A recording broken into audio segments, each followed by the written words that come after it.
Oh, yay.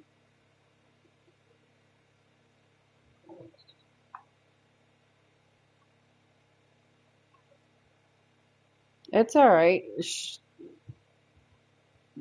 For me, it sounded like both y'all voices sounded alike.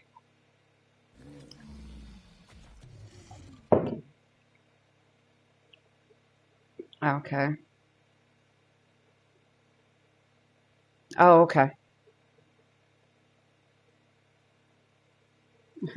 All right. 4 minutes now, and I'm back on Lost Colony, dear. Siri, set a timer for 3 minutes and 50 seconds. 3 minutes and 50 seconds, starting now. So excited. Oh, wow. I'm gonna kick your ass, girl.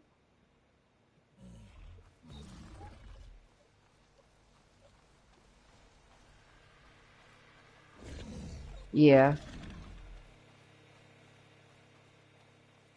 Yeah, I see you laying on the floor. You know what? I'm gonna do some naughty things to your body. Yeah. Oh yeah. Oh yeah. Oh. Oh yeah. Oh yeah. If you see my share play, you'll see what I'm doing to you. Oh yeah. Oh yeah.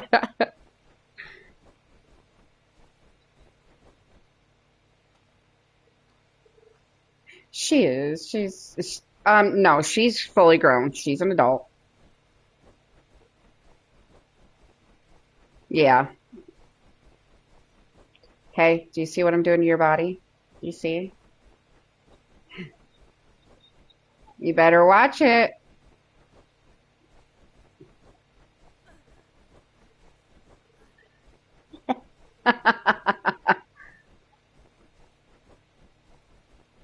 Oh yeah. You think I'm crazy. You think I'm crazy. You're probably sitting there thinking, this girl is fucking absolutely fucking bonkers. Is this yours or is this one mine? I don't know. It doesn't say whose is whose. All right, this I'm going to put up because I don't want to do the imprints until 2 times. So,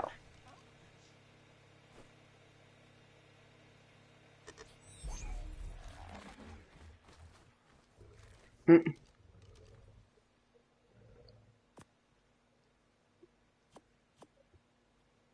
mm.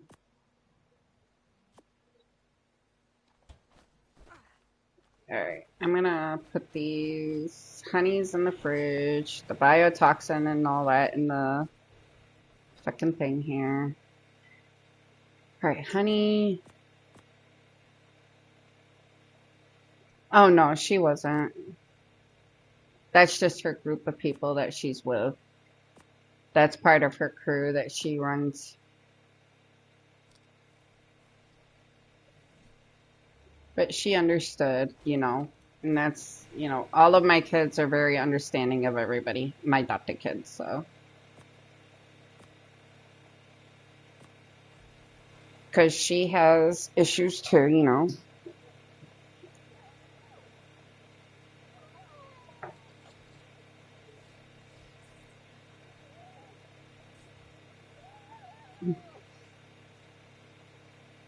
Jesus, I already got to get upstairs? Holy fuck, that wasn't even worth it to put everything away.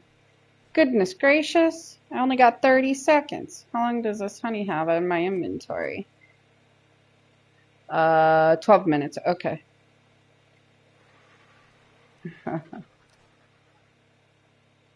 Yeah. And ammonite bile and leech blood. I've already got the black pearls on me, and it's time to get my ass back up those stairs again. Let me get a couple more honey just in case. Siri, turn off timer. Ow, ow, ow, ow. I'm getting stung. Ow, ow. Yeah, she's very.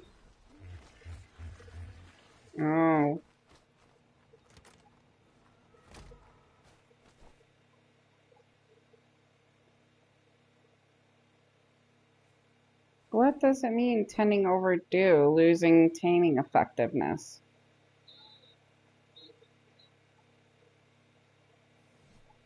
I have everything.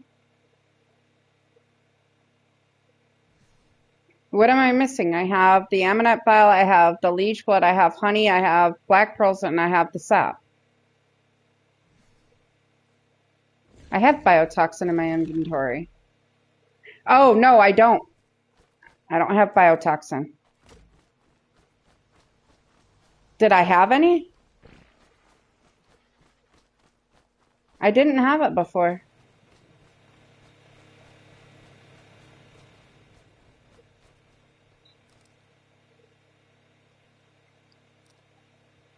Oh, fuck. Anyone have Biotoxin?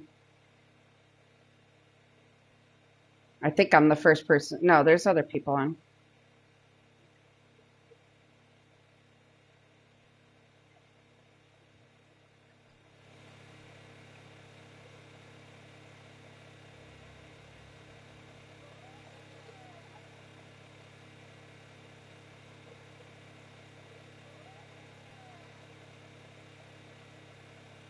Or my Elder Claw seed.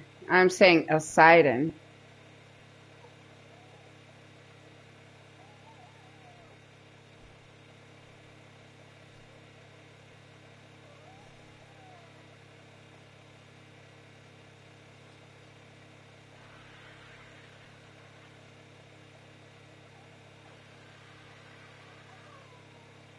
You have TP?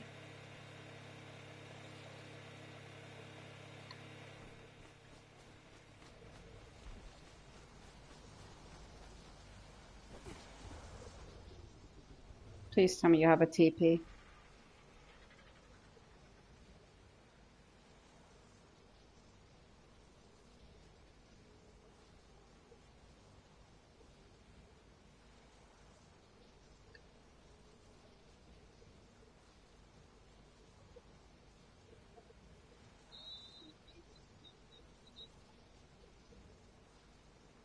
Oh, nice.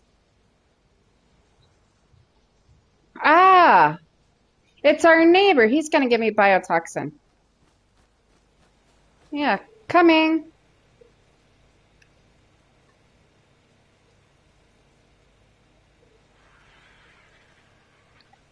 Shit. It's our neighbor that have the TP that we were using. Which one is it? Is it this one? Or is it this one? I think it's this one, Torosana. Oh yeah, it's him right here. I'm here. I think.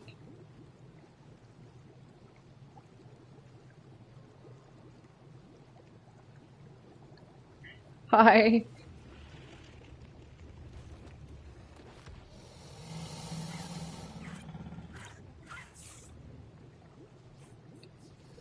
Gotta run. Oh, I'm falling in holes.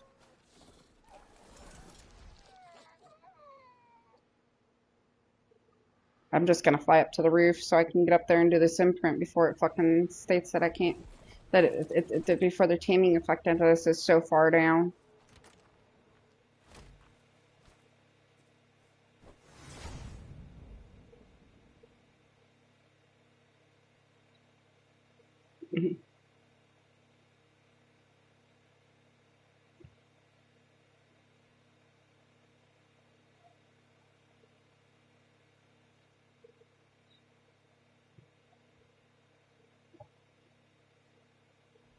No.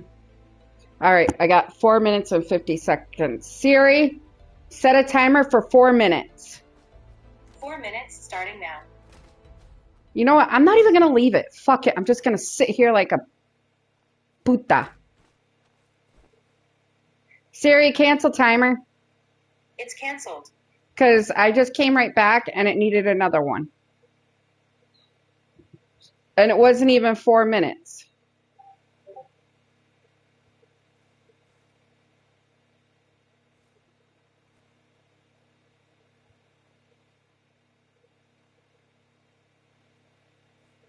No, it doesn't even say.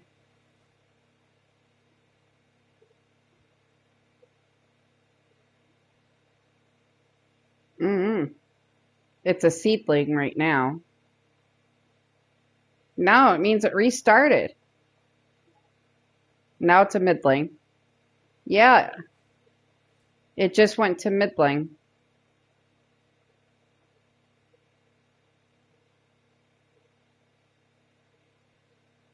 I think it canceled out what I did to it earlier and restarted it after the update.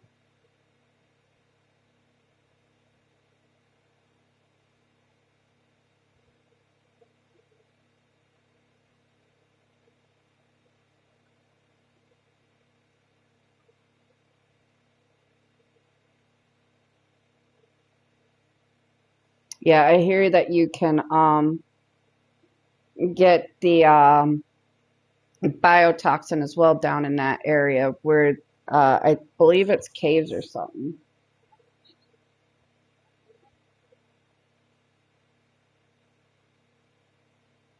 Oh, okay.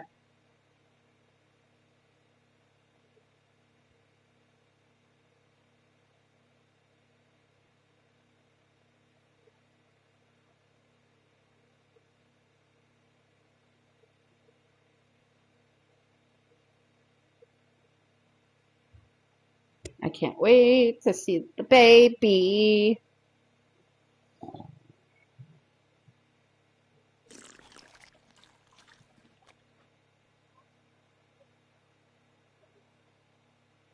But people that have shit down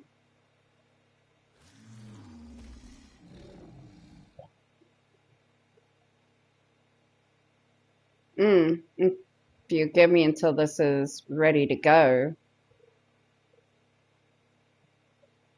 Okay, it would say fruitling when it's ready to come up. And there's no timer now, so I don't know how long in between these.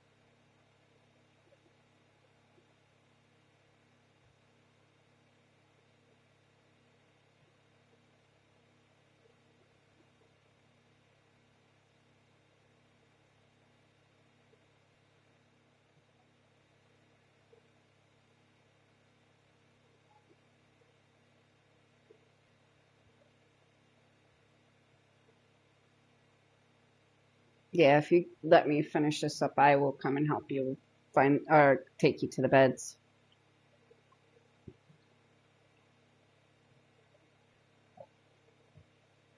I've already lost taming effectiveness. I don't want to lose too much taming effectiveness.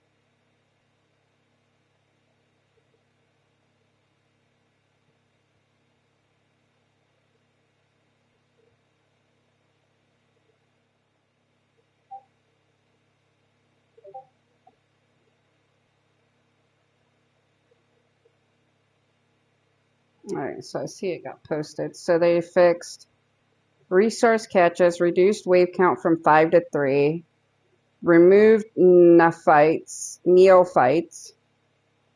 increased XP awarded from spawned enemies by 5 times, restored 20% health to the resource cache after completing each wave, increased the chances of getting Arctic armor fabricated weaponry. It fixed the Poseidon. During taming, wild Poseidon heals back to 100% after dismounting the player. Poseidon's taming time limit and numb icicles. Dinos required now scales with taming speed multiplier config. Fabricated crossbow. It increased fabricated crossbow damage and sniper made by 33%. Increased fabricated crossbow base durability by 50%. Holo decoy, reduced holo decoy crafting requirements by approximately 30%. Removed gunpowder as a holo decoy crafting requirement. Bug fixes. Fixed a case where a player inventory would visually disappear after teleporting away with a thrall. Speculative fix for players being unable to access terminals on LC map. It's a growth thing.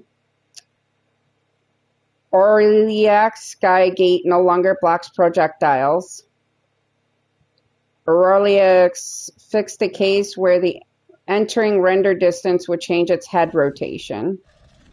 When Valwyn transforms, it should now keep its spade neuter status. Fast traveling with beds should no longer break Solwyn minigame buff. Solwyn Mailwyn should now update imprint bonus correctly. Fix the case where Malwyn would rarely become invincible during missions. Fixed another feline form exploit. Beaver dams now can spawn on LC map. Desmodus mini-boss will no longer stretch dinos and thralls when picked up. LC ambient sound should no longer be stacking. Meguana can now enable nursing while underwater. Fixed a zero gravity bug with a bison attack. When controlling a thrall, it will now return. Why does it say not? Oh, my baby's hatched. Hold on. And guess what? We got twins. No, we got one. Sorry. I thought it was twins, but it's one. Came out to level 127. Yes. Okay, so I'm going to finish reading these.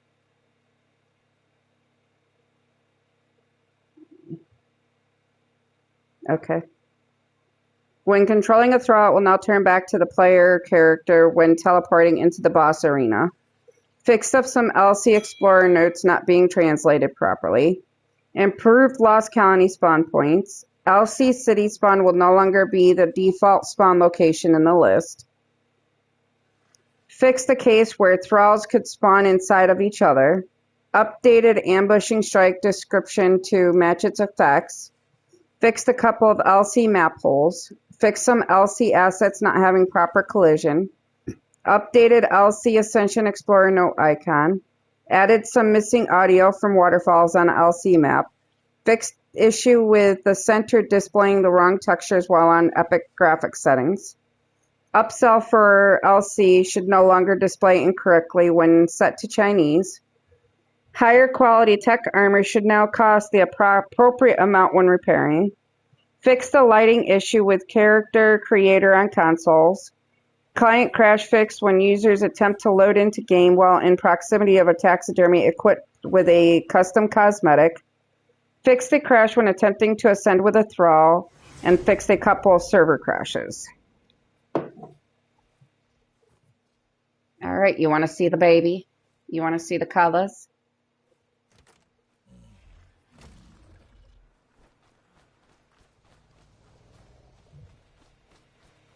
All right, wait, don't leave, I'm coming. Oh, you're coming up? I see you. I'm stalking you. All right, you want to see?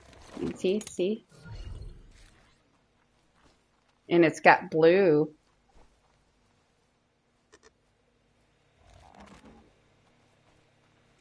Yep. That didn't take long at all either. So it's 40, 67, 51, 47, 71, and 33. Yeah. All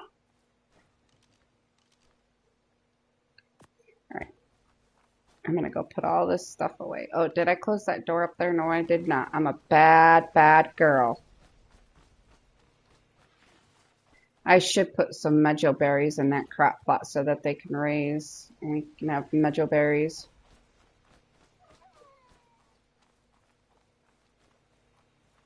I'm just going to eat the honey because we don't need it now.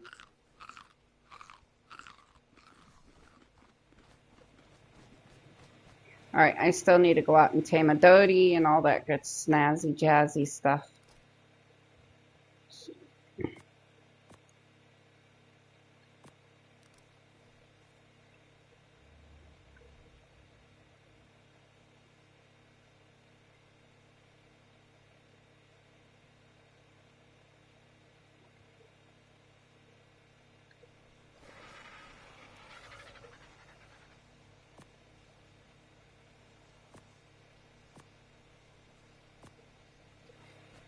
All right.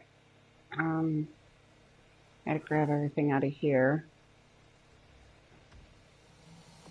That's 200 blood packs. I'll wait to make the stuff after I've got it knocked out.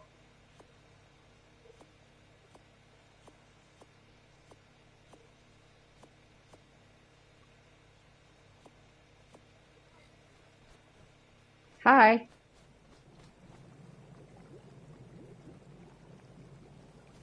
some food, so I can take that with me.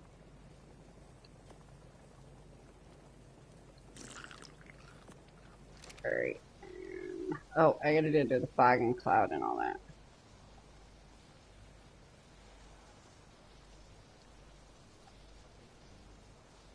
Alright, where is the Desmo?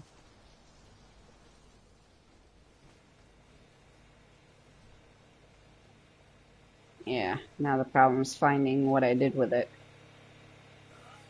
I thought I'd left it out, but I guess not.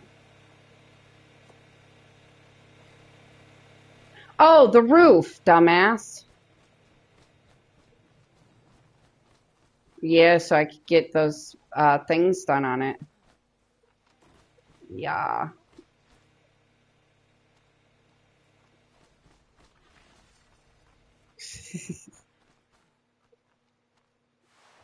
Alright. Now anything that needs imprints, I'm just going to cryo them. Alright, I'm gonna go find this Dodie.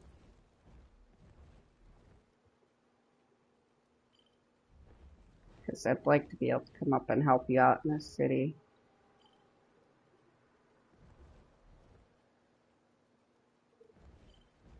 Okay. And then we can move the vault inside too afterwards. I'll probably put all the building pieces that I'm crafting into it.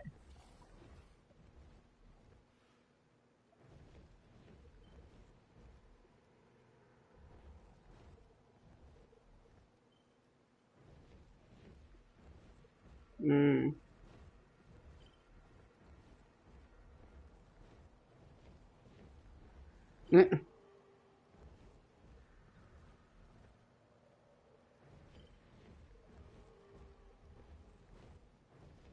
Well, if you don't want to be in there, you can leave them.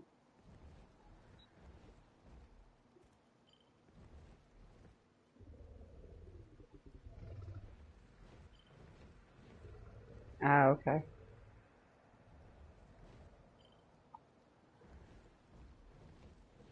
Gotcha.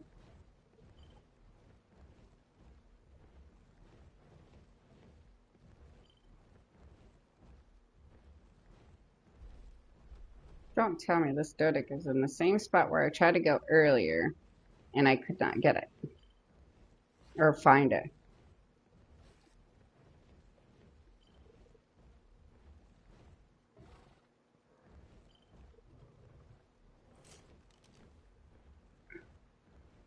Right. That's an Anki, not a Dodie.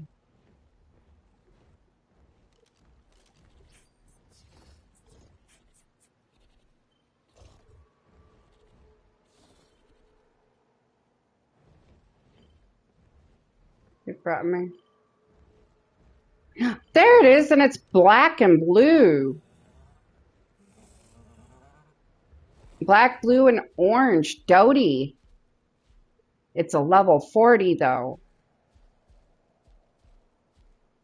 Do I want to just tame it? Should I just tame it? Look at the colors on it. Tell me you don't want this.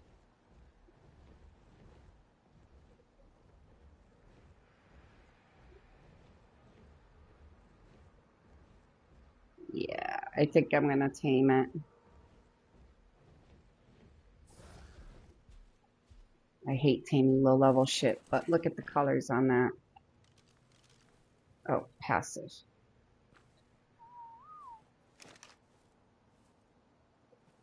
Should I tame it?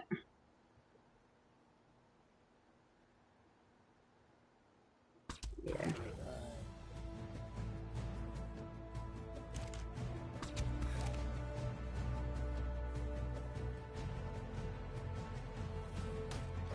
Ow! That hurt. I'm trying not to leave the bat.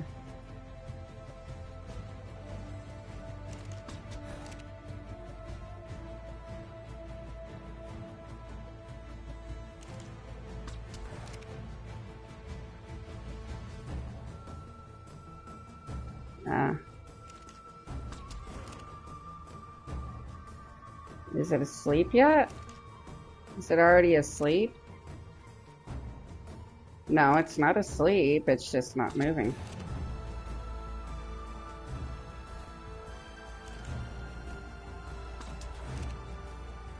Yeah, you stay stuck right there, buddy.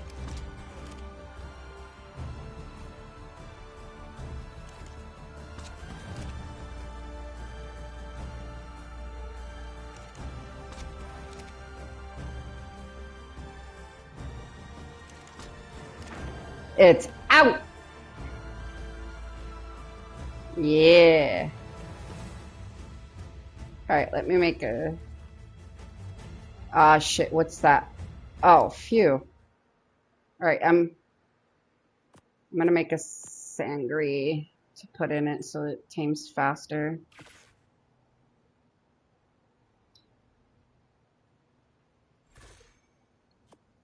God knows I don't want to sit here forever today trying to tame this thing.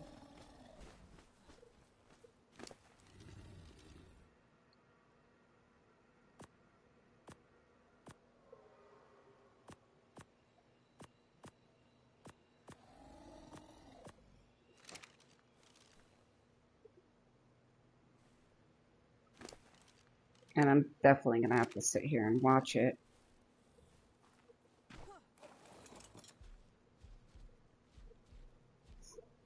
Alright, let me look it up on Dodex, because I can also go find another higher level one after this. You know what I mean?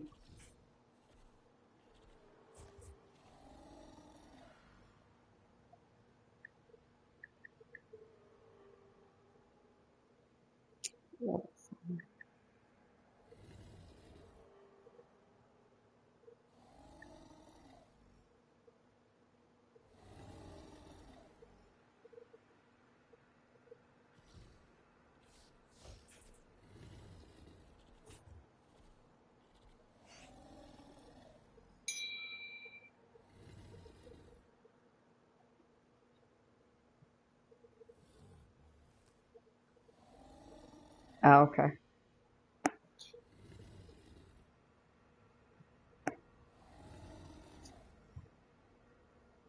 There you go.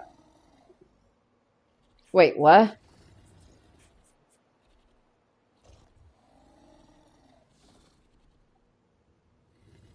Oh, okay.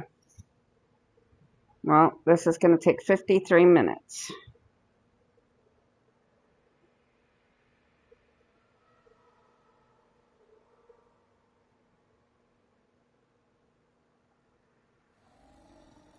Why does this say it would take faster with fucking regular berries? It said 52 minutes and 49 seconds.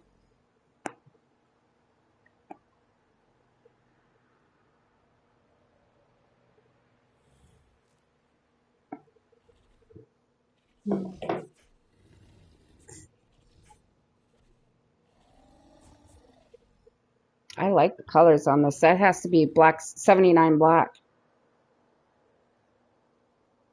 I'll be mad if it says something else.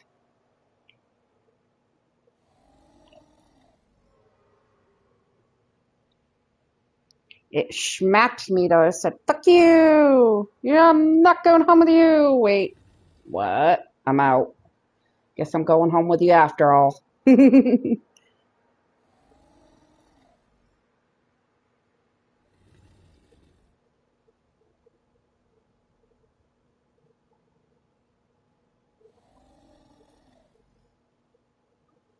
I think you and Nexus would get along great. You just got to get to know her. She's a good girl.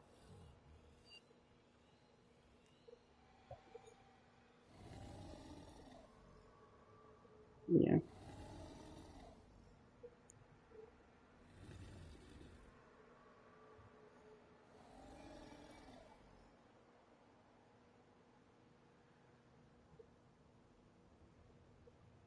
Yeah.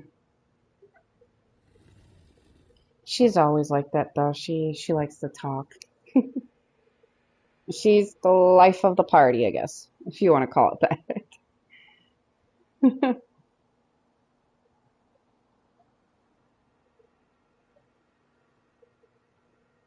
think I'm just gonna make some more rice and do leftover fucking chili.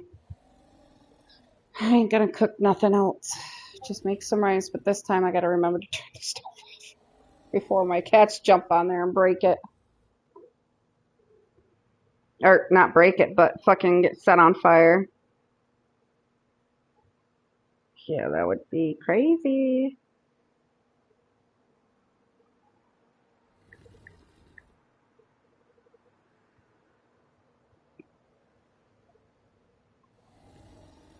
Jesus fuck.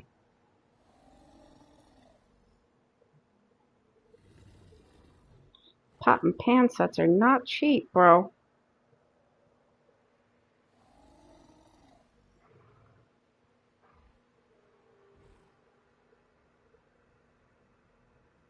I will just look for a colander instead of a hole in the pot and pan set.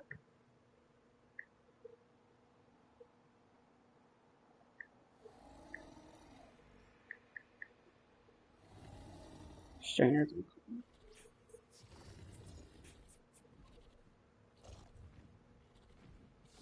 Hmm.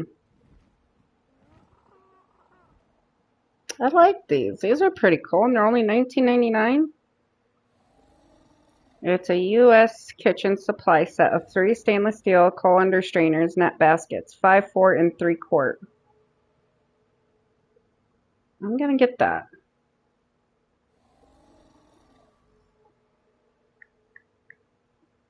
Get a pie pan because I'm gonna be starting to make those deep pie pans. That's what I need.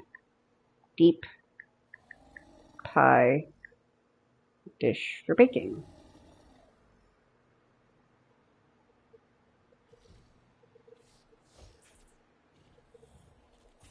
$27.99 is so far. That's quiche.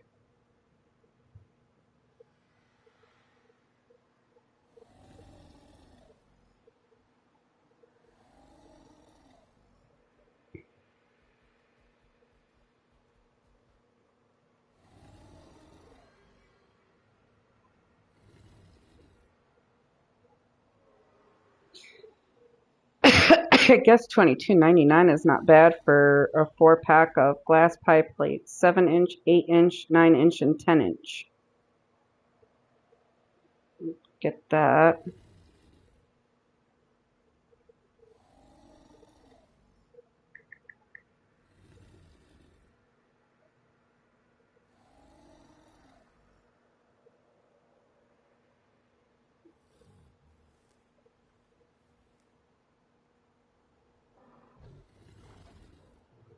Baking sheet pans with racks for $25.62.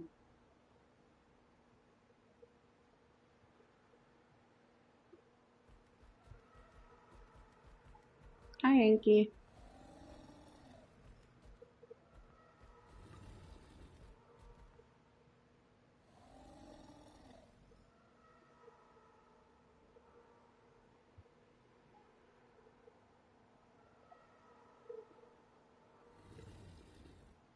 Let me see what's the size? I don't know.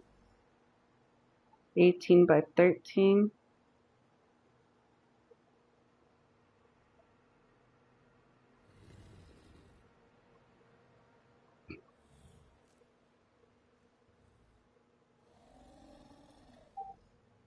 At that card, what's my card at? Okay, proceed to checkout 3. So I'm gonna buy pie plans, the colanders, and a cookie set, 2 cookie sheets, 18 by 13 inches.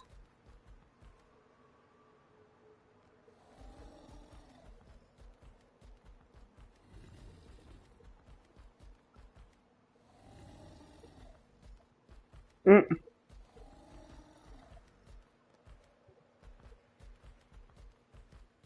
Hmm.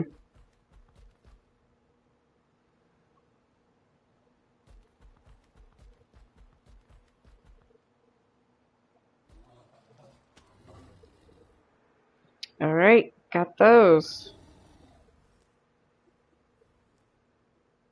What the hell are pie weights?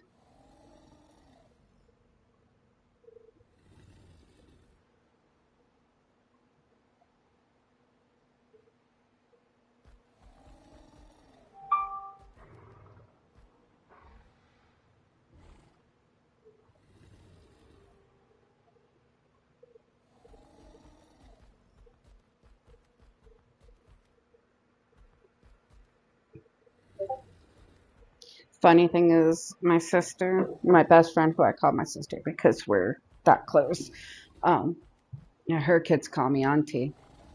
Um, she and I like the same person. We watch the same person on YouTube and watch her videos, and that's where I learned the Amish creamy peanut butter pie recipe from. Yeah, we both want her book, the girl's book. Did I land on the Inky's back or something? Is that why I went upside down? I am sitting on the Inky's back, I think. I don't want to latch, I just want to land. There you go.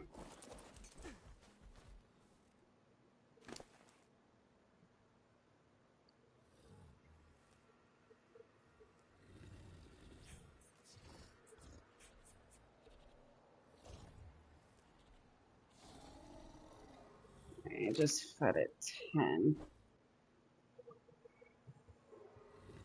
It's at 42.4% tamed.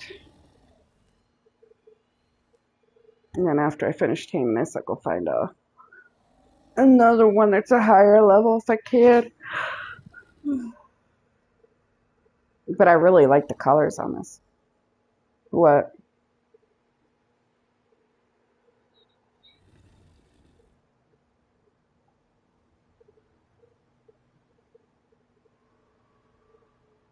Mm-mm.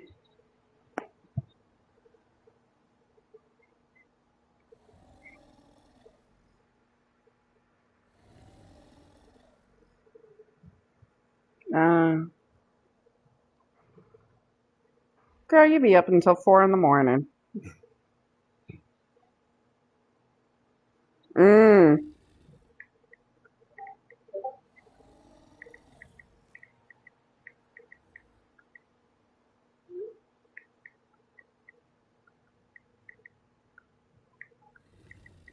Mm-hmm.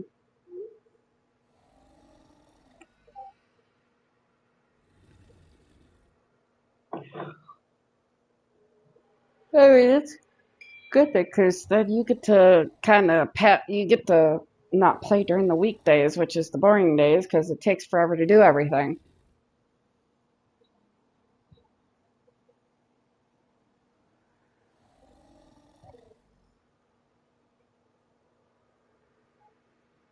Mm,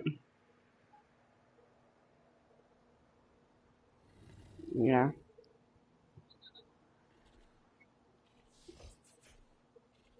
yeah,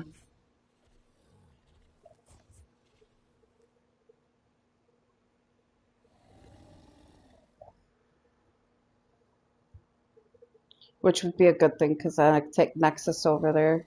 We can work on getting the space built up. We got to finish building that long house.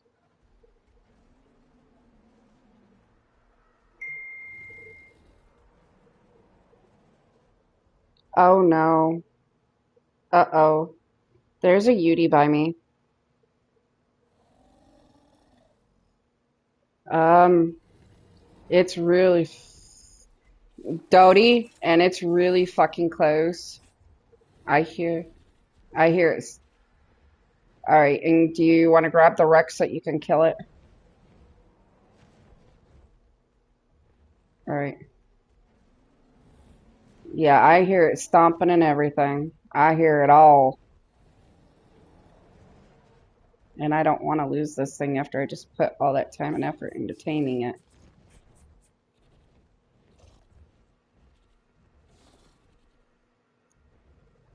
I'm gonna try to see if I can lead it away.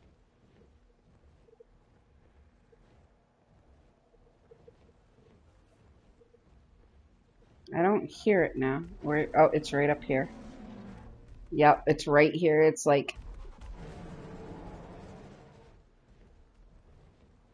less than 104 meters from me.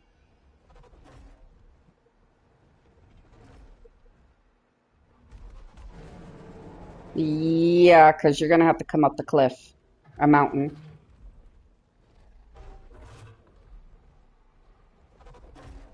It looks to be stuck, but I don't trust it, just in case. I'm gonna try to smack it if I can.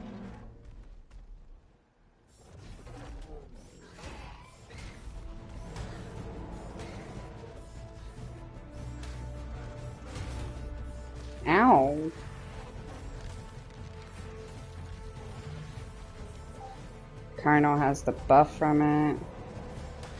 But it's only a level 20. I should be able to kill this level 20. Got the Carno. Now I'm going to work on this Yudi.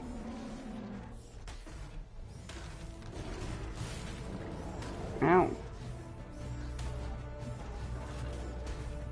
Oh, that's why it looks stuck. It's only a level 20. I wonder if I can kill it. Yay! It looked at me! It looked at me. It's staring at me. It'll probably do that scare thing on me. It's only looking at me. It's not even trying to scream at me or nothing. Maybe I can kill it easy. Die. Die. Die. Die. I don't want to die. Die. I killed it! Alright. I got it. I got it. I got it. Alright. Can I... Yep, and they're very fucking close. They are like way less than 100 meters. Fuck, let me go try to kill them right now. If you can bring up the Rex and help me out a little bit, that would be awesome. Okay. Oh, this is not a low level either, I don't think. I think I saw 130 or something. No, it's an 80. This one is.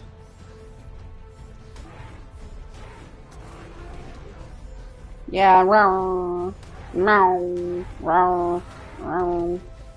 Oh no. Stay away from my shit.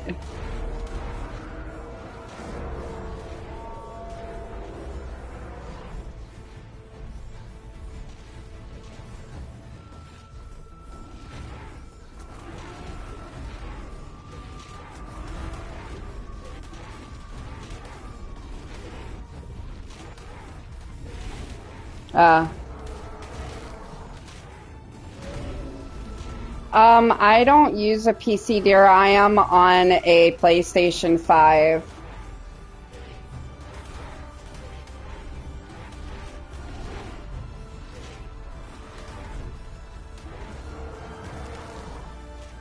Oi. Alright, and then... Yes. And then the Dodie is up here. Okay, thank you, dear. Yes, yes. I've actually heard that some people can't even play Lost Colony on PC. Thank you, darling.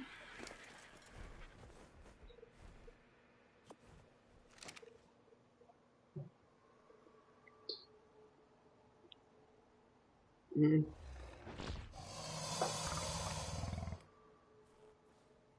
Yeah. And thank you, dear. It was a Event Rex Mocha Edits. Or MDK Edits. Sorry, I got your name wrong. My bad, my bad. Please don't judge me. Did you see the Dodie up close and personal, though? Oh, okay. Oh, okay. We're...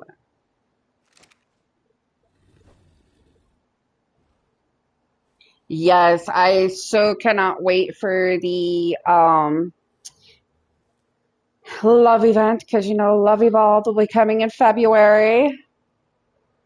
I know this is a low-level Dodic, but come on, tell me you wouldn't tame this yourself. It's black, orange, and blue. Who would not tame something with black and blue?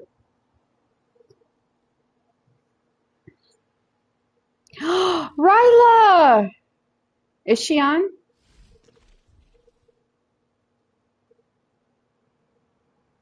Said their name, yeah. If they are on, I'm going to say, I lost my super pretty. My super pretty excited. It, yeah, he.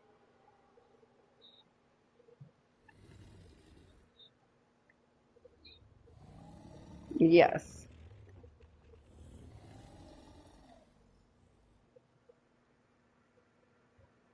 The Doids we're using for the city right now, mainly. We do use them for gathering stone. This would probably be like mainly our stone gatherer, but um, yes, I'm going to find another higher level Doed after this. But yes, yes. Um, I got this one for its colors.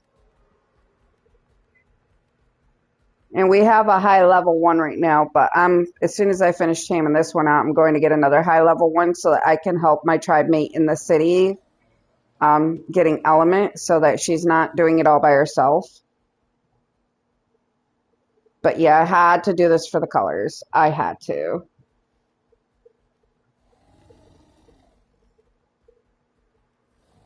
What? What? Really?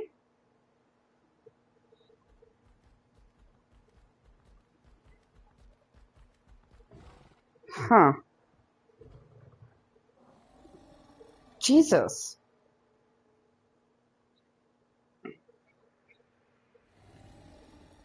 I wonder if I can lead him away with the horse after I'm done taming this.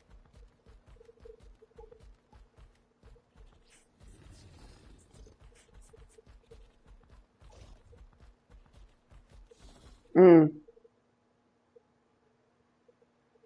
Oh, okay. No, the NPCs are not, they will not attack you unless you attack one of the dinos that come after you or you accidentally hit them. I've been in the city around them. They don't bother you. No, no, no, nope. Oh, those you need to be wary of. As long as if they have no rider, you better run. But if they have a rider, you don't need to be wary because they are not going to attack you.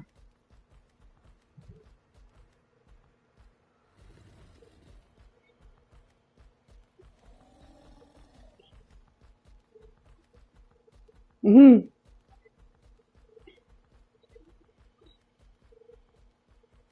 Hmm. Yeah, yeah. Nope. They don't attack you.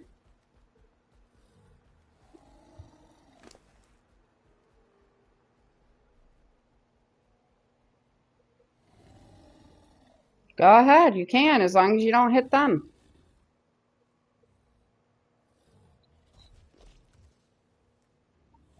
Mm. Wow, girl, I wish I had known that because I would have been like, no, you can go, you can do this, you can do this. They aren't gonna attack you.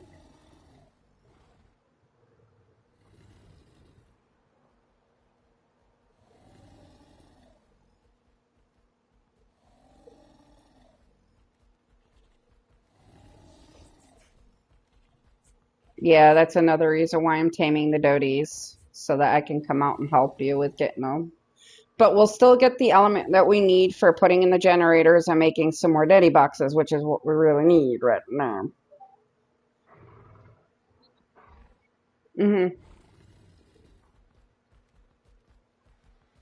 Okay. Yeah.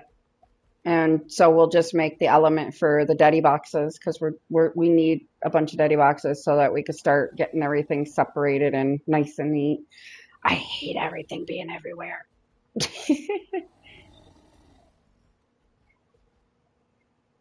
Mm. Oh, Jesus Christ. I don't have them for my structures. I just have them. I do have them for the ammo. I do have them for all the resources, but I do not have them for structures.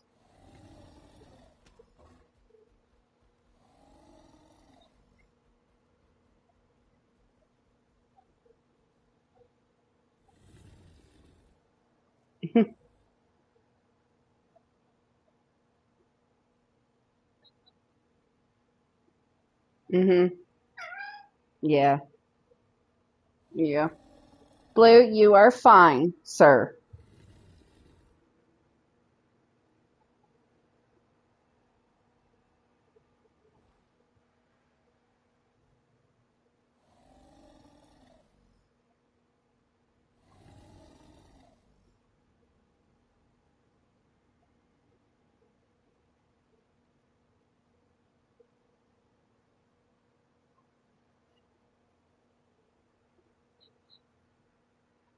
Mm. Damn PCs are stupid.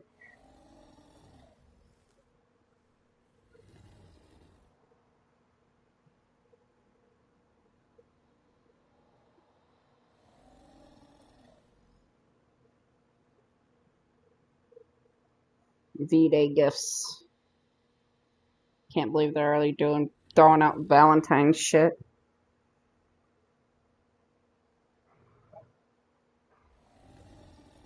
Yeah, next month is February.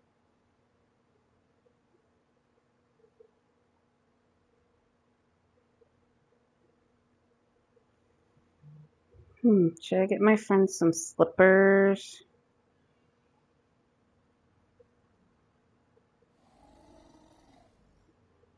I don't know what size her feet are. I know her feet are bigger than mine, but I don't know her size.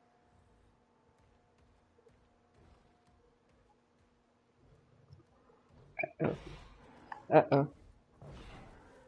Nope. Nope. Carno.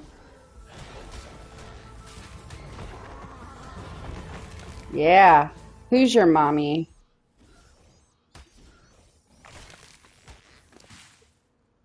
Can you only give them one sangria mix?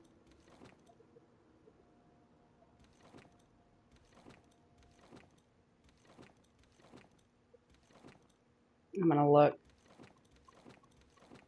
Got a Yudi heart. Do we need that Yudi heart? Probably not. I'll keep it for when we get a tribe tower. I'm gonna look on Google if you can use the, I can't even say it, the elixir more than once on the same dino.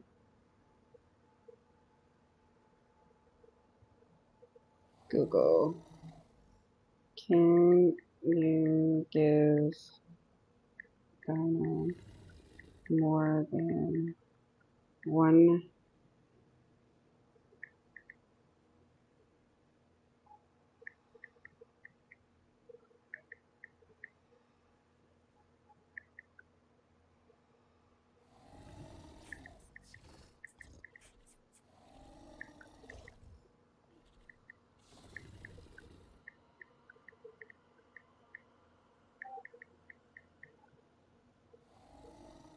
No, you can only use one elixir per creature for taming or imprint. Oh, it says for taming or imprinting.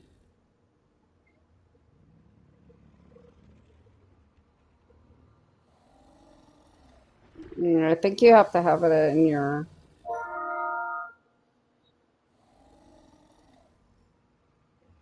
Oh, gotcha.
Jesus.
Let's keep the message.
Oh, let me check on that. Okay.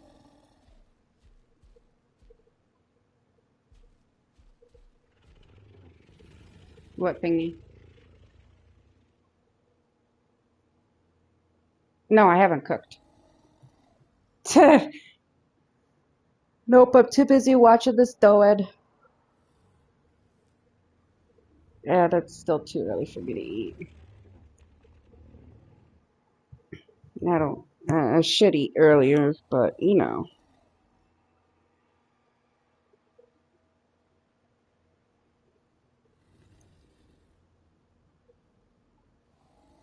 Basil delivery resumed, and oh my god, it's still shooting up from all that candy. I only ate 4 pieces, but you know.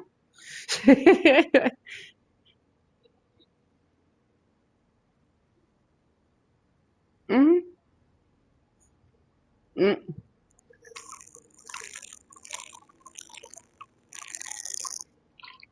Uh,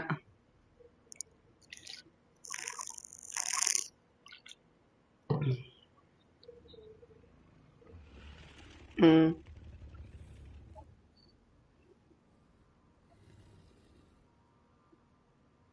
And it won't show another Dodie until this one is tamed, unfortunately, on the gene scanner. So I have to wait until this is done taming to go look for another one. Yeah, and I don't want to go that far away from it. No, ma'am. We needs to be here so nothing kills it, or if the unconsciousness goes away, we need to feed it narcotics. Princey, hey, the handsomest boy of all. Hey, ooh, should we do story time again, or will it put you to sleep? All right, let's do story time. So back to the book. Do you remember what we read? Okay, so I will restart it. Okay. Okay.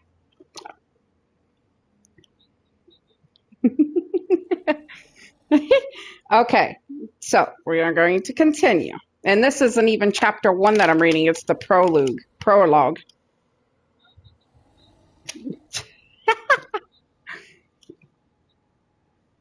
Mm.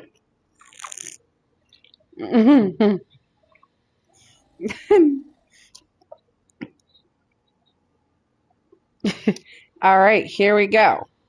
An hour later, they were done. She pulled on her damp shirt, put the comb and shears in the briefcase, and used the last of the motel towels to dry her hair and the dog's. He was contributing a whole new stink to the smelly room. Let's get your collar back on, she said. You look undressed. The dog had been a silver gray. She'd used the comb to drag the color through the hair on his forehead, back, and sides, but hadn't tried to get all of it. He looked pretty good in black and gray, like an off-brand German Shepherd. She looked off-brand herself, different. So different that after she buckled the collar on the dog, she turned and re-examined herself in the mirror for a long minute, getting used to it. Shay Remby was gone. Who was this new girl? She moved the sheath and knife to the small of her back, pulled on her hoodie, and picked up the briefcase. The dog was already at the door. She clipped on his leash, tossed the room key on the table next to the TV, and then they were out of the motel and walking down the street, moving fast. There had to be good parts of Stockton, California, she thought, but this wasn't one of them. The streets were rough, the buildings decrepit. Broken windows were everywhere. The ones that weren't broken were covered with bars or heavy mesh screens. A gang was busy tagging the bare concrete walls and every other flat place they could find. She turned the corner and saw Spartan Assembly straight ahead. She had no idea what was done there. A factory of some kind, she thought, with 50 cars parked outside. The best place to hide a car, she'd learned in the last few days, is a crowded parking lot. You're going to smell up the Jeep, she said to the dog. I love you anyways. The dog rumbled at her. The black Jeep Rubicon, almost new, sat in the middle row of the parking lot. She popped the door, let the dog jump into the driver's seat, then pushed him over to the passenger side. A moment later, they were moving. The girl and the dog turning their heads to look out the windshield. the side and back windows, on guard against the world running. All right, chapter 1. In the beginning. The leader of the group had the taser, a snub-nosed stun gun that looked like a miniature super soaker. There were 6 baseball bats and 2 commercial bolt cutters scattered among them, hung on loops beneath casual jackets. A 17-year-old boy muscled up from white-water kayaking had the 10-pound sledgehammer. They all carried ski masks and heavy work gloves. 12 young people all together, male and female in equal numbers, most still in their teens. If they were stopped by the police, there would be no defense for the gear, so they were on edge, jumpy, looking around as they walked, ready to run. But the distance from the cars was short, and the exposure was brief, a risk that had to be taken. They had one big fence to get through. The fence was 12 feet high, with razor wire on the top. They couldn't climb it. The bottom of the fence was set in a band of concrete. They couldn't dig under it. They couldn't cut through it or even touch it because of a spider web of motion alarms. There was one possible entry, at a back gate. The gate, which was almost never used, was secured with an electronic lock that opened only with the right magnetic card. They didn't have one of those. They did have a deck of obsolete cards kept up by the son of a former researcher. The boy was a computer hacker who'd studied the cards for years and claimed to have found the algorithm by which the codes were updated. Eventually, one of the women in the group had paid attention to what he was saying. She'd led him through the cyber attacks on several animal lab facilities, and the damage had been impressive. The woman took the high school senior as a lever to tie him more tightly to the group. 2 weeks earlier, he'd struck a recorder card into the electronic lock to get a reading on the current lock code. A few hours later, he'd produced a new card that he swore would open the gate and silence the alarms around it. Some of the members of the group had their doubts, but the boy didn't. He was ultimately convincing. All 12 of the raiders were committed. Some more committed than others. At least 2 would give great sighs of relief if the card failed and they couldn't get in. The target was a research laboratory near the university in Eugene, Oregon, a heavy user of live animals. The usual mice and rats, but also rabbits, cats, and rhesus monkeys. The lab's website was glossy and vague, a lot of PR double talk about searching for a cure for Parkinson's disease. But they had an insider who told them that something else was going on, something a lot stranger and meaner. The animals, he said, were being used and abused in ways that had no relevance to Parkinson's or any other disease. They're trying to make robots out of living beings, is the way he put it. I don't know why, but I think they're planning to make robots out of people. They've killed hundreds of those monkeys, and they're killing more all the time. The raiders were ready to believe. They'd all been involved in tree sitting and tree spiking, and then more extreme environmental sabotage actions. They all knew each other and their various levels of commitment. 5 of the 12 had been to jail at least once. The others had been luckier, or faster. They crossed the parking lot in 3 groups, through the dense, fishy odor of the Willamette River, and converged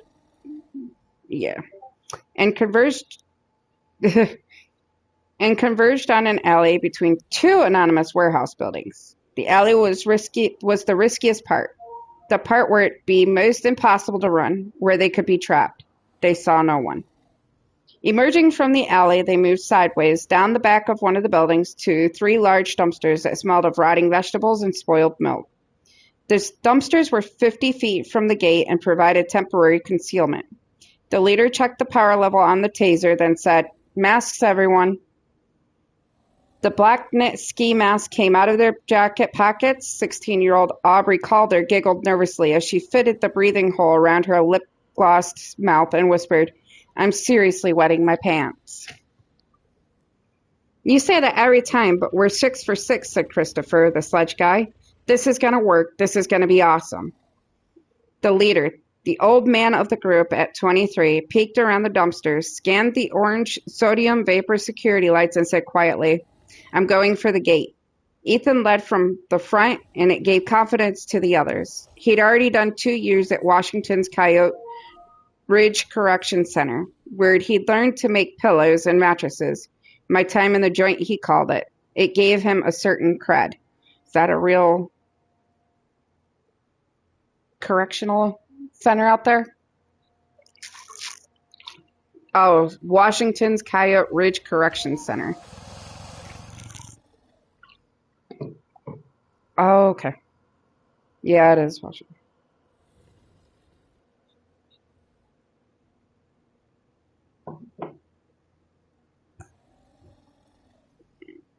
Mm, yeah.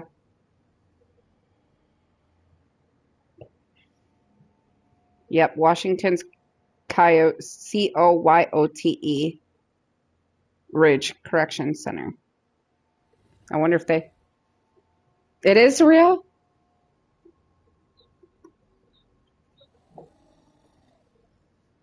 Oh, well, they're putting real shit in this shit. Mm.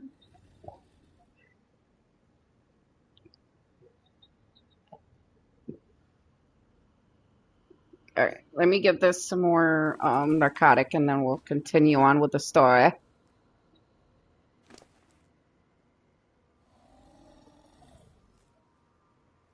Yeah.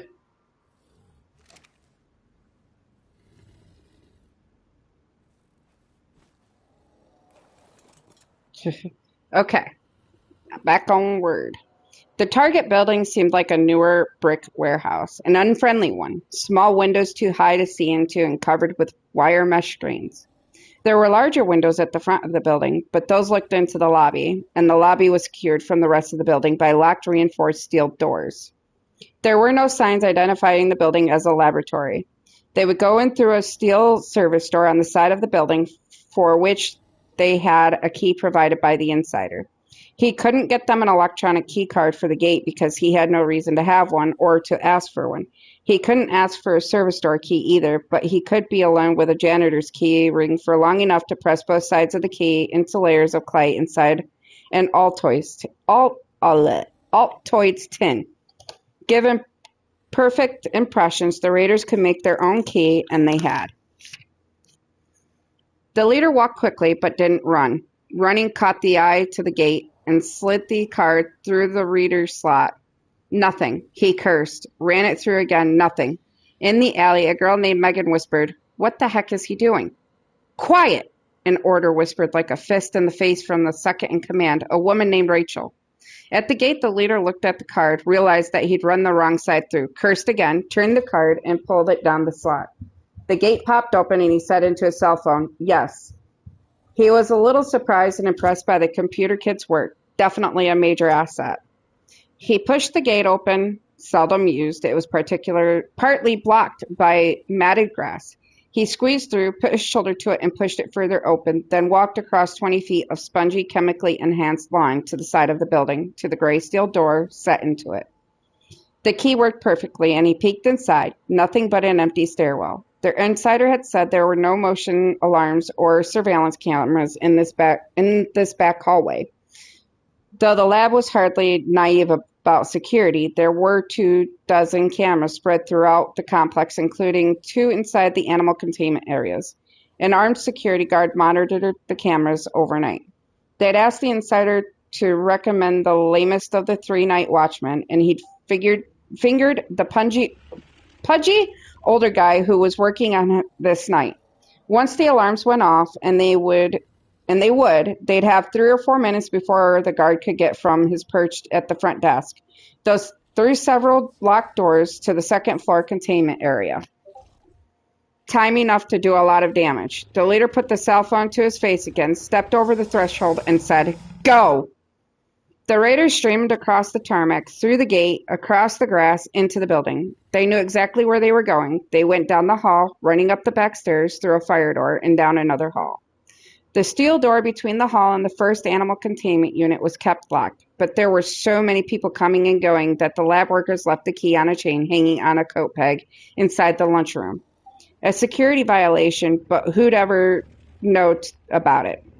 Their insider did. He'd also told them that the office doors and the lunchroom door were locked, but made of wood. This is it, the leader said to Christopher, the sledge guy, as they stood outside the lunchroom door. Hit it right, because when you do, they'll be coming. I'll hit it, Christopher said. He'd done it before and was already buzzed from the adrenaline. He looked back at the others. Everybody ready? And without waiting for a response, he raised the sledge and said, Here we go. He swung, and the door smashed open, the small inset windows shattering into the hallway like diamonds on the concrete floor. An alarm fired, shrieking down the halls, adding an air of panic and energy. Ignoring the alarm, the leader stepped past the broken door.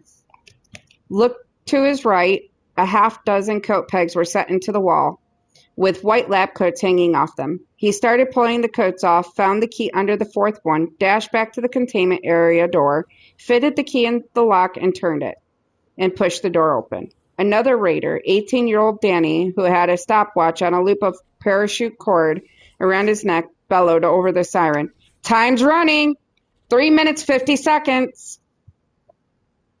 The idea was not to liberate the animals, but to wreck the experiments. To do that, the animals didn't have to be freed, but simply set loose to contaminate each other and themselves.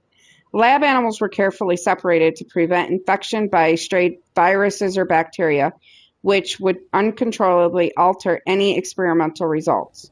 Nor did the raiders have any illusions about permanently stopping the experimentation. The forces pushing it were simply too powerful. But they could demonstrate with YouTube videos what was done to the animals in the name of science, or just in the name of better cosmetics. Danny, the stopwatch monitor, was also operating a high-res Sony video camera, catching the chaos as it spread throughout the lab. And people shouted over the noise of the destruction, Give me a crowbar! I need a crowbar! Cutters! Cutters! Where the hell are the cutters? Sledge! Where's the sledge? One girl smashed a plastic front cage, and a piece of the plastic, sharp as glass, cut her hand, not badly, but the sight of the blood running down her arm pushed the others even harder.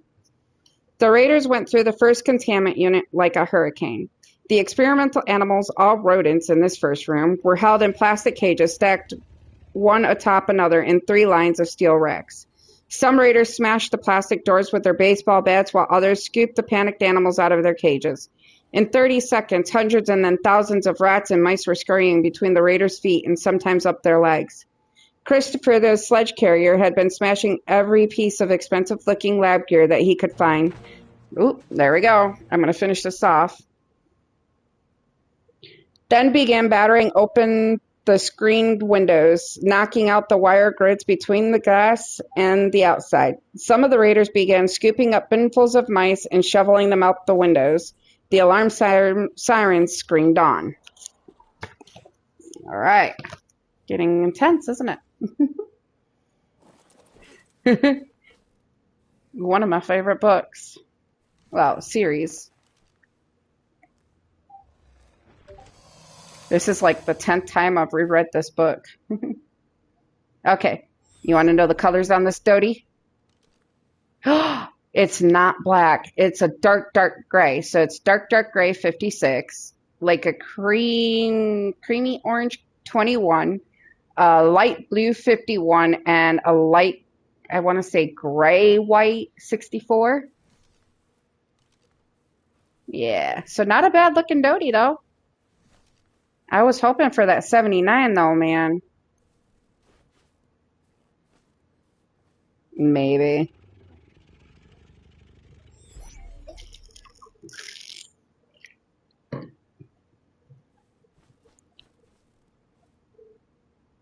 All right, let me see.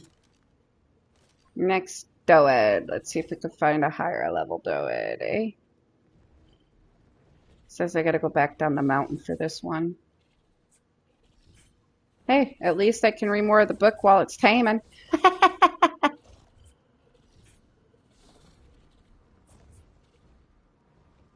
Where's this Doed? It's gotta be right around here somewhere. Maybe.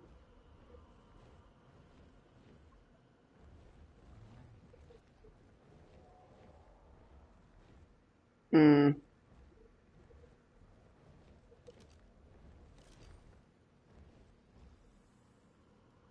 Oh, it's saying to go this way now. Okay.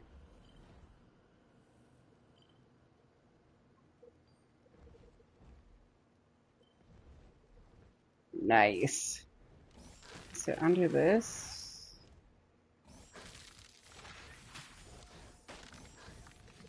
It's the only bad thing.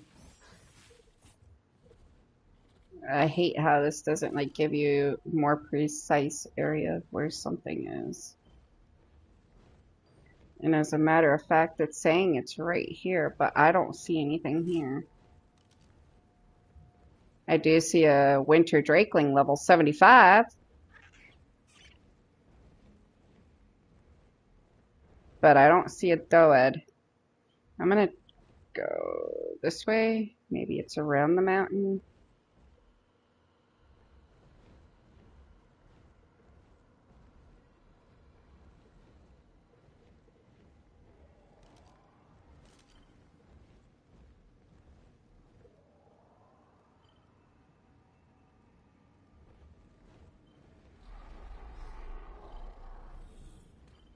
I hear it. Okay, I hear it. It's below me. But I do have to kill a couple of Carnos first. Which is fine. That gives me more blood packs. These aren't bad looking Carnos. This one's a green. Yeah. Come here. You can die too. Level 60 Carno. Thank you. Thank you. Thank you.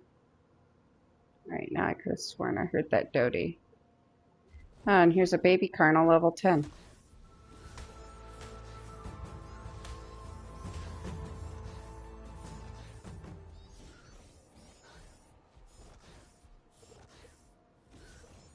Yeah. This is only a level 30, so I'm gonna kill this Dodie.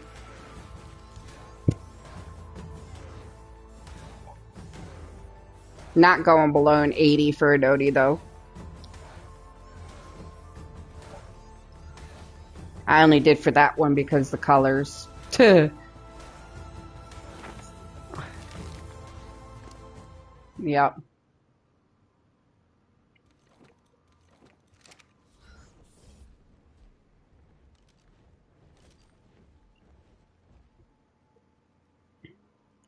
Alright, it's telling me to go this way.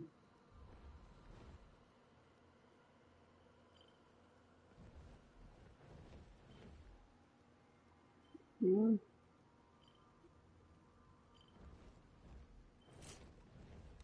But there ain't nothing here, so it's gotta be on the other side of this mountain, I think.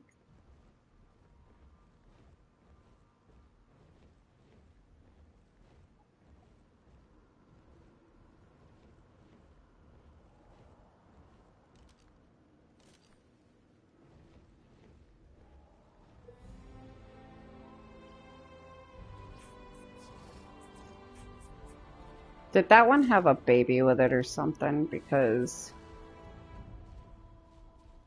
it's still saying there's a Dodie over here.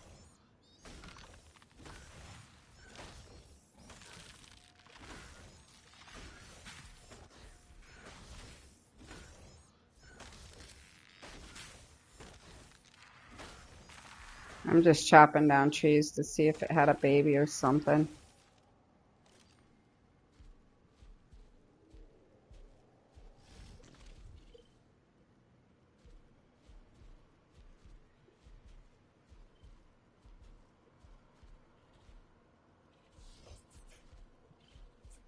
Yeah, it looks like I'm out the fight, but wait, I'm gonna go fly over to Olaf's by Olaf's base because usually there's some over there.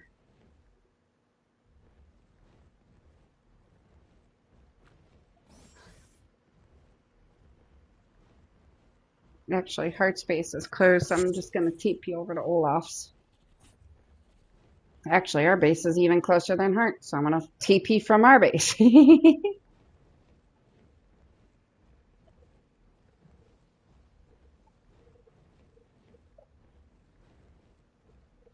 Oh yeah, that's what I was gonna do. I was gonna write down Enigmax's TP name so I don't forget it again. Because he told me, you really need to remember. And I'm like, my memory is so bad though. Now I can't find my pen. My cat's probably stole it, as always. No. I don't sit on my couch. I sit in my wheelchair and I found it. It's right here. Hmm.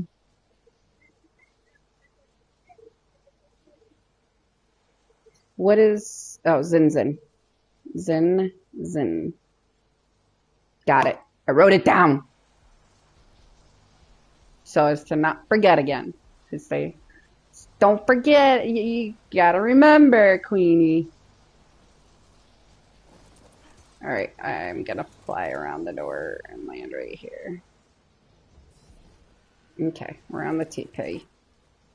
I'm gonna close our door. There's no need for a door to be open right now. Neither of us are harmed.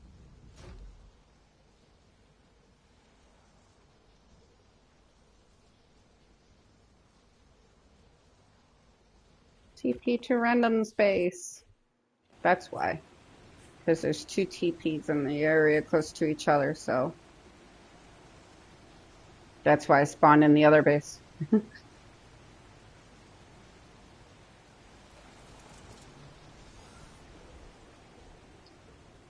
Alright, now where does this tell me to go? This way.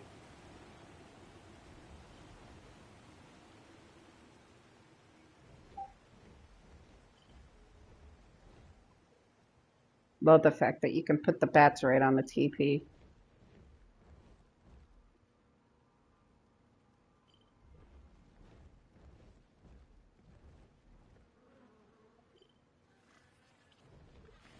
That is one green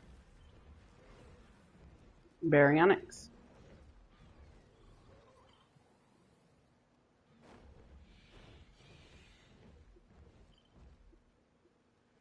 Oh shit, that fucking shit pig looked like a fucking sloth.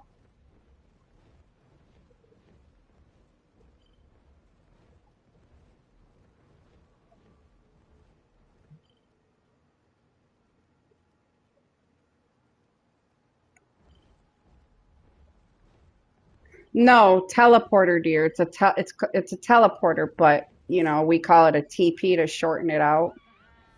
Okay, ooh, this is white and green. Tell me it's a higher level. Ah, it's a level 10.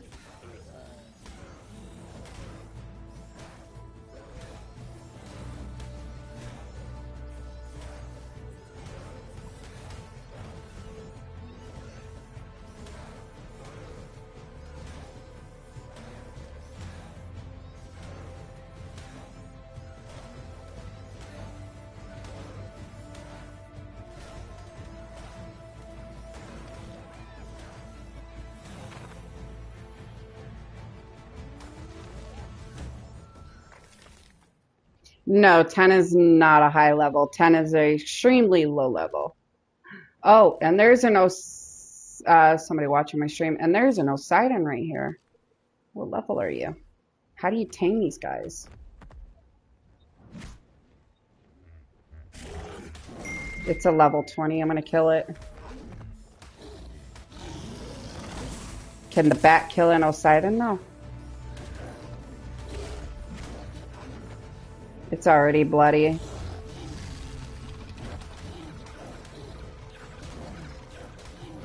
But it ain't just me beating up on it either. There's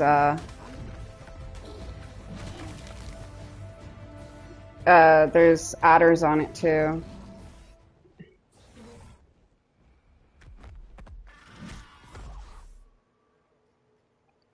Oh, we're lagging. We're lagging. It's dead. It's a dead Poseidon. All right. Onward to our Dodicarus hunt. Nope, we're looking for a level 80 or higher Dodicarus. It says it's right under. Oh, there it is. Hello. It's a baby doed. What level? It's a juvenile level 12. Probably from the level 10 that I just killed.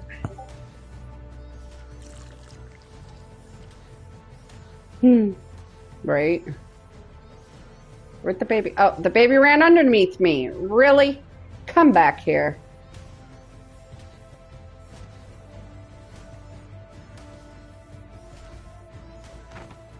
All right, it's dead baby. No, 12 is not max level. You're funny though.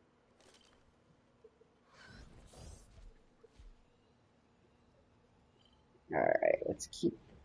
Hmm.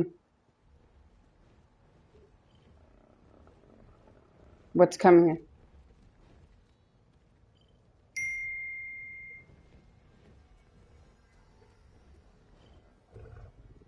Yeah.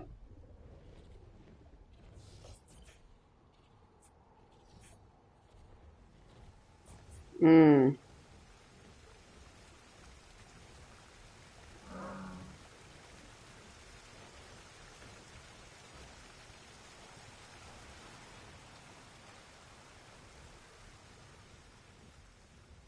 No, 150 is the highest level that you can tame. What's wrong?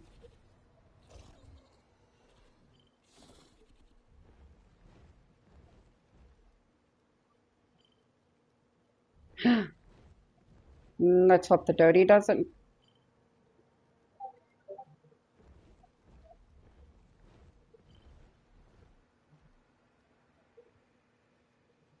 No, you're fine, Ethan.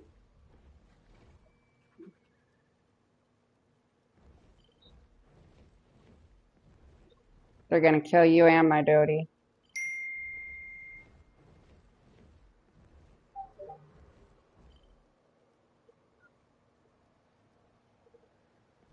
Mm.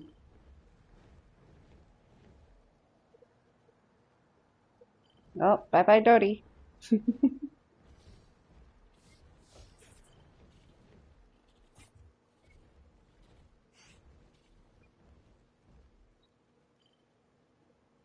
I didn't see it die, but it probably will. Ooh, this has a baby. Fucking.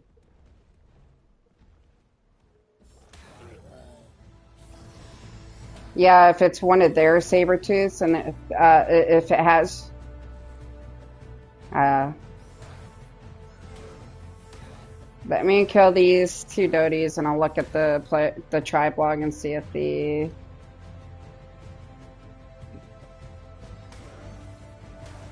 Mm, yeah, let's hope.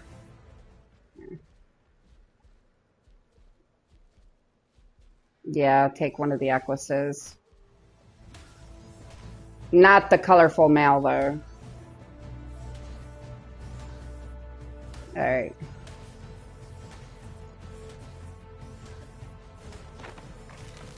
All right.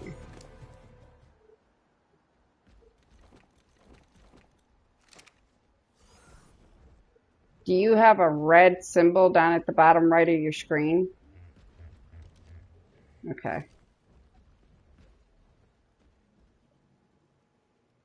Yep.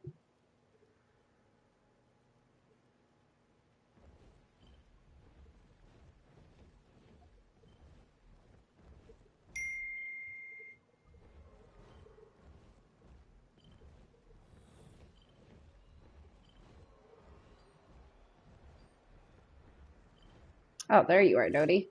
And what level are you, sir? Ah, level 20. Pretty colors, but it's like a teal and gold. But I'm not taming another low level, even for the colors right now. We need to focus on getting another high level.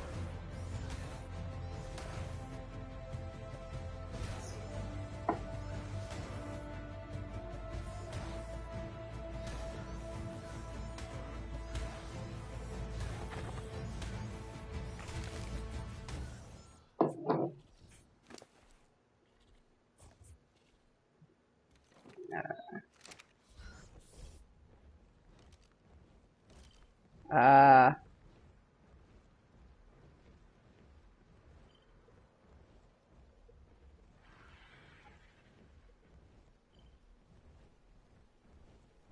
Oh, city will make you starve if you need to have food and drink up there with you.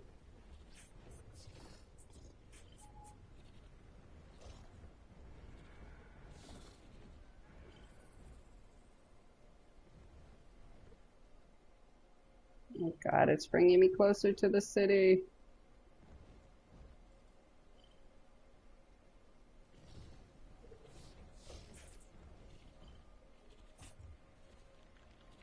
Ah,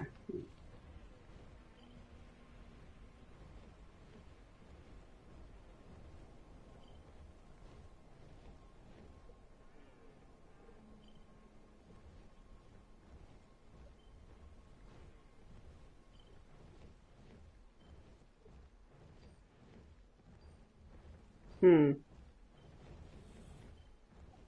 Oh, thank you, Ethan. I really appreciate that.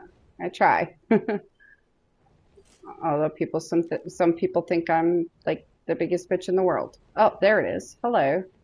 You are purple and green. What level are you? Level 50.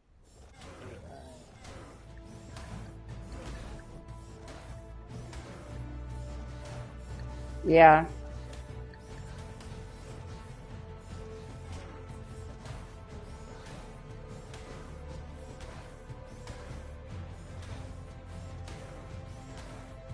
I know that Heartless said that there was a dino out in the city, but when he got into the city, he couldn't track it, so I don't know if you can.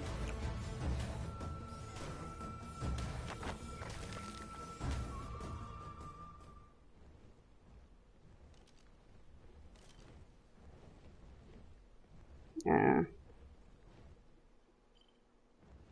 looks like I'm going straight down.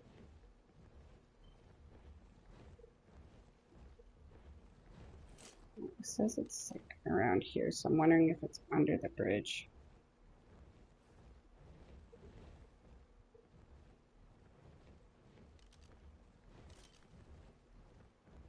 Nope, we're going. Oh, is it? Oh, is it right underneath me?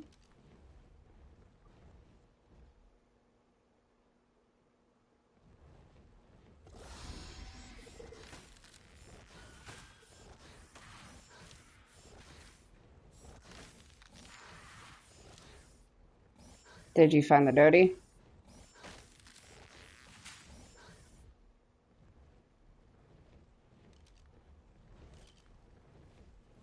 Mm,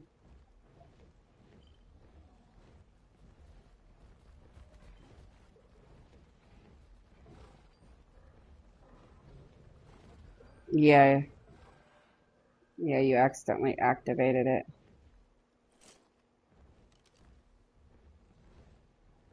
You activated the event again.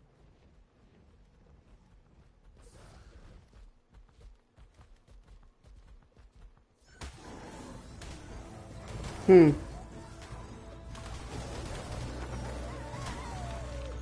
Owie. Ow. Ow.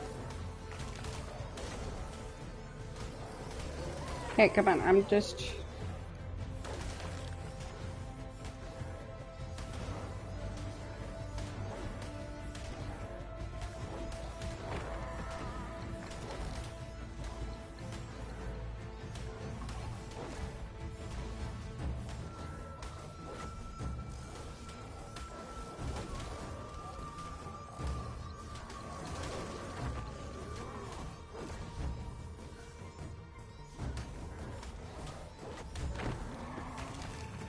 Alright, Ink. Mm. Hi, Snow Owl.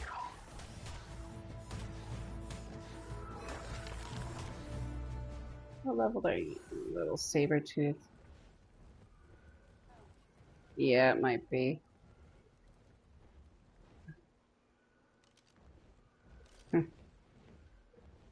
Oh, great. I just bought everything for it to not be here? Question mark? Because I ain't seen a Doty done.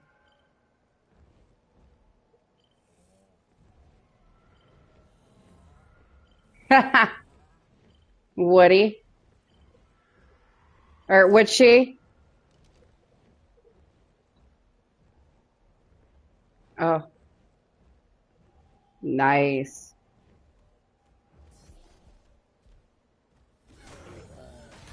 All right.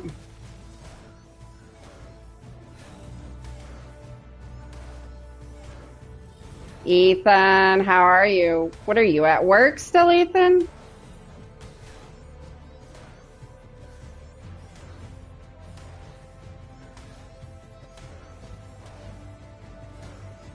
Yeah, that's why he was trolling. Nah, I just realized who it was now. Oh my God, when he said Katie, I'm like, wait, Ethan? He's watching my stream. Wow, Ethan. You still at work or you off work? I'm sorry.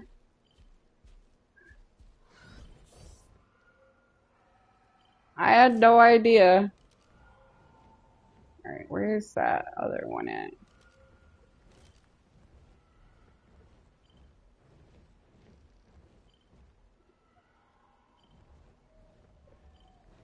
Oh, there it is. Okay, what level are you? Ow, you're hitting me. It's a level 30. How are you, Ethan? Are you still at work? Wait, you don't work today, do you? Why aren't you in party, sir? Wow, just wow. You just said, fuck you, Queenie. I'm not joining.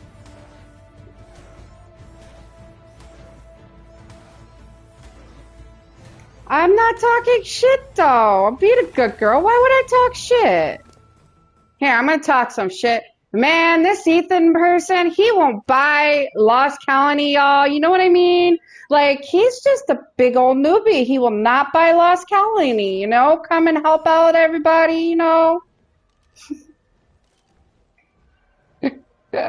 That's the best they got for shit talk right now. Oh, Lord. Oh, there's two doties right there. Cool. What levels are you?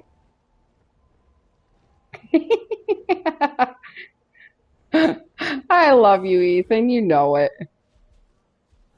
All right, we got a level 10. Level 120 doti! Yay! Yeah, I'm gonna need you to kill the level 10 because I am going to focus on this level 120. Yeah, baby. Give me. Give me. We need you. Come here, baby. Now.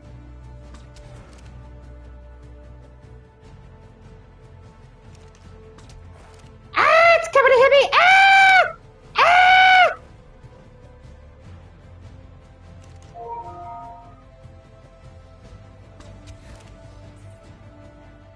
It wants to touch my booty. Fuck you, level. What are you? 10? Yep. Ow, bitch!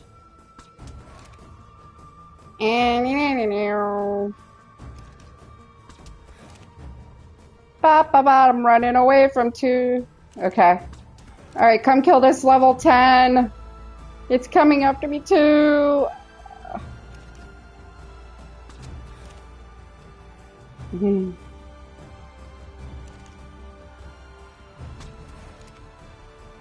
I'm getting too far away from the bat. I don't like it. Come on. Chase me, buddy. We gotta go back towards the bat. Okay. Alright, it's chasing me. I'm heading back towards the bat.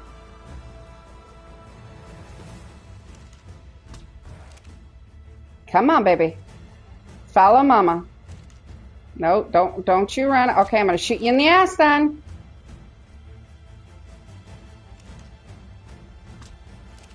Alright, the one that is not the orangish, goldish color, don't kill that one. The one that's like the orangish, goldish green with green on it.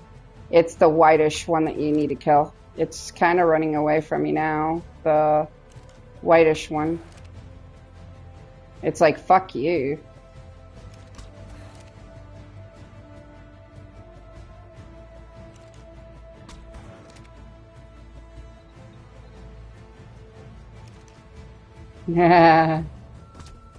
He's acting like a noob in the stream.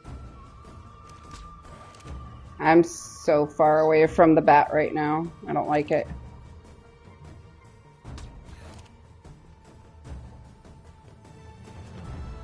Especially since I don't have another... Well, I do have the Rex.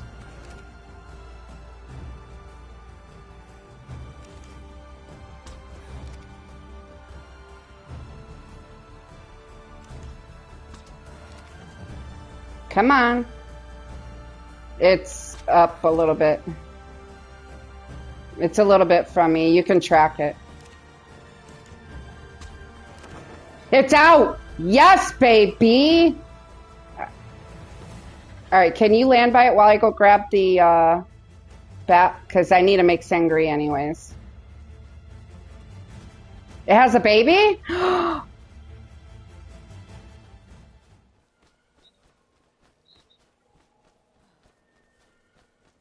Ooh, we'll take the juvie. We'll leave the baby. We don't... No. Yeah, we'll take that home. Oh, land. Yeah, boy, let me make a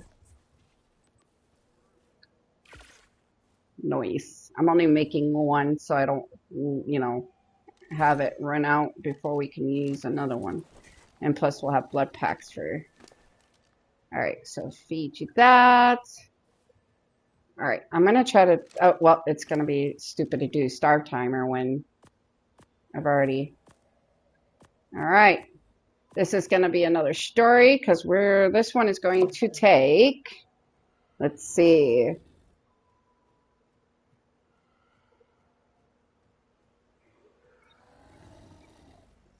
Hold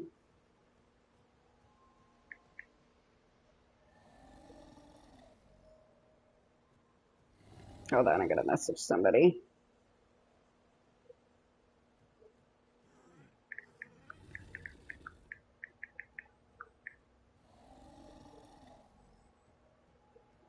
All right, so this one would take, so this is a 120. This is going to take us 1 hour, 56 minutes. We've got a long reading session, I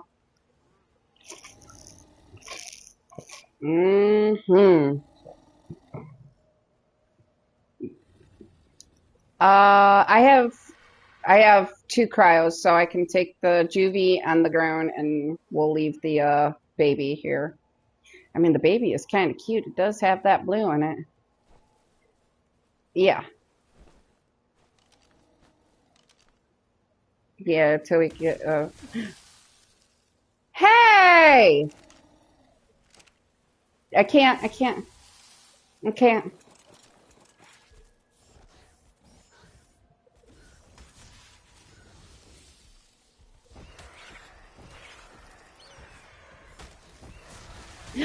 It's you attacked the 30. Yeah.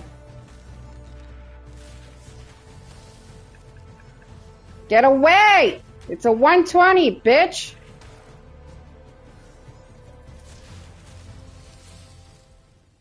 No, I can't. It's...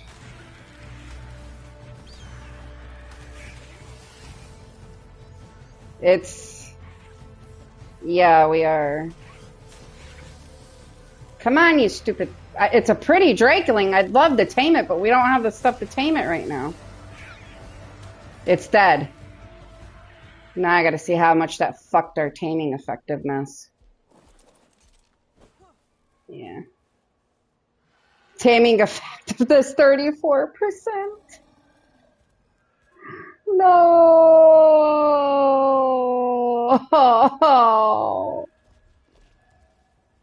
Yeah. And so right now it's only going to get 20 extra levels.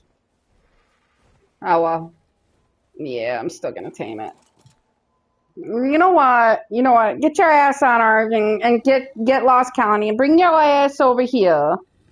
Alright, story time, y'all. Back to the book called Uncaged, eh?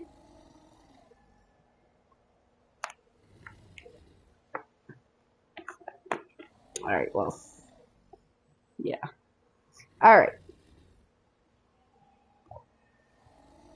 Then they entered the primate unit, and the pandemonium momentarily stopped as they reached in stunned horror to what they found.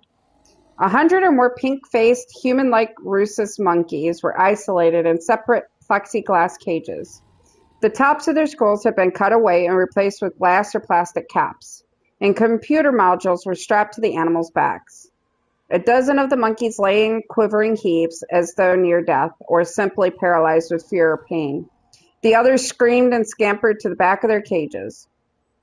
A baby monkey with a missing skull cap clung to its mother, who'd been similarly altered. The raiders used bolt cutters to slice the locks off the cage doors, and then, protected by thick leather work gloves, they began pulling the mutilated animals from their cages.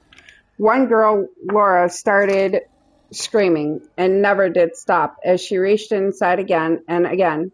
The monkey's eyes blank or wild, some shaking uncontrollably and without pause, defecating and urinating in fear and pain, and what might have been anger. Christopher was smashing out the exterior windows, and one of the experimental monkeys, which had been scampering down the hallway between the legs of the raiders, jumped onto the window ledge and then dropped out of sight. Another one saw it go and followed. The noise was terrific. The sirens, the screaming girls, the screaming animals, and the smashing of the cages, which sounded like an army of men beating on garbage cans with steel pipes. People continued to call for help. Give me a bat! We need a bat over here! Watch that monkey! He's a biter! Danny the timekeeper looked at his watch and yelled, 2 minutes! And the fury continued. Smash, smash, smash, scream, smash, scream, and the sirens wailed like banshees. Rachel, wild brown hair curling out from under her ski mask, got Christopher to break a door marked Dr. Lawrence Jones. Inside, she found a secretary's desk near the door and an enclosed space at the back. She went straight to a double-wide 4-drawer file cabinet. The cabinet was locked, but she pulled a short crowbar out of her belt, wedged it into the lip of the drawer, and then stood back while Christopher gave the bar a whack. The door popped loose, revealing a line of hanging folders. She pulled 3 of them out, carried them to the desk, and shook them. An envelope containing a thumb drive popped out of each. They'd been told by their insider that the thumb drives contained backup files and reports on the research being done at the facility. She went back for more folders, shaking out the thumb drives. Rachel! A thin, awkward teen stepped in, banging his hip on the desk, but holding fast to a maimed rat. His voice was cool, but the anger clawed through. Look at this! Look what they're doing! They cut off her legs! How could they do that? The woman barely looked up. Not how. Why, she said, and dumped 4 more drives onto the desk. Put that thing down and stick these drives in your pockets. The boy tipped the rat gently onto one hand and started picking up the drives with the other. It's pointless. They're going to be encrypted. She paused in her search. You couldn't decrypt them? The CIA couldn't decrypt them if the encryption is strong. He unconsciously scratched the rat between the ears and glanced around the room. The thing is, you don't want to jump through your butt when you need the files either. The decryption software is probably on one of these machines. She looked around, waved at the enclosed space at the back of the office. That's got to be Jane's workspace. See what you can do in 2 minutes. All right. The boy walked away with the rat and came back. Thank you. All right. The boy walked away with the rat and came back 15 seconds later with a compact tower computer under his arm. If it's on here, we got it. He was still holding the rat in his other hand. You can't take the rat, Rachel said. Ethan loves your key card, but he doesn't love any of us enough to change the rules. The rat's called evidence. She went back to rifling the last drawer. They'd gotten 12 thumb drives in all. Down the hall, the timekeeper screamed, 90 seconds! The boy turned away. Hey, she called before he plunged back into the pandemonium. Take this with you. Hide it. She handed him the crowbar. Whatever Rachel meant to him, Odin was sorry, but he was taking the rat. In the weeks since she'd become his first ever girlfriend, he'd helped her crash the systems in a couple of animal labs. But tonight was his first raid involving actual live animals. The suffering made him physically ill. The only reason he was still functioning was because he'd zeroed in on one living thing, one tortured rat that he could save. When he left the containment units, he was headed for the stairs and then back to the van to hide the rat. He pushed through 2 doors to the stairs. There, just before he was about to start down, he saw a flickering reddish light coming from beneath a door further down the hall. Curiosity got the best of him. He still had a minute. He walked down the hall and peered through the door's hand-sized window. He could see racks of laboratory glass and high-tech electronic equipment, but nothing else. He tried the doorknob, but the door was locked. He turned away, back towards the stairs, when he heard a strangled howl. What? He said it aloud to nobody. He put the computer and the rat on the floor, jammed the blade of the crowbar against the door's strike plate, and threw his weight against it. The door splintered, and after a couple more hacks, he had it open and stepped into the room. The flickering red light was an alarm of some kind, not a problem, since a dozen other alarms were screaming through the building. Off to his right, a whimper. He turned the corner. "Oh my God," Odin whispered. "Oh my God." A wolfish gray dog stared at him, its tail twitching with an almost wag. The dog had a wire basket muzzle over its mouth and a medical patch over one eye. It was sitting on the floor outside a large steel barred kennel, a restraining safety chain around its neck. The kennel door was wide open, as though the animal had somehow let itself out. "Hey, boy, I think. Are you okay?" Odin spoke softly, reached out to the dog. Odin had some social problems, but animals trusted him on sight. An IV drip connected to a bag overhead was spitting clear fluid onto the kennel floor. A shaved section on the dog's foreleg suggested where it had been attached. The animal definitely looked groggy, and Odin thought it might not be long out of surgery. "You're not okay, are you?" he said. And the dog, in cocking a yellow eye at the window, answered him as clearly as it had spoken. "Don't worry, I'll get you out of here." But trouble was on the way. And then we're about to hit chapter 2, but I want to put some narcotics into the dude.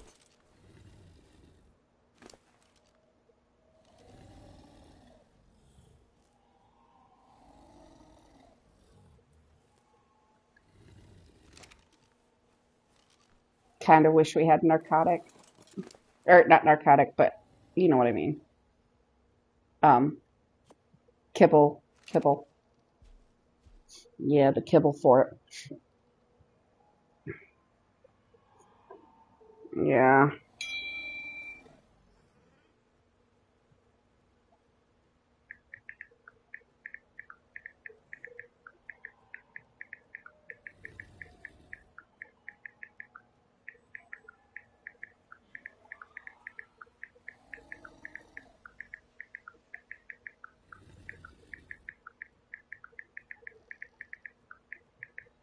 Sorry, I'm responding to someone right quick.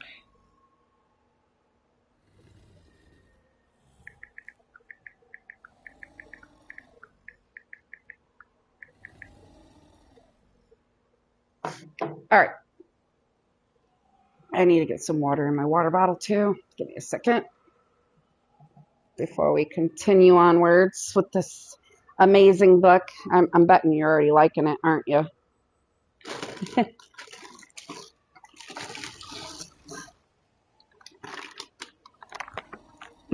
I don't know if Ethan's still watching.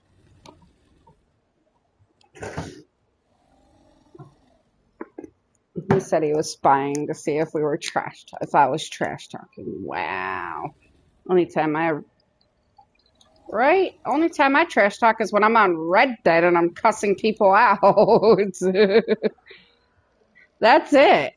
Other than that, I don't trash talk. I'm a good girl. I told you, I'm a sweet little angel. Right? Uh-oh, that laugh says it all. You're like, fuck you. No, you're not.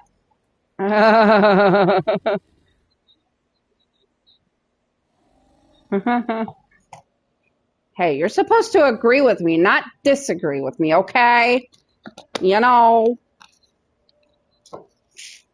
Uh-huh. I think I'm gonna order tonight. I want a sub for some reason. Hmm?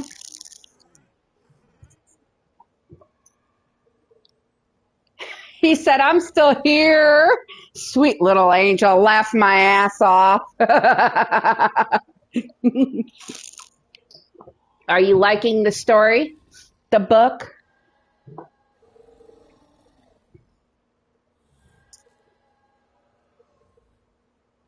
All right, Google subs for delivery near me. I don't want Wegmans subs though. I don't want Subway subs either.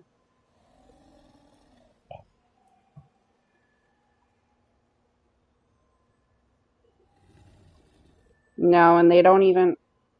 No. I want Andy's sub shop. But every time I try to do my thing there, you said Firehouse?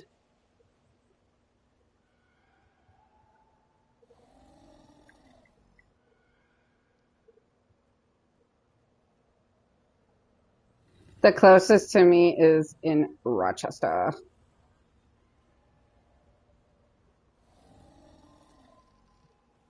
I guess I'll have to order it from Wegmans.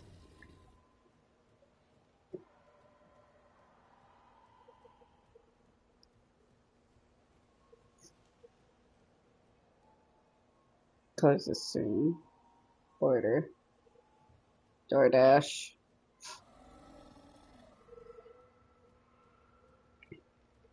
And it closes soon, so I gotta hurry up and order it.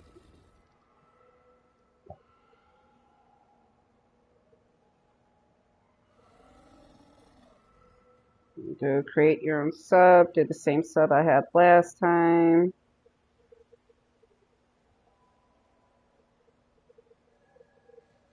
So fucking expensive.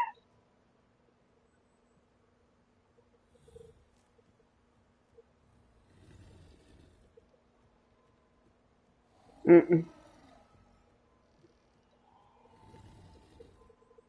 Mm-mm. I gotta take off the signature oil because that was spicy. We're just gonna do honey mustard and plain mayo since they don't have Miracle Whip. All right, continue.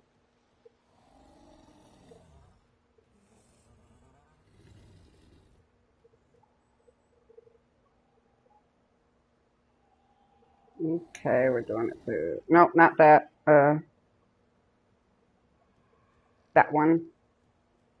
All right, back. Closed delivers by Tuesday. Fuck you. Everything. Yeah, everything closes so fucking fast. I want subs. Can search DoorDash sub. Search.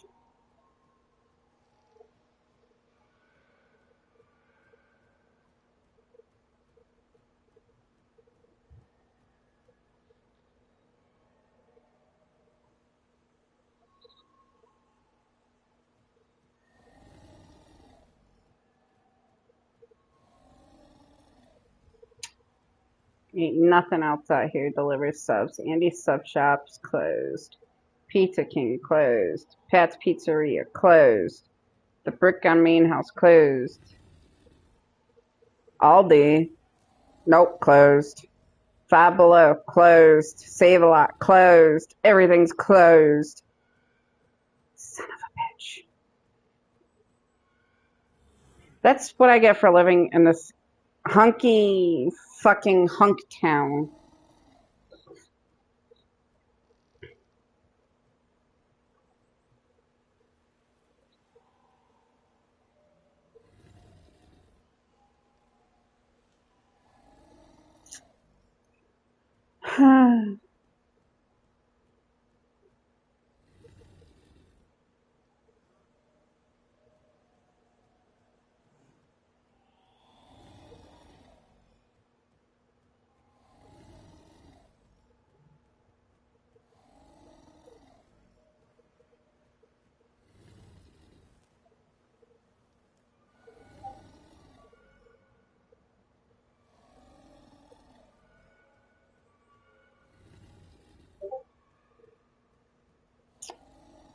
Fuck. Wanted to fucking order something, but everything is always closed. I could order Chinese, I'm sure.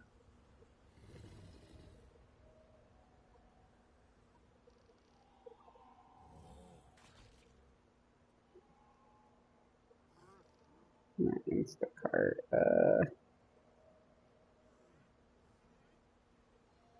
But I really don't feel like Chinese.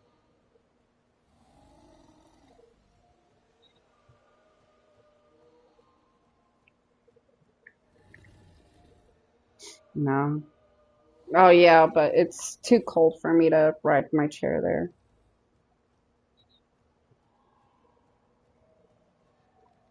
I think it's DoorDash that's closing already. Ah, even the fucking everything's closed on Mondays. I forgot. Like it's seriously stupid because it's Monday, everything is closed.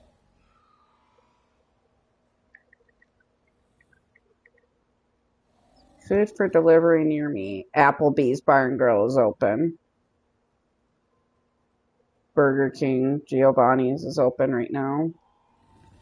But I really don't feel like a fucking pizza.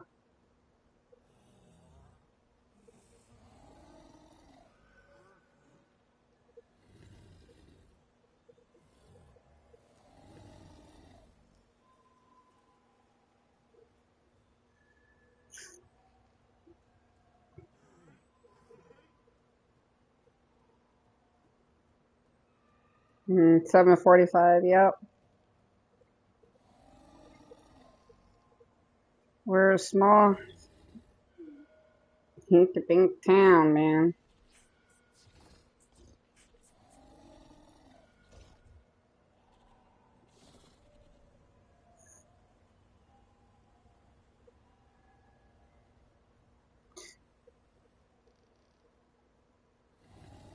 I'm gonna call Giovanni's. It looks like they do subs. Yeah.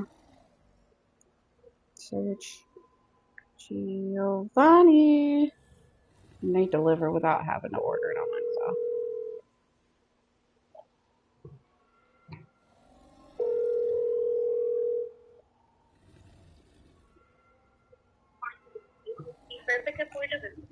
phone. For delivery. I'll be right back. That's your phone number.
Okay, I'm back.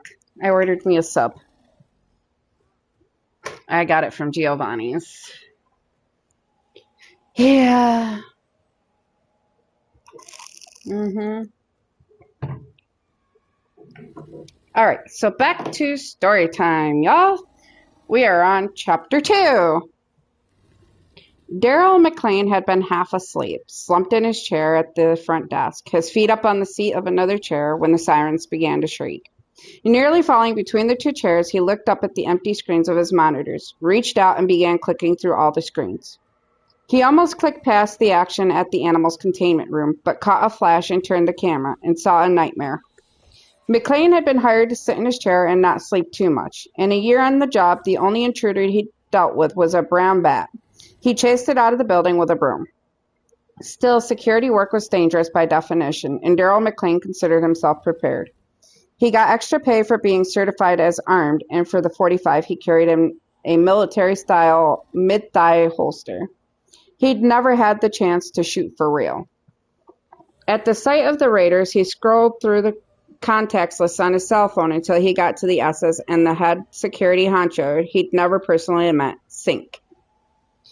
He called the number on the landline and heard 2 beeps, just like the 2 beeps he'd heard during the company's simulated emergency drills. He blurted, "Eugene Lab, code white. We've got all kinds of people busting out the animals. I repeat, code white." He hung up and dialed 911. An operator came on and asked, "Is this an emergency?" "Yes," he shouted. "I'm at the EDT lab on Franklin, and we've got people in the building smashing open the cages for the lab animals. They're wrecking the place. Lots of people. They've got weapons. I need backup right now." "Could you give us your name?" The voice was calm, even remote. Still shouting, "Daryl McLean. I'm the security guard. I need cops. I'm armed. I'm going in, but I need some cops." "We have a car on the way." "There are a lot of them. We need more than one car," he shouted. "I'm going in." He dropped the phone and pulled his pistol. He was carrying his favorite piece, a model 1911A1, Colt .45. He was so excited that he nearly forgot to jack around into the chamber. He did that only when he was out the door and halfway to the elevator. McLean was overweight and out of shape, 54, a resolute smoker and former drinker. But he'd studied all the Bruce Willis movies, some of which featured a cop who was also named McLean. A movie star would have rushed the stairs, but under it all, the real McLean knew that if he rushed the stairs, he'd probably have a heart attack. So he stood at the elevator and waited, and then inside the car waited some more, impatiently pushing the closed door button until the elevator began slowly heading for the second floor. At the top, when the doors opened, he did a quick peek and then slid down the hall to the first locked door. He unlocked it with his key card and then went to the next door and unlocked it. Back always to the wall so that he was more or less walking sideways, the gun out front. That all took time, and the longer it took, the more scared he got, until finally, with his heart pounding like a steam engine, his gun clenched in his right hand, he turned the last corner. At the end of the hall, he saw a tall man in a black mask and 2 others behind him, also masked. And the tall man saw him and shouted, "Security! Security! Let's go!" And all 3 of them disappeared down the next hall, and he could hear more people screaming, "Security!" McLean went after them, face red as a beet.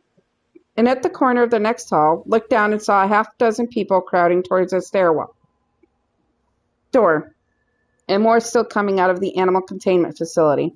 McLean screamed, "Halt!" and brought the gun up, jerked off a shot which went through the ceiling 15 feet in front of him. The shot was like a thunderclap in the tile hallway, and McLean rocked back, astonished by what he'd done. He was disoriented, screamed, "Halt!" again, and fired another shot, which also went into the ceiling. At that moment, the leader stepped through an office door behind McLean, 15 feet away, with a taser. McLean was already into his 3rd shot and fired it, and saw a masked raider at the stairwell go down, and then his world blew up as the taser element buried itself in his hip. The 16-year-old nervous giggler, the honors student Aubrey Calder, took McLean's last shot. The bullet hit her in the back, blew through her shoulder blade, broke her collarbone on the way out, and then smashed through a window down the hall. She fell face up, her eyes half closed, stunned. She was awake for 10 seconds, then began to shake, her eyes rolling up, not understanding, feeling no pain or anything like regret, and then she passed out. A boy her own age stood over her, shouting, oh geez, Aubrey!" and unconsciously smacking his head with his fists. The other raider who'd fired the taser into McLean's hip hopped over the twitching body of the security guard, ran down the corridor, stooped over her. "We've got to leave her," he said urgently to the boy. "We've got to leave. She's hurt bad, but she's not going to die if they get her to a hospital. Leaving her is the fastest way. The cops will be here in 2 minutes." He pushed the boy away from the downed girl, pushed him again and again. And then the boy pushed back and said, "Fuck you, I'm staying. I'm staying with her." He ripped off his jacket, ski mask, and T-shirt, then folded the T-shirt and packed it against the wind. The leader, the taser shooter, looked back once as he fled towards the stairs and shouted, "Don't tell them who we are!" The remaining raiders streamed out of the building. Sirens, they were close and coming fast, but they had known that would happen. They had time. In the building security lights, they could see monkeys scattered across the lawn, struggling to walk, to crawl. Monkeys screaming at the top, or at the darkness in pain and despair. Metal wires glittering in their exposed brains. 2 other monkeys stood silhouetted in the second-floor lab windows, apparently unwilling to jump. The raiders threaded through the gate and disappeared down the alley. By the time the cops got to the building, McLean had pushed himself into an upright seated position, leaning against a wall, his nerves still jangled by the high-voltage taser pulse. 2 deranged and bloodied monkeys were fighting a few feet away, paying no attention to him. The hall stank of fecal matter and urine and blood. 1,000 white rats and mice scampered aimlessly down the tile hallway. At the stairwell door, a half-naked boy seemed to be praying over the body of a fallen raider. The cops came in with their pistols drawn, saw McLean, leveled their guns, and shouted, "Push the gun away!" "I'm security," McLean shouted back. "Sir, push the gun away," a cop shouted again. "Push the gun away or we will shoot you." McLean realized the cops didn't like the idea of his having a gun, and he slid it down the hall toward them. One of the cops, his gun never wavering from a point on McLean's chest, eased down the hall, kicked the gun further away. "You have any other weapons?" "No. Listen, I'm the guy who called you." He pointed at the boy and unmoving body. "They were with them. They were wrecking the place." "Sir, I want you to lie flat. Put your hands behind you." "But I'm security." "Sir, I want you to lie flat." One cop watched McLean while the other focused on the 2 figures on the floor down the hall. When they had him cuffed, McLean strained his head around to look at them and said, "They pointed a gun at me. I had to shoot." 2 more cops moved past him, one crying out in fear when a rat ran up his pant leg, until they got to the boy in the body. A bloody ski mask lay on the floor next to the fallen girl. The boy looked up, fear in his eyes, and said, "She's hurt bad. Please, help me. That asshole shot her." The cop said, "Back away, lie flat, put your hands behind you, now." He did, and one of the cops knelt by the fallen girl and said, "She's hurt. We got to get her going. We need paramedics right away." "On the way," the second cop said. McLean called, "Is he dead?" One of the cops had a daughter of his own, a girl who sometimes snuck a little dope and misbehaved. He stood up and snarled, "It's not a he, it's a she, and no, she's not dead yet. You shot a pretty little high school girl, you fucking moron." By the time the cops got to Aubrey Calder, the leadership van was a mile away and moving out of the city. "Nothing is worth that," said a girl in the back. "Aubrey was my friend." "Nothing like that's ever happened before," said the leader. He was in the passenger seat up front, stuffing a garbage bag with the gloves and mask they'd worn in the raid. From between his feet, he picked up a bottle of bleach and emptied it into the bag, closed the bag and squeezed it until the contents were soaked. Bleach destroys DNA. Nothing even close to that. There was no reason for that rent-a-cop to go and shoot. We weren't threatening anybody. The young woman with wild brown hair, Rachel, was at the wheel and glanced back at her. "Ethan's right. It wasn't our fault, and it's awful. I'm sure she'll be okay." She held up a thumb drive. "When we find out what's on these, what was really going on in there, you'll see. This is the greatest thing we've ever done. Legendary." The girl wasn't buying it. "She was studying for her SATs," she said bitterly, and she began crying, unable to control it. She choked out, "She was trying for Stanford. She was taking all of the AP classes. Now what? She's going to prison if she lives?" "Get a grip, would you?" the woman shot back. "We can't all go losing it." Ethan glanced up from his work. "About that, you're absolutely sure the new guy got out? 'Cause if he's still in there pocketing rats or whatever he was doing." Rachel broke in, defensive. "I told you, he couldn't handle the scene and took off. He's in the other van.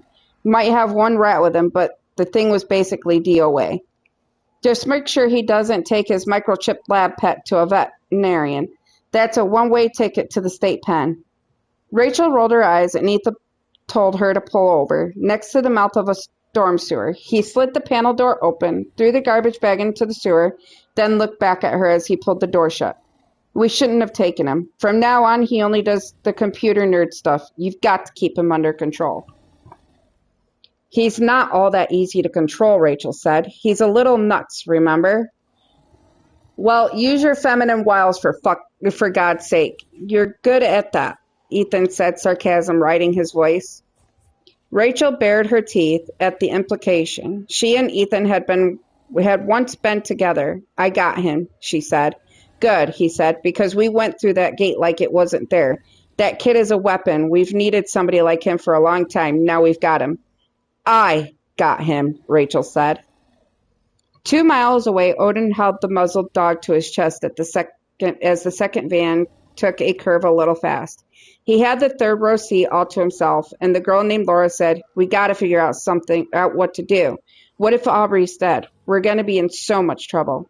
"I got to go home. This is my dad's van," the driver said, checking the rearview mirror for flashing lights. "What about you, Odin? Take you home?"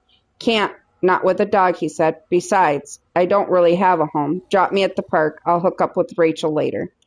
"I can't believe this," the driver said, and Laura started to sniffle. Odin said, "This is what happens sometimes. We were never playing games here. These people are killers. All you have to do is see the lab. But Aubrey, geez, I hope she's all right. Geez, I hope she's okay." The wolfish gray dog with a single yellow eye took it all in, but the dog hadn't known Aubrey Calder. All the dog felt was freedom. What do you think so far? Gotta love it. I just gotta force feed the Dodie again.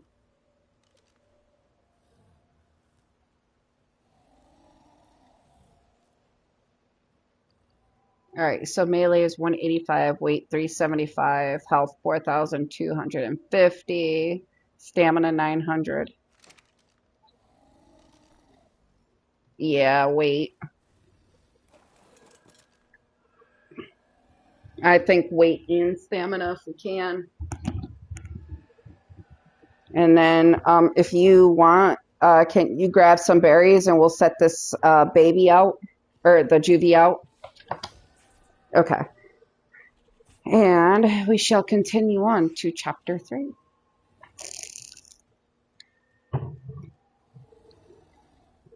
McLean, the security guard, was read his rights and taken in handcuffs to police headquarters. The cops talking about a possible charge of aggravated assault or even murder if the girl died. At the police station, he was uncuffed, said he didn't need a lawyer, and gave a straightforward statement except for one small lie. He had said fired his weapon deliberately into the ceiling, and the third shot had unintentionally gone straight down the hall as a result of his being shot with a taser. He knew that the tasing had come after the shot, but he'd picked up enough bad feelings from the cops that he thought it best to adjust the timeline. An attorney from the prosecutor's office sat in on the interview and made the point with detectives that it would be difficult to make a case against McLean if he had fired a gun in defense at the laboratory, which was precisely what he'd been hired to do.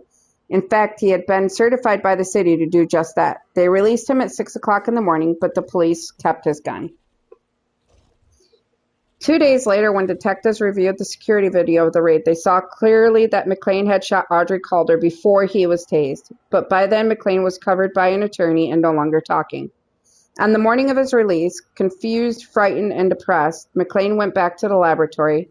The lawn and streets around the lab were crowded with dozens of people who looked like crazed golfers, running stooped across the grass and blacktop, trying to catch ricocheting golf balls. The thousands of white mice had been shoveled out of the windows. Inside, the entire staff was also attempting to corral loose mice and rats. McLean was spotted by Mary Train, the personal director. She did a double take, then said, "Thank God, Sink has been asking for you." "I was with the police," McLean mumbled. He'd always found Train intimidating. Yes, we know," she said. "Come this way. I didn't mean to shoot that girl. It was an accident." "Oh, God." McLean began to snuffle. Train looked away. I gotta check something right quick. Sorry. I do have to keep an eye on a message on PlayStation.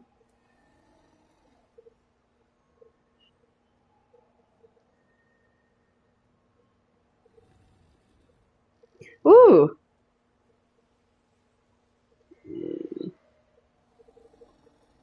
Ah, okay. All right. Yeah, we like the Equus stuff.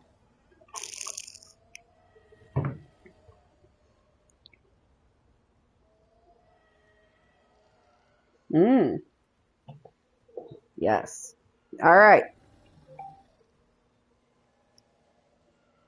What's this? Okay.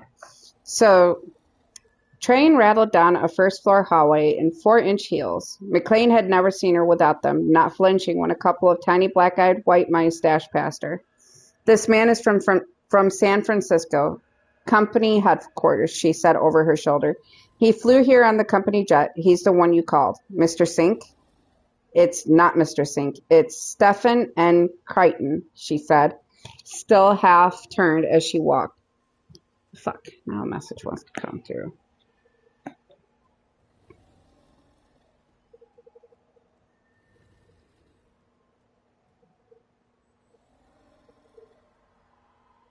Okay. His initials are SNC, and everybody calls him Sink. That's what you should call him, Sink. Sink, Miss McLean repeated after her. One more thing, Mr. McLean, she said. She stopped to peer at him. Do not lie to Sink. Tell him the absolute truth, whatever that is. I will, McLean said. She led him down the hall, down to the conference room, where a tall, silver-haired man in army-style steel-rimmed glasses and a pinstripe suit was talking to the lab director and his assistant. She stepped inside and said, Daryl McLean, the security guard. Sink nodded and said to the other two men, Give me a moment alone with Mr. McLean. I'll find you up in your offices. They left, with Train pulling the door shut behind her. Sink was at least 6'6", McLean thought, and looked to be in extraordinarily good shape, like a pro basketball player. He had sharp cheekbones, a squared-off chin, and the hair at the sides of his head was neatly buzzed.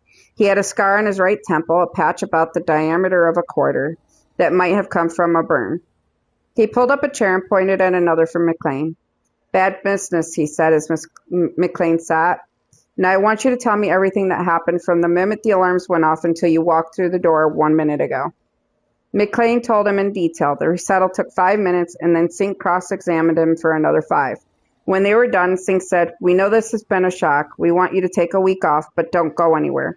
We will provide an attorney, a very good one, to handle any legal issues you may encounter at no cost to yourself. We don't anticipate any criminal action against you, but you may be sued by this girl you shot. If you're sued, we'll defend you. If you are penalized in any way, which we doubt, we will pay you the penalty. In the meantime, we will increase your salary by $200 a week, $10,000 a year. This disaster is not of your making. You did exactly as we expected you to do, and we are pleased with your performance. So go home and be available for that attorney. I really appreciate it, Miss McLean said. Relief flooded through him. Sink was a guy who had your back. He tried to tell the story again of how the girl had gotten shot, but Sink, showing a flash of impatience, waved him off. Daryl, go home. Can you drive? Good. Try to get some sleep. A man knocked at the door and stepped inside. McLean had never seen him before, but he had an air of cool efficiency.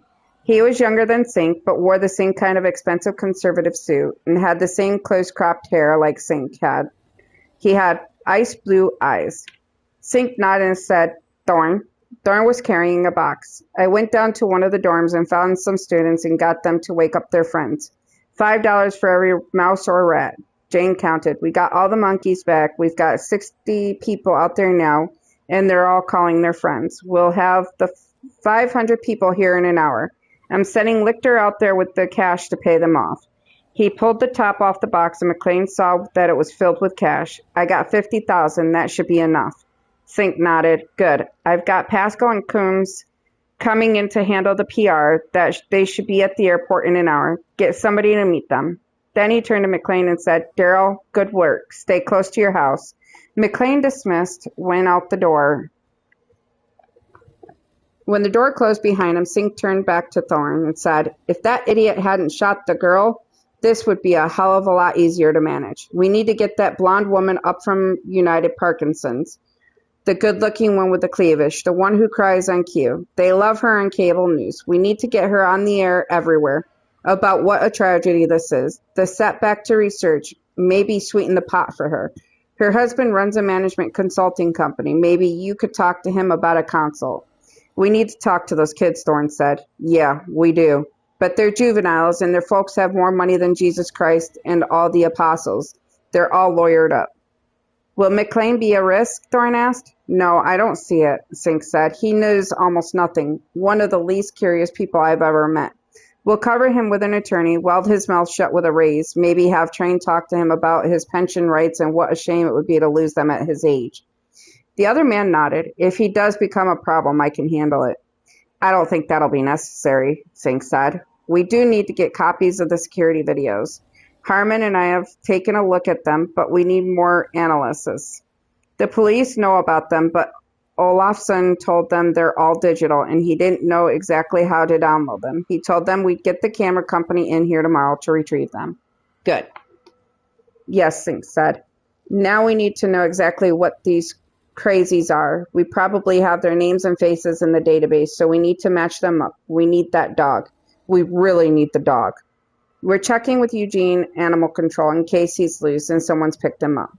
Tell your rat catchers $1,000 for the dog, said Sink. Get that money out to Lichter and send Harmon in. Thorne nodded and left. A moment later, a man closer to Sink's age, casually dressed in jeans, a chambray shirt, and cowboy boots, stepped through the door. He said, Boss? Harmon wore... Yeah. Yeah, I was looking up at the Anki. Harmon wore dark aviators, which he didn't remove. We've got a problem with Jane's, Sink said. The damn fool kept copies of the research files on thumb drives and kept the thumb drives in a regular file cabinet from Staples. Not locked? It was locked, but it probably didn't take 10 seconds to jimmy. Those drives should have been in a 1,000-pound safe, bolted to the floor. I need you to go up there and scare the shit out of him. Do that nervous, crazy thing you do. Shout. I need a complete reconstruction of what went out of here, and I need it fast. The files were encrypted, though. Yeah. Sink rubbed his hands over his face as if trying to wake himself from a bad dream. He was using those DARPA drives, automatic military-grade encryption. Every thumb drive has a separate password, a long password, and if he'd used a password generator, they'd probably be unbreakable, but he didn't. Jane made up the password as he went along. Ex-wives, girlfriends, kids, cats. Jesus, they're so crackable. The encryption was separate, but the encryption software was on Jane's office computer, and they took that too. If they've got the computer mojo and crack those passwords, they'll get everything. If they're long, how did James remember them? Did he write them down somewhere? He says he has a password safe on his phone and a backup on a home computer. They won't get those. If they try to crack the passwords, they'll have to do it the hard way. Harmon nodded. At least that'll give us some time. Yes. Now, hostile assessment, Sink said. Let's hear it. These kids were pretty good, Harmon said. Not a compliment, but a professional judgment. Gloves, masks, so no fingerprints, no faces. Have precise intel, which means they've got at least one inside source. Cracked the back gate's electronic lock. Don't know how they did it. Came with the perfect equipment. They were on the clock right from the start. We found a baseball bat that somebody had dropped, had a hole drilled in the handle with a leather loop tied through it so they could carry it under a jacket.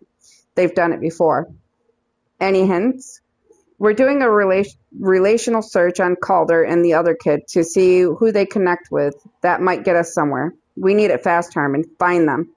Harmon stretched his arm over his head, cracked his knuckles, and said, Man, I like this shit.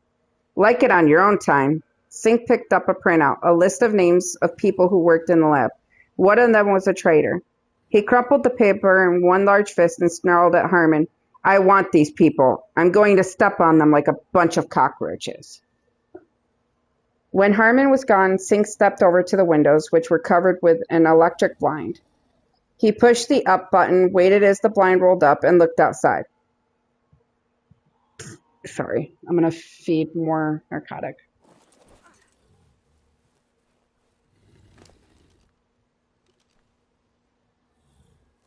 We would have been fine if that fucking whatchamacallit didn't come around attacking shit. Drakeling. I'm just going to force feed it the whole stack right here. Alright. Alright.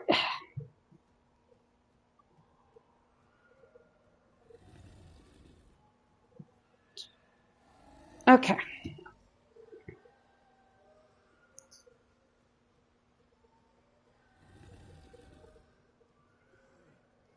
There were people everywhere, including a kid who was carrying a see-through plastic tub, dozens of mice scrambling unsuccessfully to get up the sides. The kid was getting rich this morning, student rich anyway, Sink thought. A lot to do this day, and he needed a little silence to think about it. The Eugene lab was critical to the interface research. They had other labs in other countries where they could do the kind of research that would put them in jail in the United States, but those countries didn't have the necessary intellectual or technical resources. They needed Eugene and the other secret facilities in America. But if the public learned about what they were doing there, Sink and his security personnel could deal with the inevitable minor leaks. A quiet conversation with key people in the government or the military or the intelligence agencies could handle the small stuff. The biggest threat to the program, to the company, and to the people running it, himself included, was the American public. If the public knew what was going on, if the wrong video should go viral, the missing thumb drive, should somebody decrypt them, had enough distasteful video material to start just that kind of fire. He became aware of the pain in his hands and looked down at his balled fist. He squeezed them so hard that the bones stood out in pale white relief. He relaxed them, opened them, felt the blood flow back. So much to do, and too big a prize to let slip. Fools, if only they knew. Chapter 4. Hollywood. The young woman cut through a crowd of fashionistas, a comet of rust red hair and a cluster of blondes. She sliced past someone she vaguely recognized as a movie star, hazel eyes tapping his face before turning away in uninterest, not running but hurrying like the White Rabbit. She was wearing a flannel shirt, ripped blue jeans, and waterproof hiking boots. A hoodie was tied around her waist, not exactly boy bait clubbing gear, but not a girl who went unnoticed. Her eyes scanned the throng around her, searching for a particular face, not finding it. The star's head craned toward her like a missile locking on a target. "Get her number," he barked to his bodyguard, an ex-linebacker in a suit. The star pushed past a velvet rope and took 2 quick hits of breath spray. "Move! I need that chick's number." A month after the raid on the lab in Eugene, and 850 miles straight down I-5, the Hollywood Strip at closing time. The streets were still steamy, a record-breaking heat wave for the end of June, and the heat seemed to jazz the intensity. People dancing on the sidewalk, laughing, talking, and occasionally screaming. Packs of clubbers boiled out on the sidewalks, LA wannabes. Someday screenwriters, would-be movie stars, shiny-groomed valley girls and guys looking for rides back to Van Nuys or Thousand Oaks. And the young red-hot star, a real one, with his posse and paparazzi waiting for him to hook up with somebody pretty enough to make the tabloids. That would happen soon. It always did. The star's bodyguard fell in behind the lanky girl and the 2 creeps she'd been trying to lose for 6 or 7 blocks. The creeps had slowed their black Tahoe as she'd been walking along Hollywood Boulevard and called out to her from the SUV's open windows. "Hey, we need to talk. Hey, baby, we need..." When she ducked into a parking structure and up a flight of stairs in an effort to ditch them, they pulled into a no parking zone, jumped out of the car. The chase was on. Darting out a rear exit of the parking structure, she'd cut back to the neon boulevard. She glanced behind her and saw that they were still coming. Pimps, she guessed, though she didn't know exactly why they were after her. There were prettier girls all over the street. She twirled her waist-long hair into a knot, pulled on her hoodie, and quickened her pace. She'd come too far to risk a call for help. No risk bringing in the police. Maybe they guessed that maybe they'd picked out something about the way she moved. The differences between her and the others in the crowd. The girl veered north on Vine into darker territory and broke into a run. Within a block, the star's bodyguard, she'd figured him for another pimp, had dropped out, and she felt safer, felt like she'd opened up some distance. Then her left boot slipped on Marlon Brando's star, embedded there in the sidewalk. She went headlong into the pavement, scraping skin from the heels of her hands and her knees. There was no time to check the damage. She was up and back in motion and lurched into the shadows, separating a costume shop from a boarded-up video store. Her tumble had caught the eyes of the Tahoe guys, and now they skidded into the shadows behind her. With ugly grins at the sight of the 6-foot-high dumpster blocking the back of the alley and their cornered prey. The girl pulled a knife with a taped wooden handle from her waistband and raised it, shoulder high. 7 inches of steel with well-honed edge that flashed when it caught the light. "Come on, baby girl, we ain't gonna hurt you," said the big fat liar in the blue tracksuit. He had a nasty rash of pink acne across his forehead, and his eyes were deep set, with black circles beneath them. A meth freak or something like it. "Tell her, man, we're here to help." The second big fat liar in doubled-up gold chain stepped forward. "Fine thing like you, we offer career opportunities." "I know I can't take both of you, but one of you is going to get it in the gut," the girl said. She had the knife out in front of her, and the point of it tracked back and forth between the two men. "Get away from me and stay away." The two liars moved in a coordinated dance, watching the knife. They'd seen females with knives before. Usually they were no big problem, but this one seemed like she might know what she was doing. She moved slowly backward, but also slipped sideways, first one way and then the other, so she was always one-on-one rather than between the two of them. Knife looked nasty. Still, they had the reach on her. She was moving in a crouch, and she feinted towards the one on the left, and he felt the point of the knife flip past his eyes and then come in low toward his gut, and he managed just barely to move back. He grunted, "Jesus." But the other reached out a punch and almost tagged her on the forehead. Not much room left. With the knife in her right hand, her left hand reached back, feeling for the wall of the dumpster. She needed to know exactly where she was. Then a third man walked into her field of view behind her attackers, ambling in from the mouth of the valley. He said, "What the hell? Rollo? Dick? That can't be you." The two thugs swiveled their heads towards the voice. In the dim light from an overhead billboard, a newcomer looked.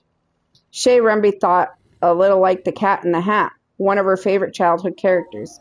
Not an especially friendly cat, not this one. He wore a shabby round-topped bowler hat, a rumpled linen jacket over a black t-shirt and black jeans, with polished motorcycle boots. He was on the short side, even with the bowler hat and boots, and he was slender with a 3-day beard. He was leaning on a gold-headed walking stick. His face was crossed by a scar, which started somewhere below the rim of the hat, cut over his left eyebrow and cheek, and disappeared below his jaw, as though he'd been hit with a machete. His narrow shoulders heaved with a sigh. He said, "You can't have forgotten. I mean, how could you forget? You're banned from Hollywood. This?" He looked around him as the perplexed. "This is certainly Hollywood, isn't it?" Rollo and Dick, Shay had their names now, stepped away from her, and Rollo said, "Watch her, watch her." Dick glanced at her and said, "Stay put or I cut your face off," and a knife flicked open in his hand. The blade was 6 inches long with a serrated edge. The four of them were now spread out in a rough diamond shape, with Rollo and Dick in the middle, their heads swiveling back and forth between Shay and the Cat in the Hat. Rollo snarled at the man, "You forget your goons, flying solo like Superman." "This saddens me," the Cat in the Hat said. He didn't seem at all afraid of the switchblade. Shay glanced back at the dumpster, assessing the possibility of escape with a quick jump and a pull-up. Just then, two very tall but very thin men stepped silently to the edge of it, their toes gripping the metal rim in soft Indian-style moccasins. They perched there, over her head like enormous owls on a low branch. One of them smiled down at her. As the thugs had moved away from Shay, they'd focused on the Cat in the Hat and hadn't seen the newcomers. "You're going to be a lot sadder when we cut you," Rollo said, moving off to his right, showing a razor. "Ain't going to be enough left to feed my dogs." Dick circled to his left, the switchblade slashing air. Let me check, see what's going on. Right quick. I'm checking messages.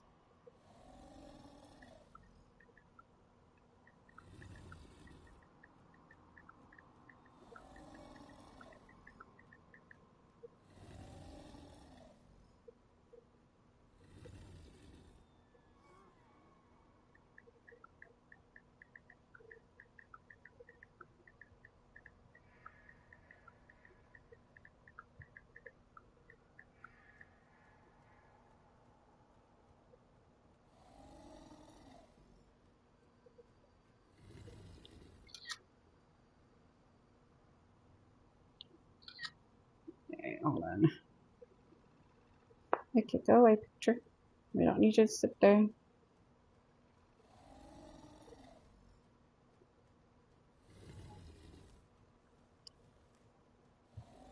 All right, back to the book. Still good on that.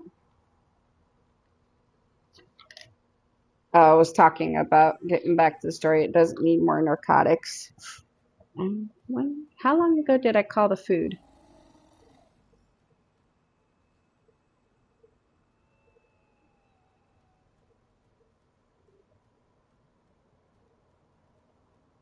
Yeah, 7:46. It's 8:24. So it's been what, 20 minutes? No, it's been over 20 minutes. Oh, the character's hungry and thirsty. I might have to call them and see, because sometimes they say that they can't hear, and we're lagging. All right, give me a second.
All right, I'm back. Thank you, thank you. It's over halfway done, so. All right, now I gotta get back to where we were. Oh, what the fuck now? Oh,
Back to the book.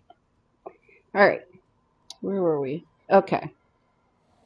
The four of them were now spread out in a rough diamond shape, with Rollo and Dick in the middle, their heads swiveling back and forth between Shay and the Cat in the Hat. Rollo snarled at the man. Okay.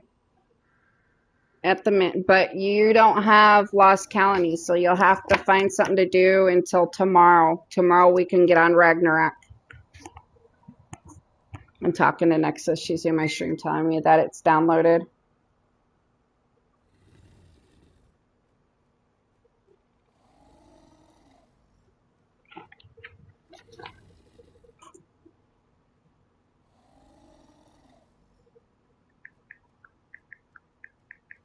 Hold on, messaging. Oh my god, I can't spell.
Jesus Christ.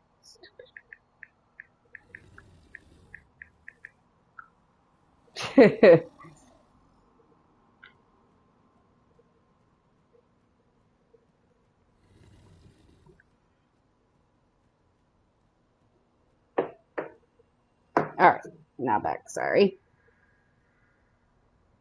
Shay glanced back at the dumpster, assessing the possibility of escape with a quick jump and a pull-up. Just then, two very tall but very thin men stepped silently to the edge of it, their toes gripping the metal rim in soft Indian-style moccasins. They perched there over her head like enormous owls on a low branch. One of them smiled down at her. Oh, shit.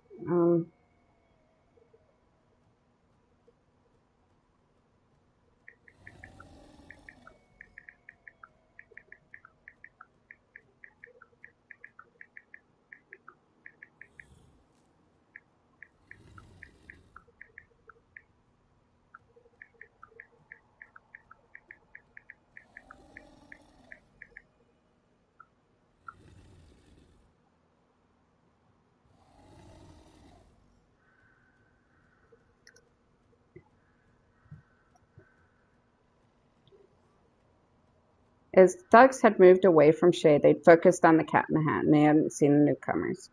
You gonna be a lot sadder when we cut you, Rollo said, moving off to his right, showing a razor.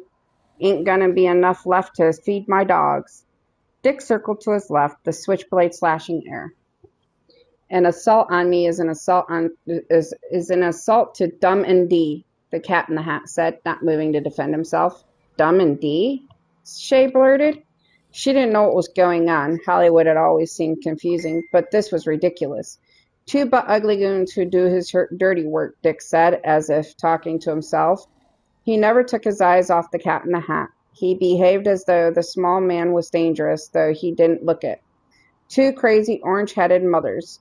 Shay cocked her head. You mean like these guys? Shit. What the fuck is going on now?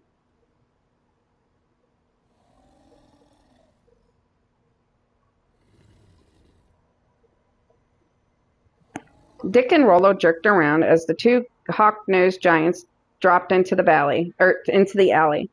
They were, Shay thought, at least 6'8" and twins, with pock-marked complexions and indeed orange hair, and wearing matching outfits that might have been designed for combat in the Hollywood zone.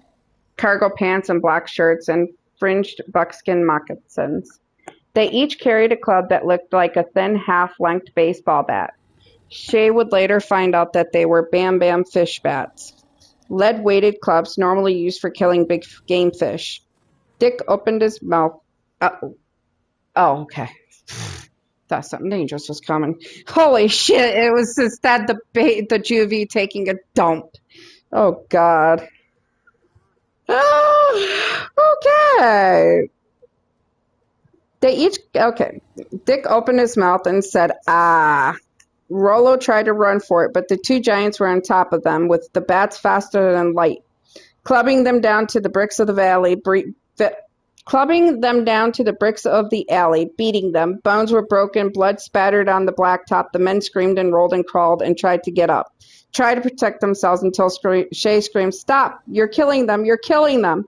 The Cat in the Hat waved at the twins and said, "Okay, did you break Dick's leg there? I don't think you did." One of the men she didn't know, dumb from D, and wondered that anyone could, stepped up with a bat and swung it like an axe down on Dick's shin, and the leg broke with a crack that preceded Dick's scream by a thin nanosecond and sent an electric shiver through Shay.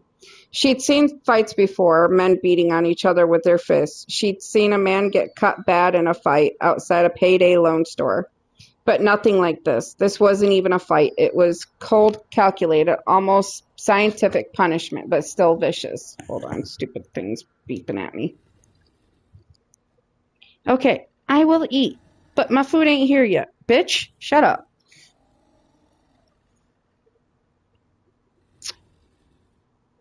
This wasn't even a fight. It was cold, calculated, almost scientific punishment, but still vicious. Dick and Rollo, large as they were and armed with blades, had no chance, and they curled up like snails and bled on the pavement. As the beating ceased, the Cat in the Hat squatted between the two men and said, "Now, you tell Randy that if he sends you two back here, I will send Dumb and Dee down to see him. They will break as many bones in his body as they can find. They might miss a few, but it won't be many." Rollo said through blood, "Hi, we're having story time while I'm taming Stoids. Yes, it is story time. You've missed quite a bit."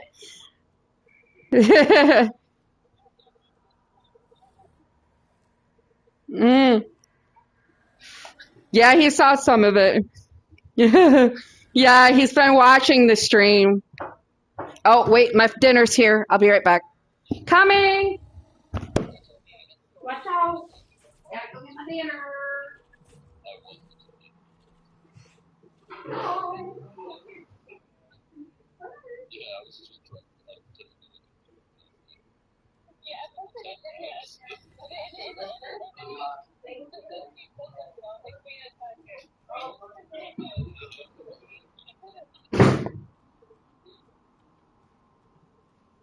It's dinner. Yeah. Huh? Wait, what? Hi. Oh. Hi. Did you get lost colony, sir? After my little shit talk to you.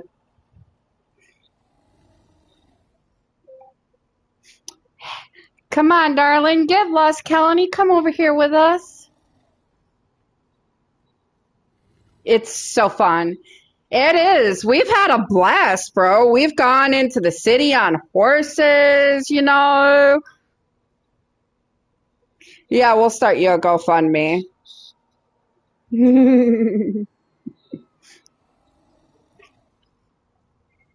Yeah, it is.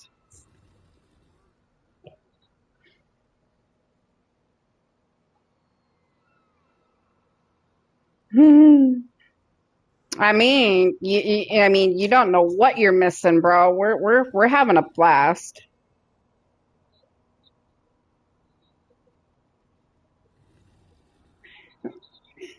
Let me call Maltier.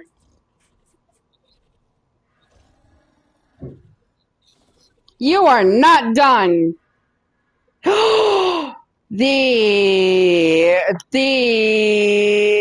the wow, that's an atrocity. You know, You can if you get Lost Colony. Get Lost Colony. Get Lost Colony. Get Lost Colony.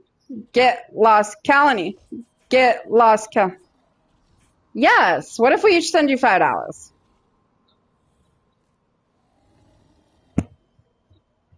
Ridiculous. We're trying to help you get it so you can come and have fun.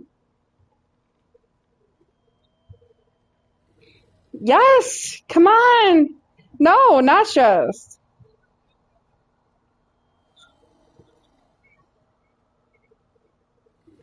Yeah, you think about it. Yes. Yes. Yeah. Yes.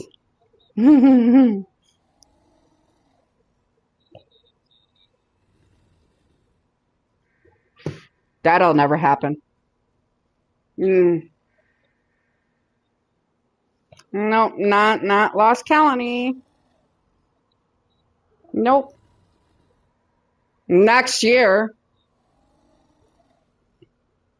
It was like $30 when it was actually just as much as the game, to be honest, when I bought it. So technically it is on sale for $30. I paid $60 for this game and $50 for fucking Lost Colony. You telling me? Yeah. No, it was more than 30.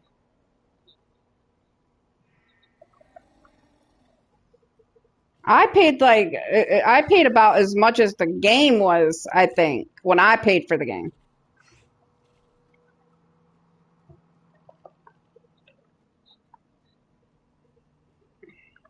Yeah, I believe so.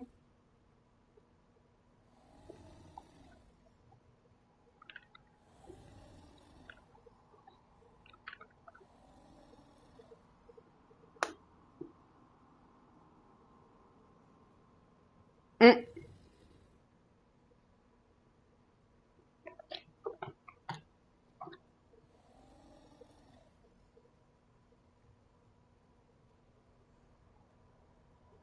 yeah, minus the fact that that he didn't join us.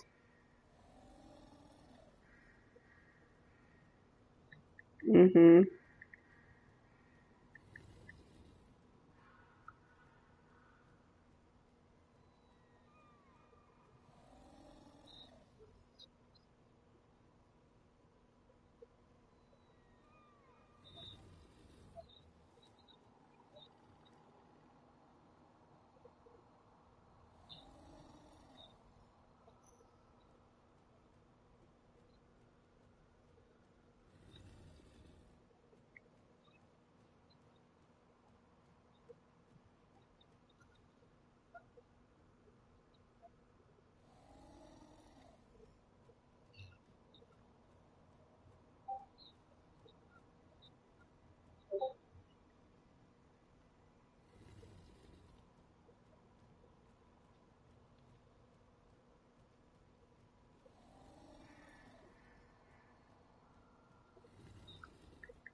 I'm gonna look. How much was Lost Colony when it first came out?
says $30 on December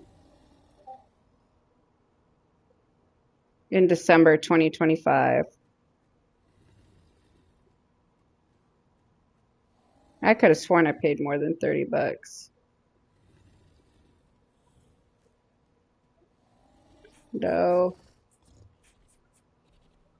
I got everything at the same time almost, I think.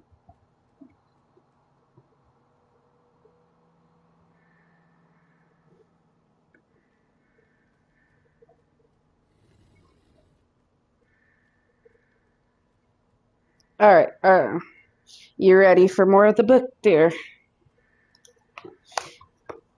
All right. So where were we?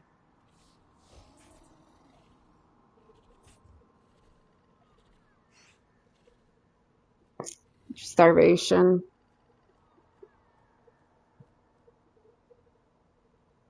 Yeah.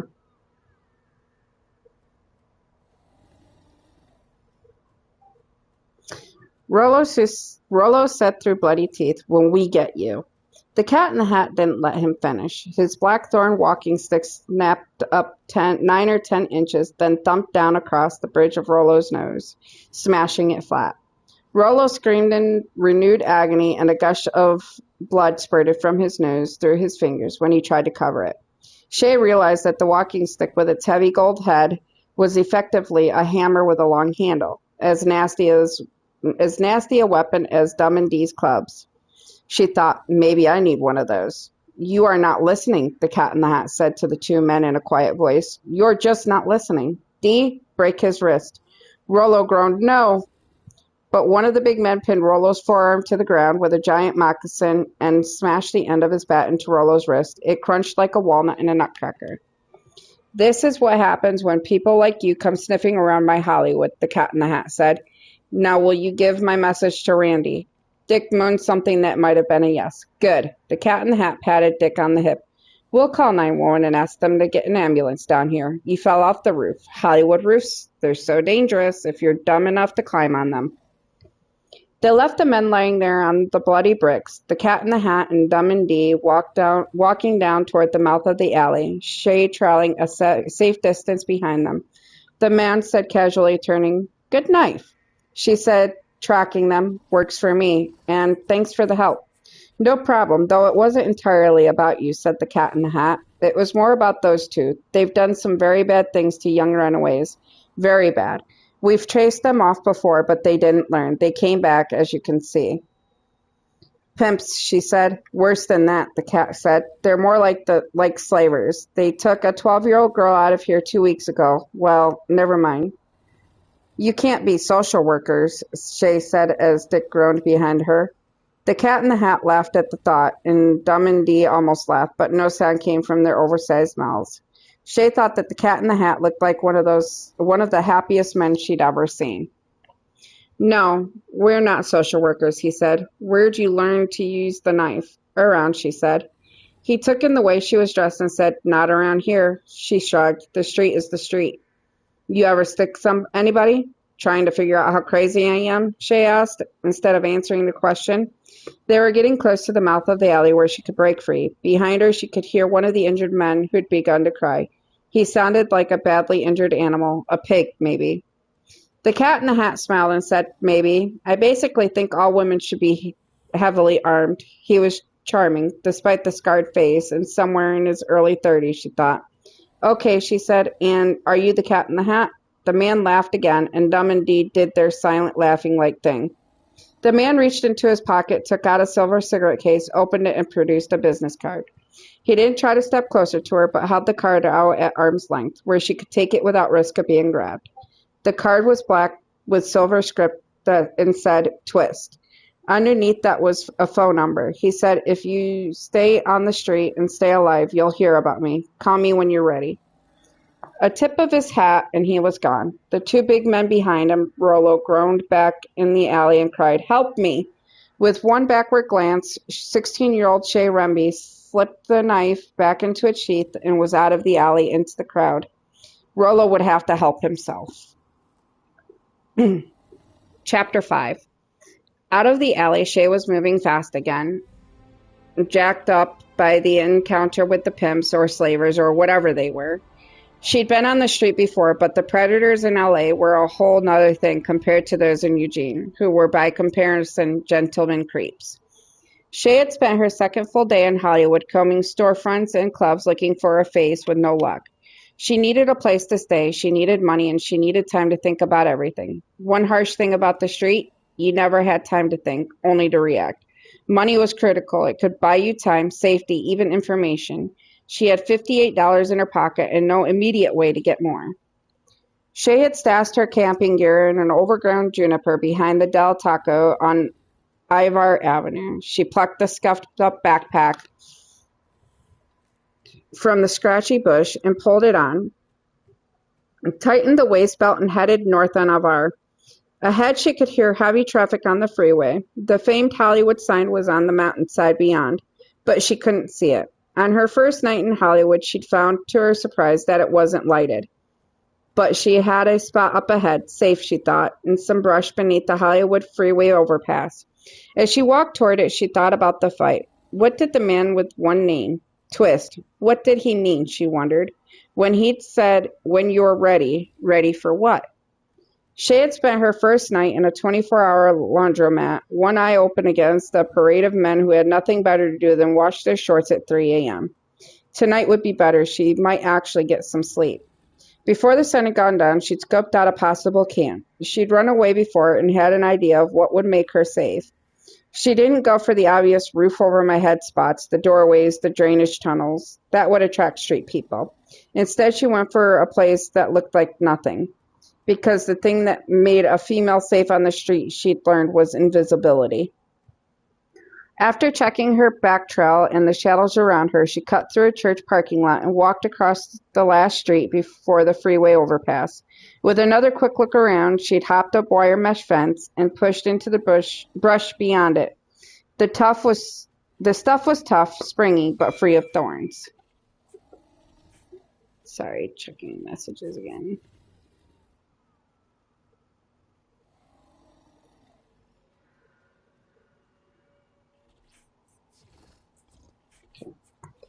In the center of the clump was a space long and wide enough to unroll the olive drab bivy sack she had taken from her foster parents' collection of camping gear.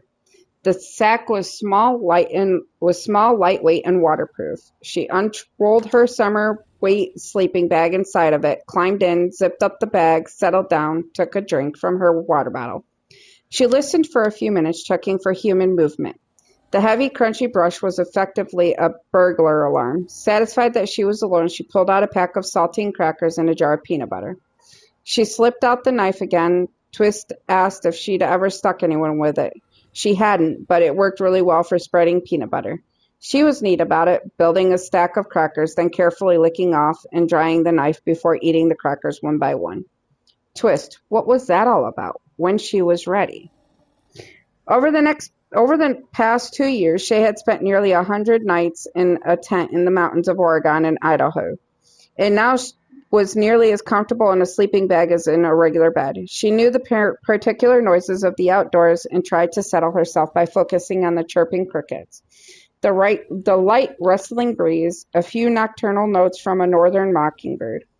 After a while, the fight scene stopped replaying in her head, and the tension leaked out of her body. But then her real worries came flooding back in. 4 days earlier, she'd been in Eugene with no idea of going to Los Angeles. 3 weeks before that, her brother Odin had fled their hometown and headed south, down the coast. She'd come to find him. Like too many nightmares, this one began with a phone call. Shay had been in bed asleep at her foster parents' place when her cell phone began vibrating. It stopped before she was fully awake, then started again. She picked it off her nightstand, and the foster kid who shared the room mumbled, Turn that thing off, turn it off." She looked at the screen, saw the unfamiliar number, no name, and because of that, and because of the time, knew exactly who it must be. She rolled out of the bed, stepped into the hallway, closed the door behind her. "Odin," she whispered. "Can you talk?" he asked. "They might catch me," she said. "Post-midnight calls were a violation." "I've got to go away," Odin said. "I'm running. I don't know where, but Oates will ask about me. Tell her you didn't know I was going or why I was going, and you don't know where I went." Shay wasn't sure he was serious. That's a terrible idea. What about graduation? You'll miss the ceremony. Look, he broke in. You can read about it tomorrow, but there was an accident. It was at the lab. I was there and I did some computer stuff to get us in. And the police might find out and the ceremony. I graduated. I don't need the ceremony. What kind of accident? This involves Rachel, doesn't it? She made you do something stupid. She didn't make me do anything. Shay, I'm here on my own. Okay, Shay said. But you can't just go. You can't just leave me here. You'll be fine, he said. You're a lot tougher than I am. 1 more year and you'll be free. Maybe there'll be some of Mom's money left. You can go to college. Fat chance, Shay whispered, one eye on her foster parents' bedroom door. They're draining it like vampires. There's still some left, more than enough. I'm not taking any, Odin said. I'll be 18 in 43 days and done with them. They won't catch me before then. Odin, please. There was a strange whine, and Odin said, It's okay. I'm not going to leave you. Is that Rachel? Let me talk to her. Odin! That's not Rachel. Fuck.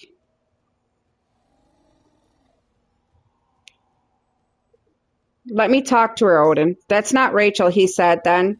There's the van's here. I gotta go. Watch the news tomorrow. You'll see why I'm going. Rachel says it was worth it. I don't know. I don't know if I believe her anymore. Shay made another protest, but Odin said, Listen, I'll pop you a Facebook message when I can. Hey, I'm glad you're my sister. He was gone. Shay flew to her laptop to see if any of the local stations were posting on their websites about a lab accident. She checked twice more overnight, but there was nothing until the shocking morning newscast. TV reporters said radical greens had attacked a medical laboratory in Eugene, and as they were freeing monkeys and rodents, a security guard had shot one of the raiders, who remained in serious condition. The shooter, described by a spokeswoman for the lab's parent company, Singular Corporation, as a highly trained weapons handler and grandfather of four, might be charged with something, but probably not. He himself had been shot with a taser. The wounded girl was the same age as Shay, but had attended a private high school. A yearbook photo flashed on the screen, and Shay thought Aubrey Calder looked like the kind of person who'd be nice to her brother, and that made her a little sad. Then the reporter added, Police say the shooting, which occurred in the course of a crime being committed by the raiders, could mean the raiders themselves are guilty of aggravated assault. Odin, guilty of assault? He'd always been the sensitive one, the naive one, the one who didn't fight back when he was bullied at school. Odin, who wouldn't hurt a fly. She'd been the one to take care of business, who carried a secret knife, who went to head with social workers and lousy foster parents. A year younger, she'd filled in for their missing parents, taking care of her sweet, mildly autistic brother. Over the next week, Shay had gotten 3 messages from him saying simply that he was okay and with friends. The messages were on fake Facebook accounts they'd set up after the county had separated them. For extra security, they'd even gone to a Starbucks, used the store's wireless to set up Gmail accounts under fake names, so not even Gmail would have an incriminating URL in their records. They'd used the Gmail accounts to set up the Facebook pages. When Shay wanted to leave a message, she'd turn on private browsing and leave the message on Odin's Facebook page. He'd leave his messages and replies on another page. His 3 messages had been short and cheerful. He was getting closer to freedom, the magic of 18, and he was traveling with people in Colorado and northern New Mexico. There were no more specifics about whom he was with, though she assumed Rachel was among them or what they were doing. Then the mysterious investigators had come to see her. I'm going to pump more narcotics in just to be safe. Yep.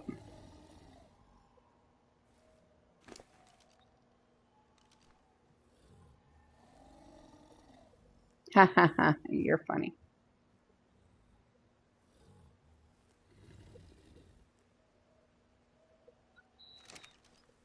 Okay. That might have been a little bit much, but you know. All right, I'm going to mute my mic and take a bite of my sub.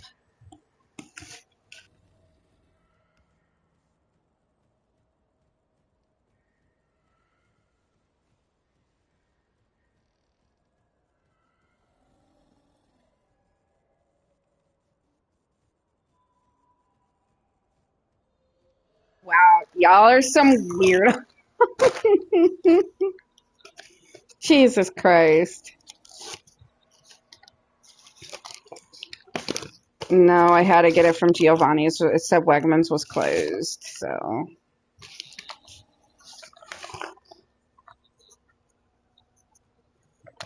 I got it from Giovanni's. It's turkey and salami.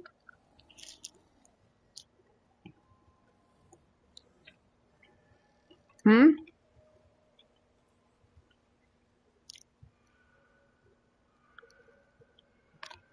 Mm. Mm.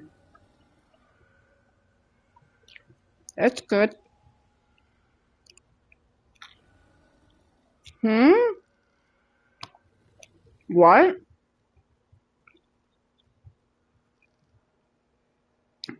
Well, it's all right. Tomorrow I'll be on rag for a bit. Mm-hmm. Why you don't go over to rag with me? Mm-mm. Well, mm-hmm. So I'm gonna go over to rag and build.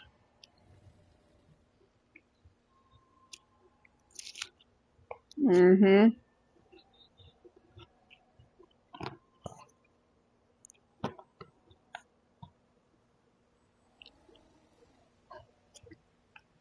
Yeah.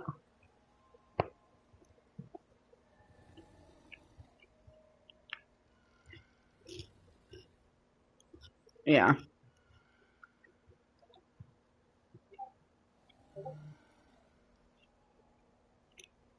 Mm. Okay. Mm. Right.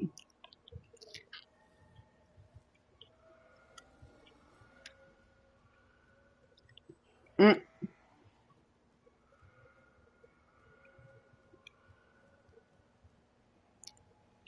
Yeah, you didn't want to go into bed until 6 o'clock your time this morning, ma'am.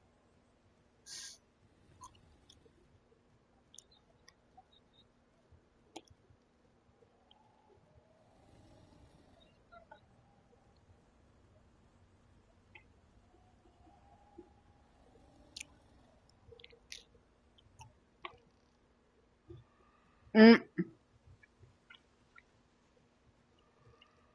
Uh.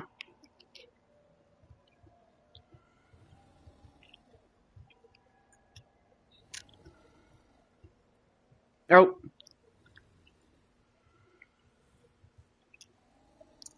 it's an alright sub. It's not as good as Andy's sub shop though.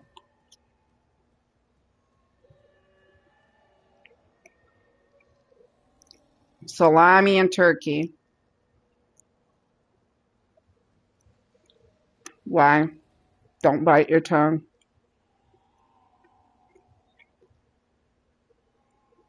Excuse me? Say it. Wow. Lies. Mm. I'll eat your salami.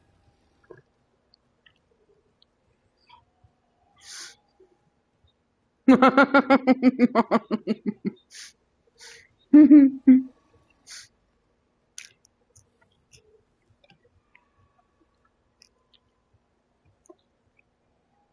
made some new friends here on Lost Colony too. We're on a good server. No, I want you over here, but no, I want you over here. I need you over here. How about that? Mm-hmm.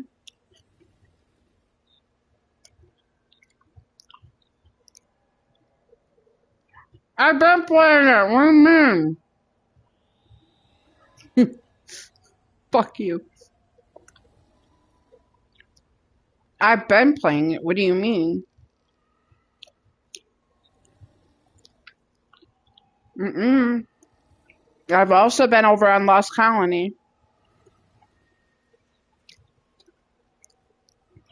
How do you think I already had a base set up here? Hmm? Hmm? Yeah. Yes, I did. And then I had to come back over.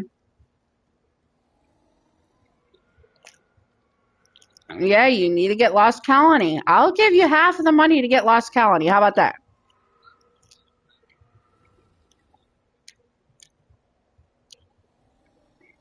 Mm. Mm-hmm.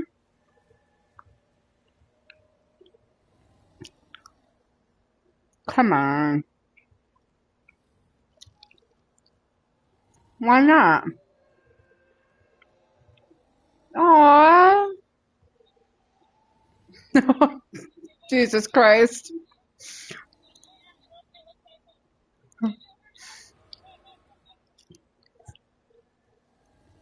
I just bought Nexus ARK. I didn't get Lost Colony for her, but I bought the game for her because it was only 22 bucks. So mm, it's on sale right now for $22.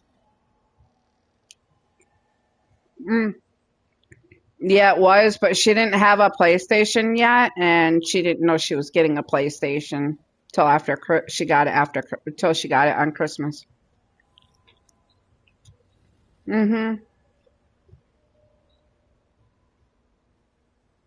The ones that say Nexus, yeah.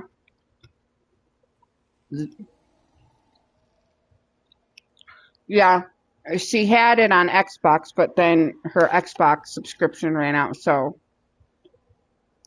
yeah, anything that has Nexus name on it, it's Nexus.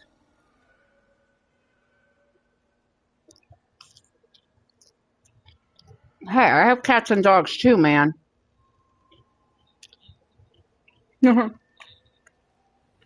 Yeah. Now you got to get Lost Colony. Because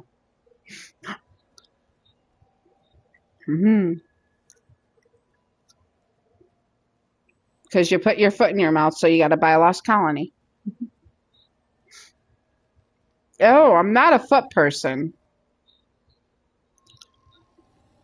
I'll take a foot of, something else, but.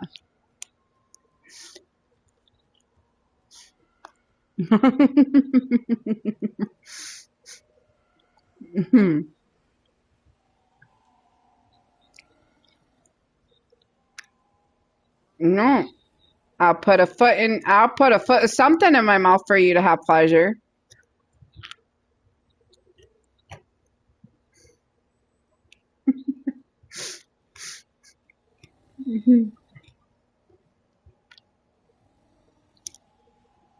Hmm, maybe. Mm, damn.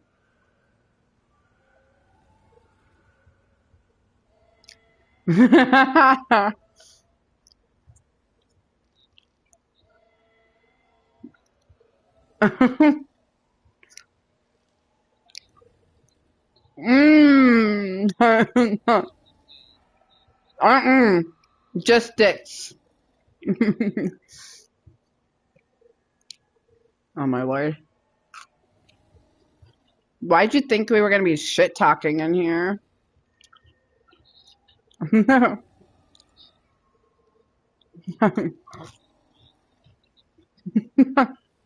I wasn't taking it literally. We already knew you were joking.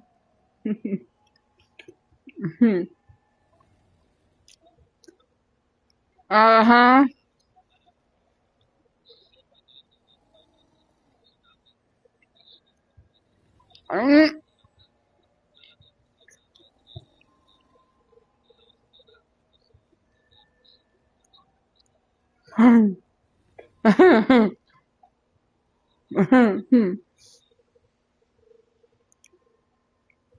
Some days I am a little slow, okay?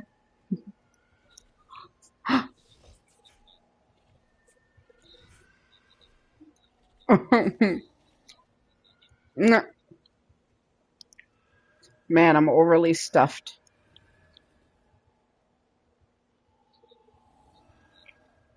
Mm. Your salami. Yeah.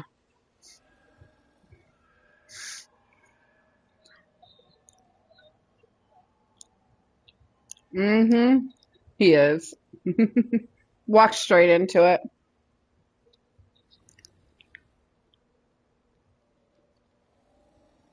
He's quiet. He's blushing.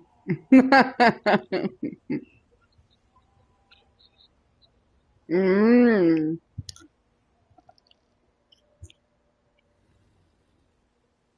I'm just gonna try to finish this little bite of fuck.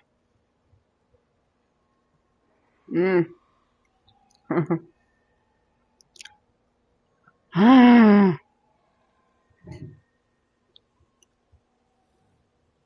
Ah.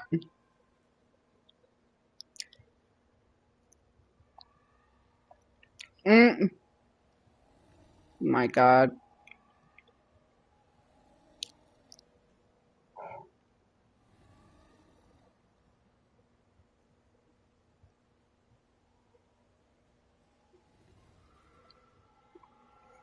Oh,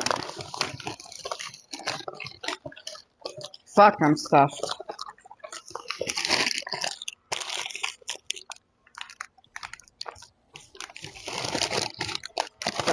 Last bit of this stuff can go in the fridge. Oh, I just ate a raw onion.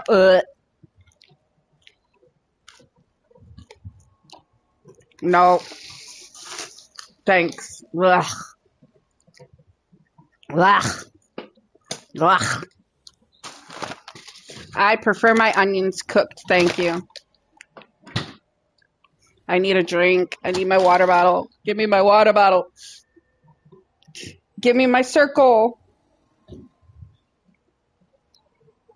Yeah, I have a circle water bottle. Mmm. Mmm. Mmm.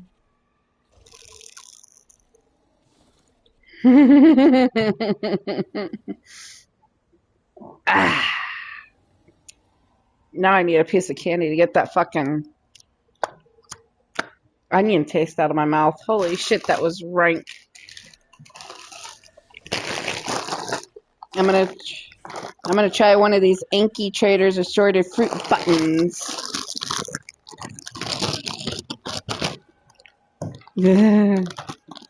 Yeah, you forgot I ordered it on Amazon. It got delivered today. I ordered some. Yeah, I got Starburst too.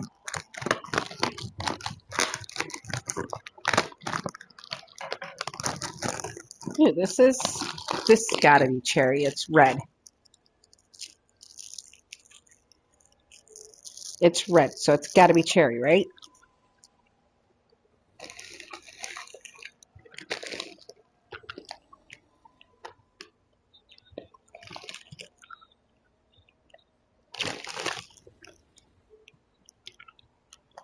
No, it's the Anki Traders assorted fruit buttons.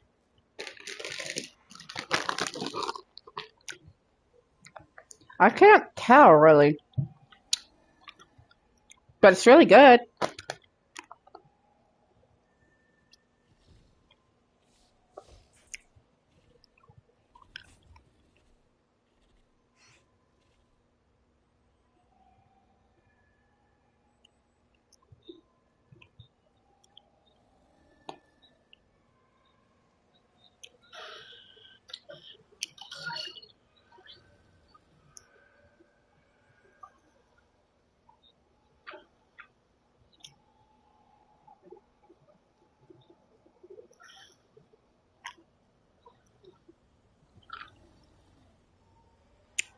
Male dinos are glitched and will mate regardless of being on mating or not.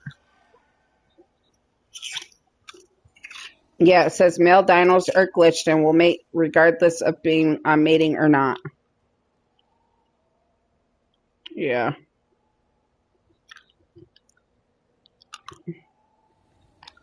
All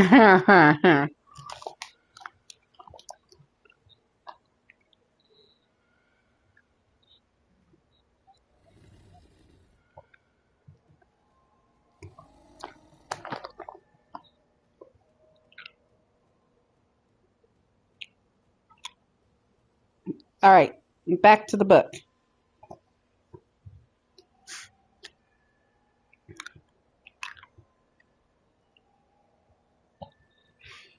Okay. The men were the men were the men were brought in by a child protection worker named Cheryl Oates, who had, Shay believed, burned out on the job. Huh? It's not Dr. Seuss. Oh. Anywho. Sure. Oates was a Oates was a ruddy-faced woman with tight-cut, dead black hair and black suspicious eyes. Her main focus in life since she'd burned out was to punish troublemakers, anyone who squealed or complained or said much of anything negative about their lives. They were all lucky, Oates said. To have a roof over their heads, they should go to school and shut up and keep their noses clean, and maybe someday they could get jobs and become useful human beings instead of the rabble and cast-offs that they were. Oates showed up while Shay and two other foster kids were cleaning up after the usual boxed macaroni dinner. She took Shay into a bedroom and said, "That idiot brother of yours is in deep trouble. 2 investigators are coming to talk to you. If you know what's good for you, you'll tell them what they want to know." Her eyes went to the laptop on Shay's bed. "They'll want to take a look at your laptop. I gave them permission." Shay had played the humble game before. With eyes cast down, she said, "I'll help if I can. I don't know where Odin went, but whatever I can tell them." "You better," Oates snarled. "You sit here. I'm going to talk with Clarence and Mary. The investigators will be here in the next half hour." Clarence and Mary Peters were the foster parents, 2 slender, blonde dopers looking for an easy way to get through life. They were not bad people, but not particularly good either. Just a couple of lazy outdoor jocks whose idea of a good time was hanging off a cliff at the end of a rope. With their houses, two extra bedrooms, they could take in 4 foster kids, all girls, and make enough money from the arrangement to not have to work beyond what they called their climbing school. The idea of foster parents who were climbers appealed to the child welfare workers. Get the kids out in the fresh air, teach them self-reliance. Shay learned to climb whether she wanted to or not. Somewhat to her surprise, she found that she liked it and was good at it. She also learned about corruption. The Peterses didn't necessarily want to drag a bunch of kids everywhere, so they all sat down and made an arrangement. They wouldn't mess with any of the girls any more than was necessary to maintain order, and the girls wouldn't talk about them to child protection people about their fondness for marijuana, about their occasional week-long vacations when they left the girls alone, about the relentless regimen of peanut butter, roast toast, and boxed noodles. The deal was right out in the open. The kids didn't cause trouble for Clarence and Mary and gave the 2 foster parents good evaluations. In return, Clarence and Mary gave the girls good reports and pretty much allowed them to do as they pleased and provided 5 fake sick-day excuses to the school. They were willing to stretch the curfew to midnight. If the system worked, and it had to, at that point, the girls got a roof and food, and Clarence and Mary got the money. Live and let live. As a bonus, the kids learned how to hang off a cliff on a rope, camp in a pile of thorn bush, and survive on Skippy. When Oates left to talk to Clarence and Mary, she grabbed her laptop and went to the Facebook page. "The police are here to ask about you. I'm worried. I'll leave another note when they're gone." She didn't worry about leaving notes in the open. Oda might be brilliant in computers, but Shay was great at math, and she knew some simple facts. Facebook had 1 billion users who sent billions of messages a day. The chances of finding any one message without knowing addresses in advance were virtually nil. "It's not like finding a needle in a haystack," she told a friend. "It's like finding a needle in all the haystacks in the world." She'd barely finished sending the message when she heard unfamiliar men's voices down the hall. She shut the MacBook down, put it back on the bed where it had been. Went to the wobbly desk she shared with her roommate, opened her calculus book, took out the problem sheet folded there, and started working on it. A minute later, Oates knocked and then stuck her face into the room. Shay? She went back into humble mode and stood up. The investigators came in, two youngish men, tough-looking, in expensive suits. Oates introduced them as Mr. West and Mr. Cherry. They asked about Odin, where he might be, who he might be with. She didn't know. They asked about the raid at the lab, and she told them the truth. She hadn't been involved in any of that. She supposed she didn't believe in animal testing if it was for cosmetics or something, but if it was for medicine, that was more complicated. At some point during the interview, Shay sensed that they weren't police officers. She asked Oates, "Are these investigators with the Eugene police?" "Just cooperate," Oates said, and left the room to take a call. "Are you with the FBI or something?" Shay persisted. West said, "There are several agencies working on the situation. There was a shooting and important research was destroyed." He hadn't answered the question, Shay noticed. When they got to the computer, Sherry said, "I need to look through this." She shrugged and said, "Okay, but all my calculus work is on it. I'm going to need it for summer school for my college prep class. Don't mess it up, please."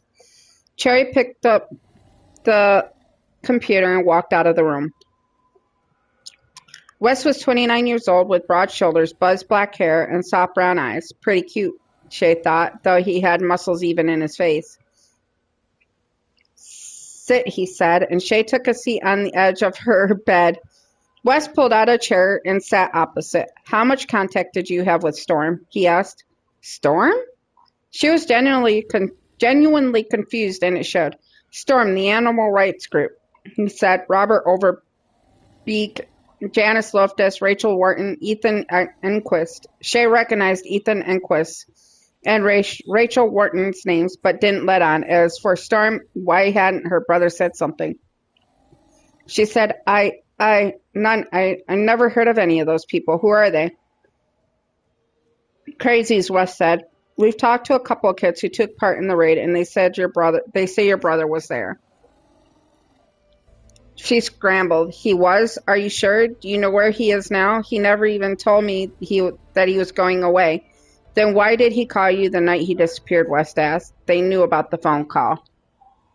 I'm going to pump a little bit more narcotic into the Dodie.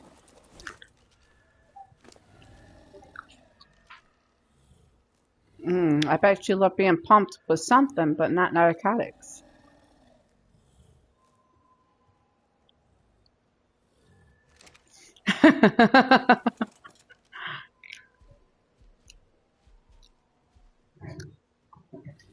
Oh, so would you rather pump into me?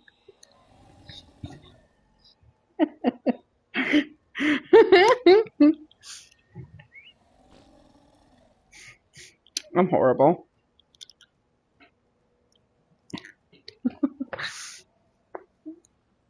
You're blushing. Sorry. It's just who I am. I'm not used to all this baddie stuff, huh? I'm an angel. What are you talking about?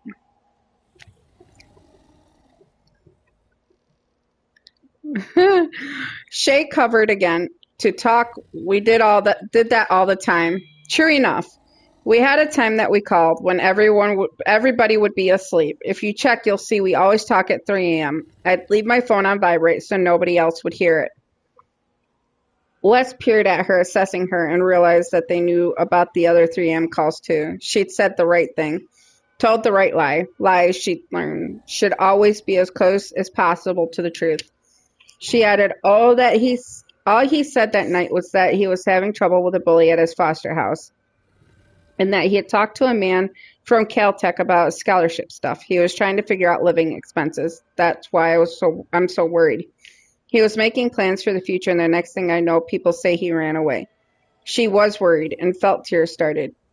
She'd normally never cry in front of a stranger or in front of anyone, but now it seemed like a good idea, so she let them come. Wes said, "You ran away a couple of times. It's in your file. Why?" She wiped the tears away. "I didn't go far and never went farther than Portland. but why'd you take off? Shay dropped her eyes, recalling the episode.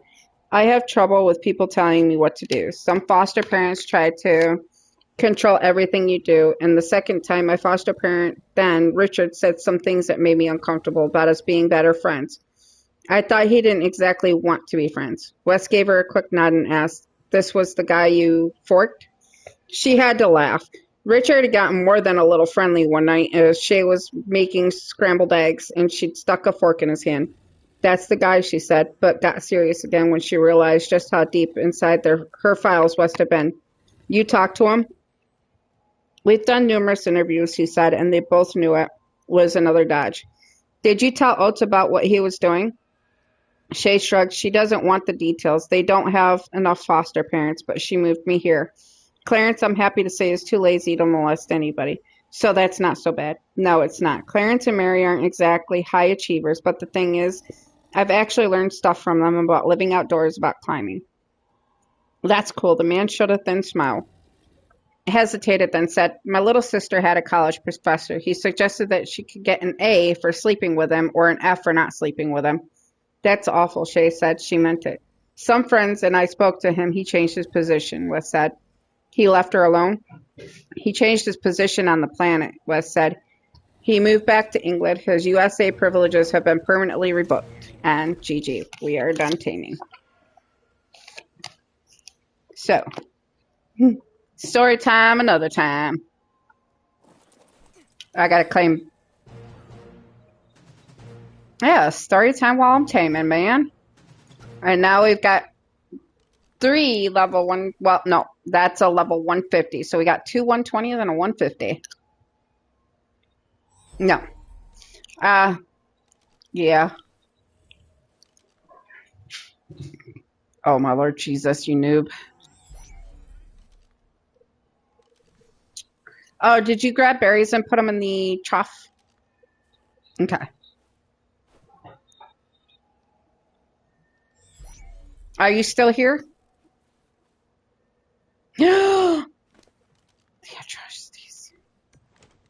The atrocities. She left me all alone on Lost Colony.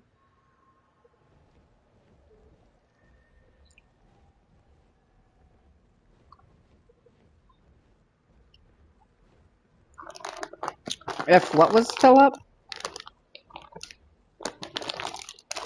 Mm.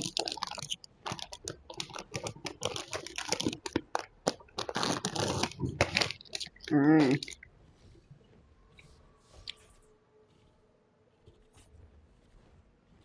Mm.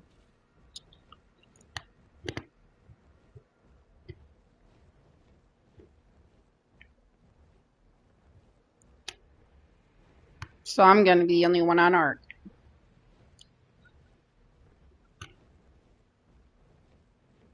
I'm all alone.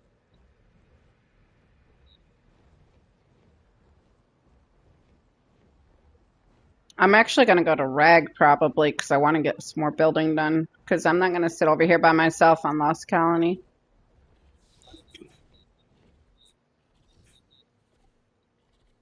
But you're on Destiny, so you don't want to hang out with me.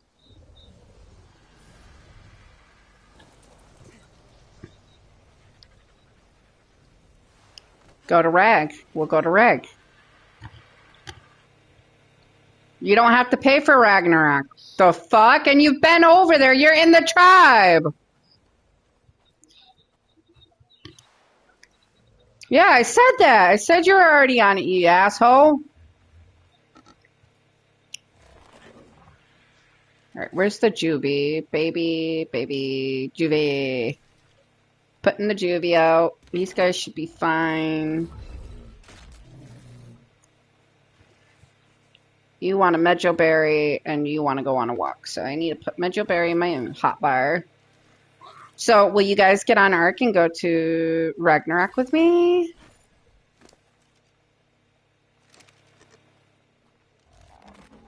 Wow.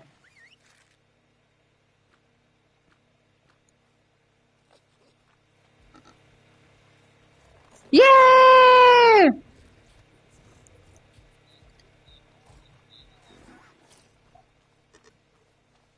It's alright. Take your time. I'm gonna go to Astraeus because I gotta get my character off of there. I also gotta check on our babies, you know?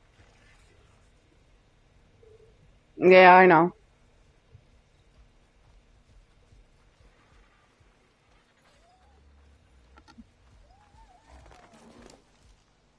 You guys got plenty of blood packs in you, so.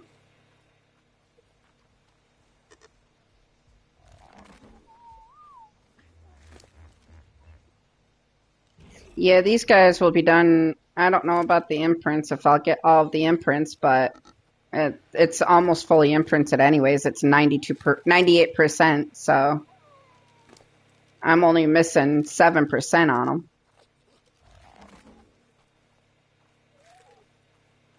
Hmm?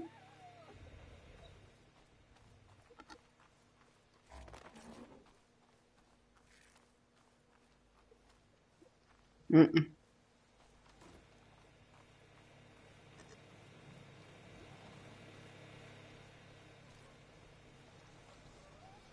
I got my baby Reaper. Cookies and cream is what I named my Reaper. Yeah, it looks like cookies and cream.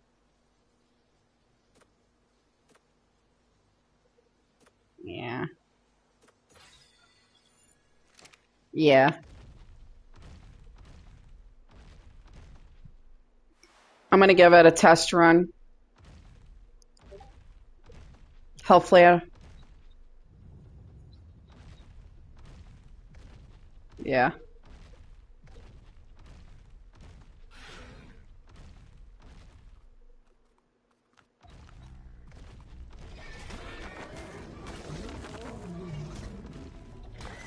Yeah, I'm about to head over there. I forgot this has more stamina than the Rex.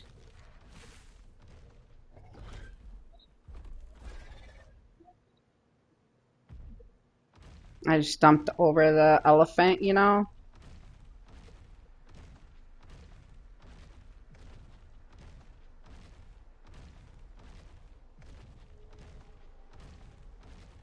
Ooh, look at that Carno. It's dark green and a light, like a pretty blue or something like teal.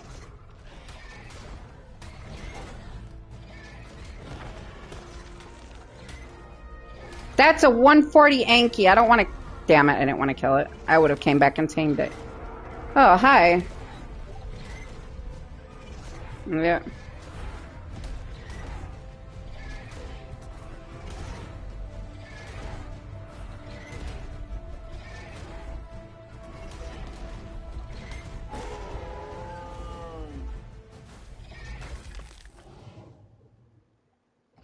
It's R3 to spin. Okay. I'm gonna go see about these. Yeah, it's L2 to shoot and R3 to turn and R2 to bite. Yeah. Oh, got level ups. Let's do this.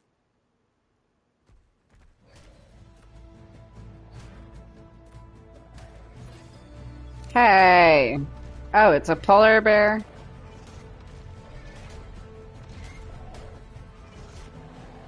Bye bye, Pola. You can't fuck with me.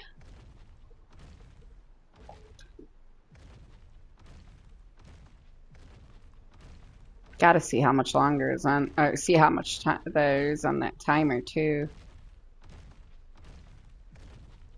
Hmm?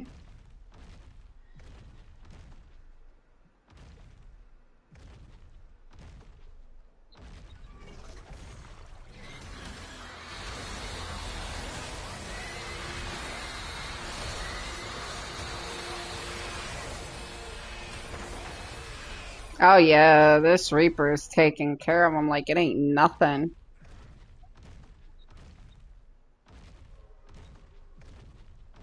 Yep.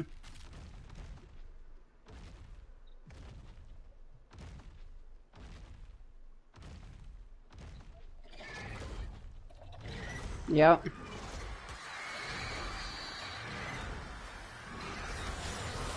What base? Mine? Yeah, Maltier borrowed it because, oh,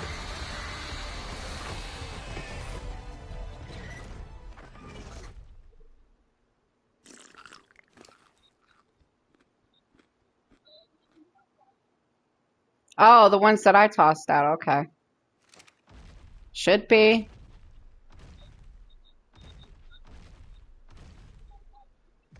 You're welcome to.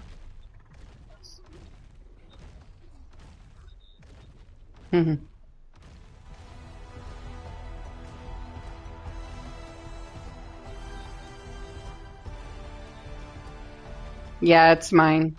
Yeah, you're welcome to. I don't mind.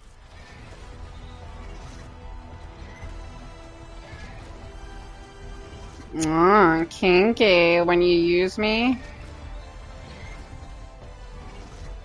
Oh, but I want to be taken advantage of, you know?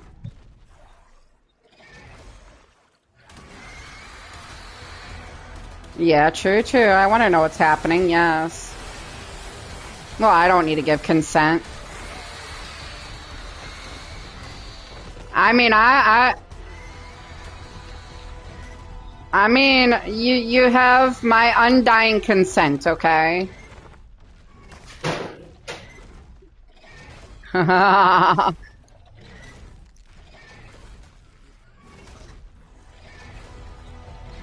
Hmm.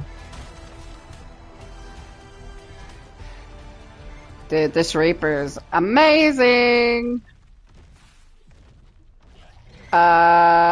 It was like I put like 3 or 4 points into melee already, but you gotta give me a sec. I'm eating shit.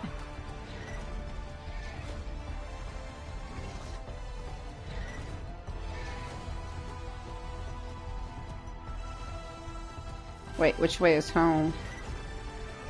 I'm lost. This way. It's this way. It's at 475 right now.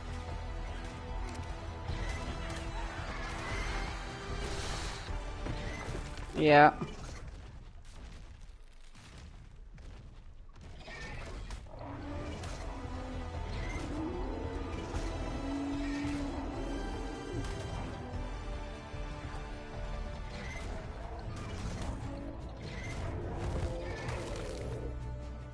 Yeah.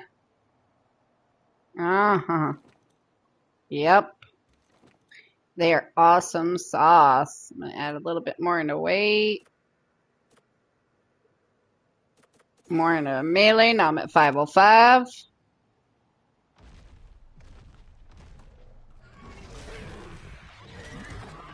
Aw, did I just two-tap you?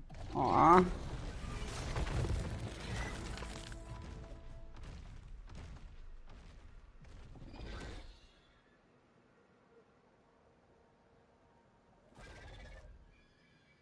Whee!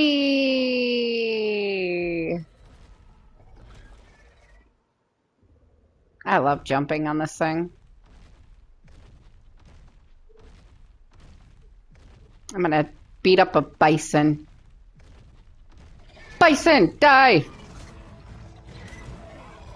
Yeah, who's your mama, bitch? Oh, 2 more bison coming.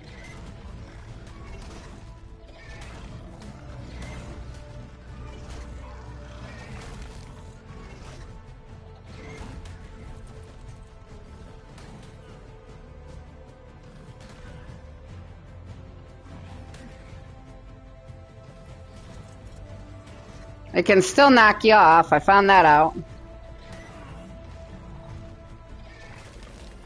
There we go. It is dead. What level are you, Inky? Because that was a 140 up that I killed. Oh, you're only a 35. Die.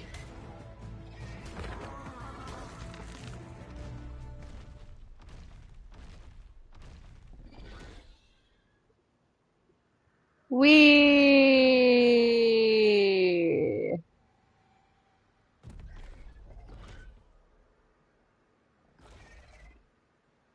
Woo! I'm about to land on an elephant's head. See you.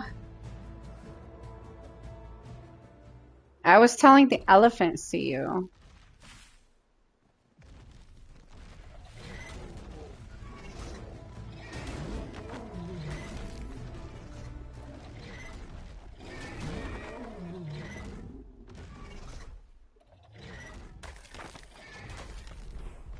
Oh, you followed me home, elephant? Aww.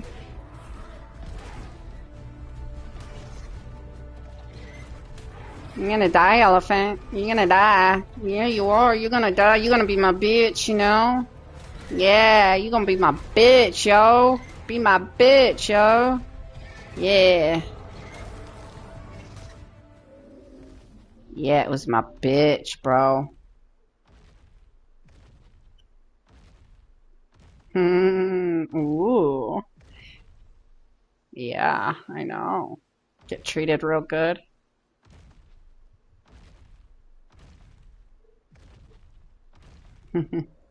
And now help me with a second base.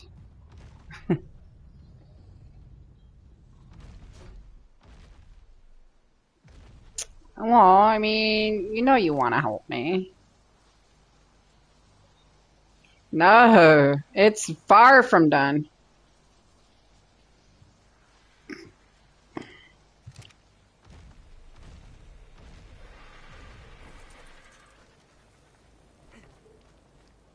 I just started getting the walls up, darling. No, I just started getting the walls up, hon. No. How about no? Yeah. No. No. No. What the fuck is that? No. Baby Doty. Wait, why do I have two Dodicaruses in my inventory? Oh, because that's a level 58 that that's the low level I tamed. So this Doed came out with 243 melee, 380 weight. Yeah. And 4,896 health.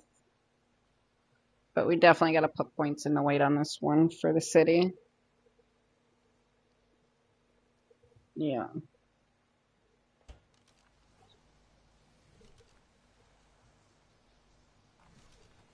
Yeah.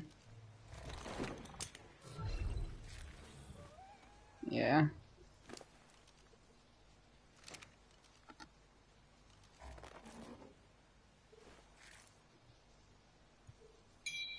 Okay, I'll try to make some Daddy boxes if I can.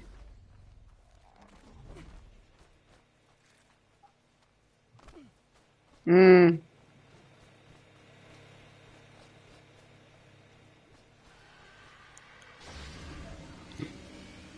Nice mod.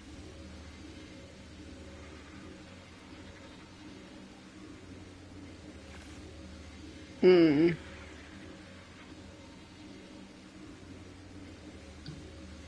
I'm gonna need to get more poly. Yeah, why do that when I could just make poly?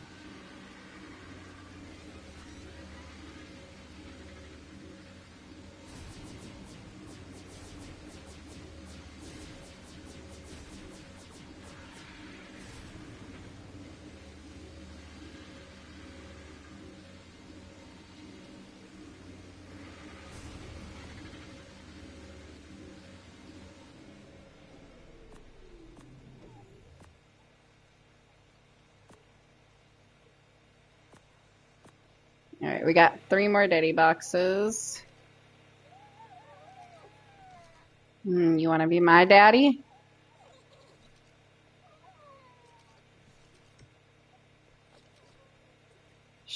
Yeah, I'll do that with the dust.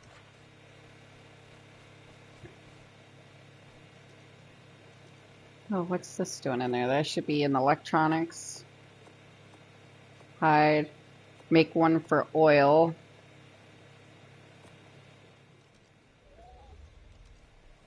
Alright, here I'll put the dust here.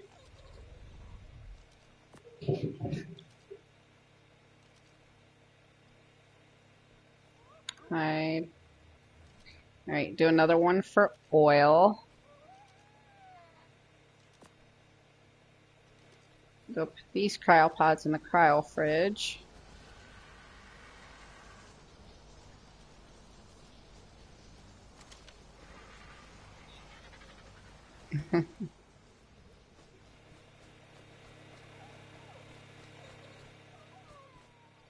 I got one more Daddy box empty.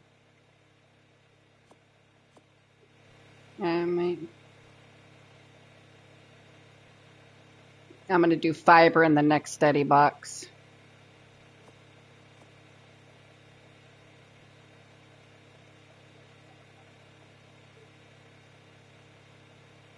Mm-mm.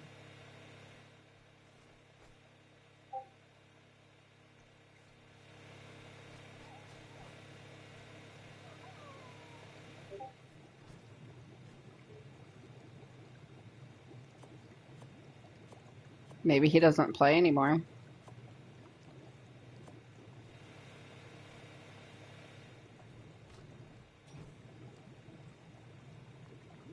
Hmm.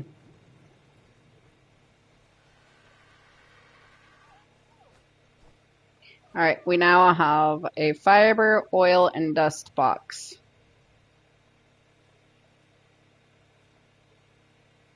We need one for keratin, silica pearls, black pearls, crystal. Yeah, need it for a few things. All right, can I download these yet? 11 minutes I have to wait. All right, I'll carry that on me while I wait for this meat to cook.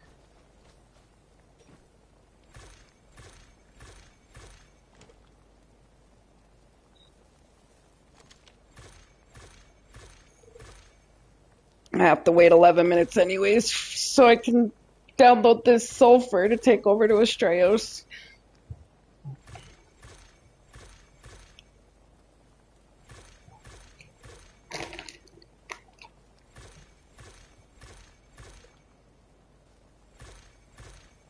Mm-mm.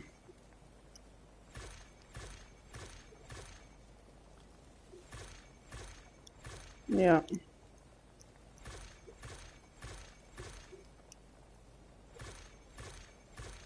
What about me?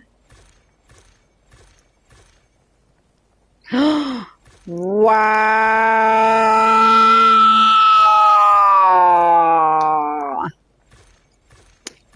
Nothing, huh?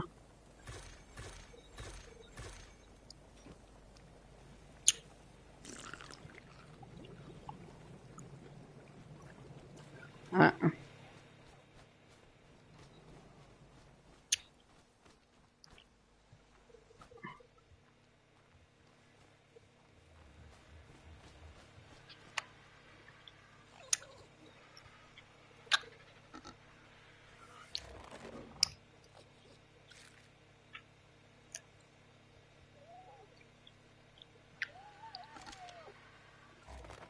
Oh,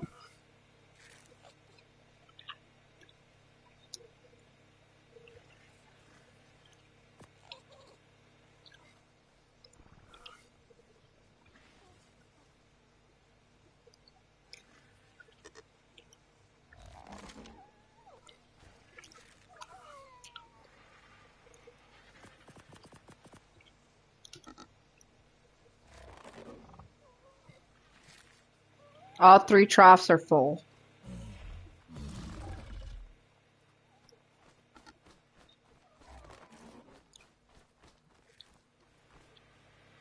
Yeah, I'm cooking the rest of the raw meat and putting it in the fridge now.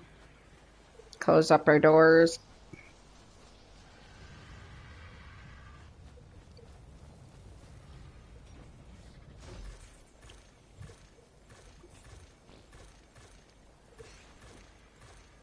know what? The rest of this raw meat, I'll just put in the cooker to make us more burgers. We need more burgers.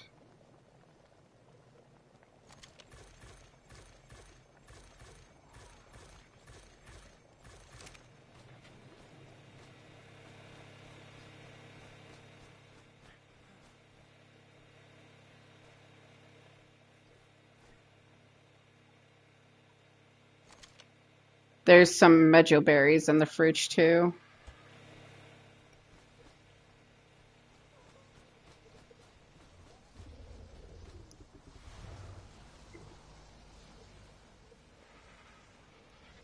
Medjool berries. M-E-J-O. M-E-J-O. J-O. I said medjool. It also can medjool. Energize. Medjool. Hmm. I say medjool. Don't judge me. Shut up. Hmm.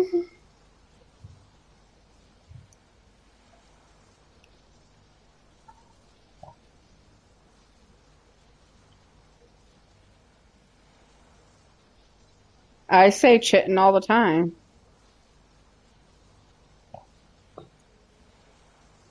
You want to suck on something, bro?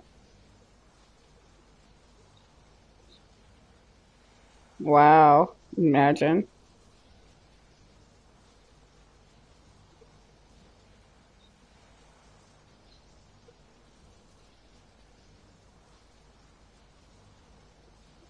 Meow.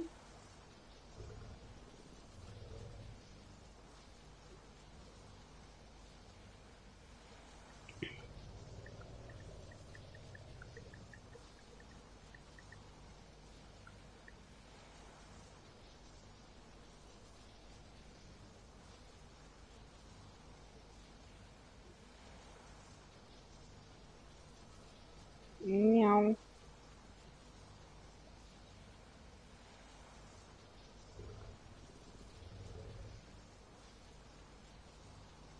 Yeah, what kind of boots? Tell me about these exotic boots.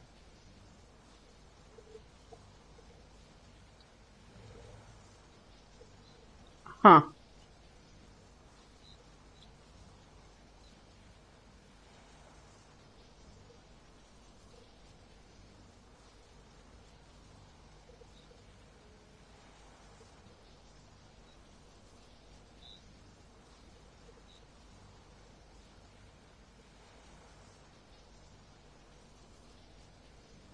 Ma'am, you're not supposed to be yawning.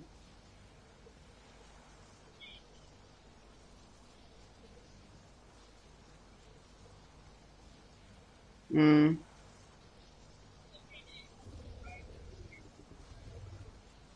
yeah.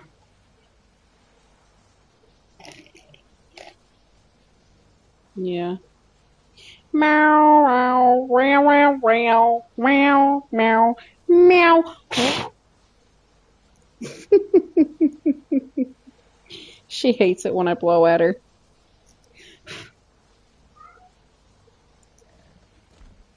Really, Blue?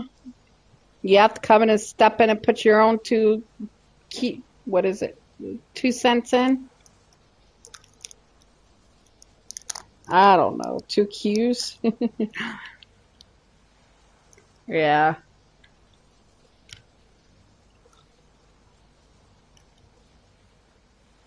Hmm. Well, I was a little sour. Starburst.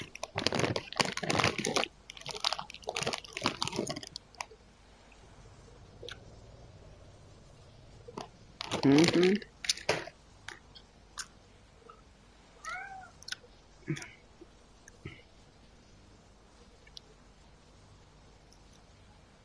Yeah, mommy cleaned your litter box today. Huh. Easiest job to do, too. All I do is take out a bag and put a new bag in. It's a self-cleaning litter box. Mm-hmm. Ma'am, you're not supposed to be yawning.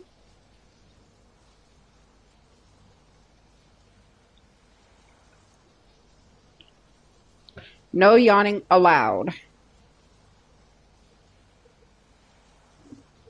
Excuse me, sir. No yawning allowed.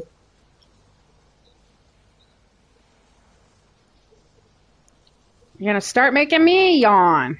Not good.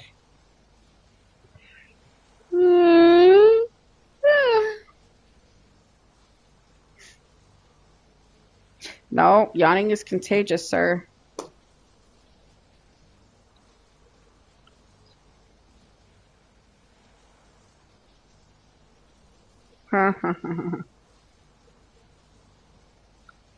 Stop it. Yes. Are you guys going over to Rag with me?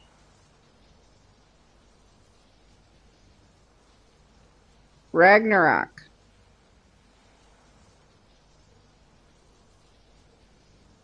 I give up with you. You're not getting on. I get it.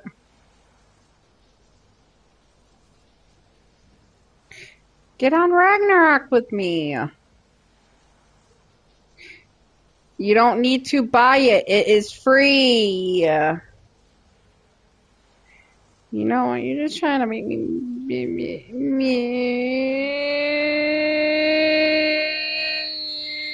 You're trying to make me cry.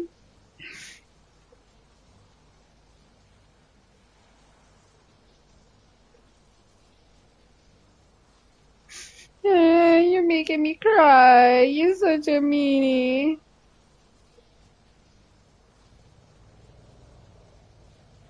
Rude. Rude.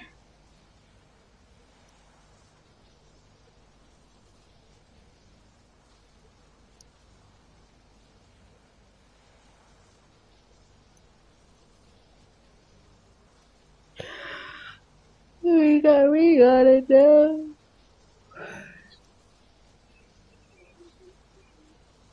You started it. You two. You didn't help any, sir. Mm-hmm.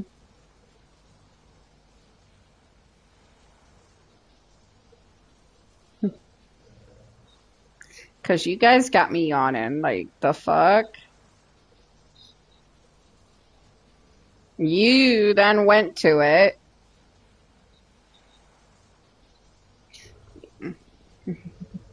You're a bad girl, Katie.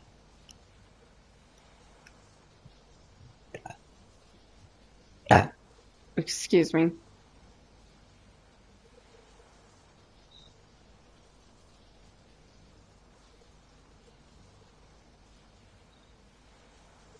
No.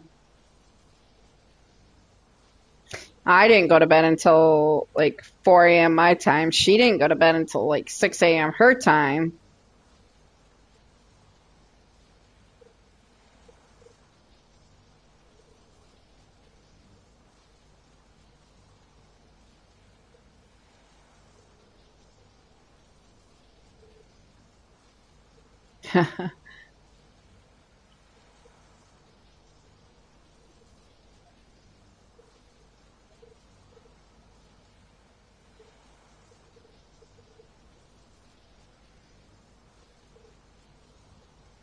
Hmm.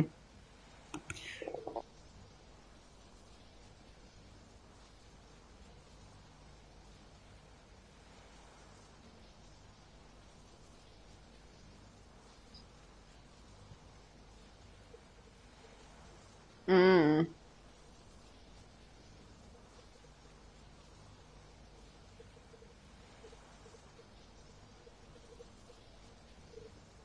Got 38 full stacks plus a stack of 46 downloaded.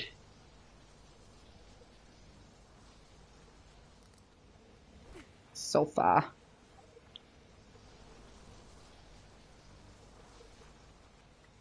Well, what the hell? Oh, because the door is closed, dumbass.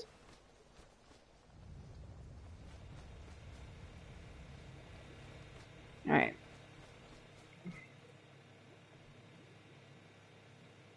He's stalling. It's okay. He doesn't want to get on with us, you know.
You have babies that need imprints.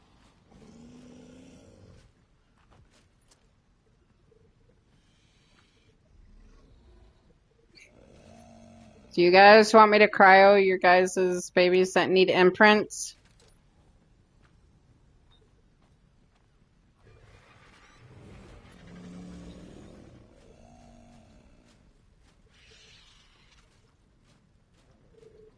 So you want me to cryo yours? Mm-hmm. Mm-hmm.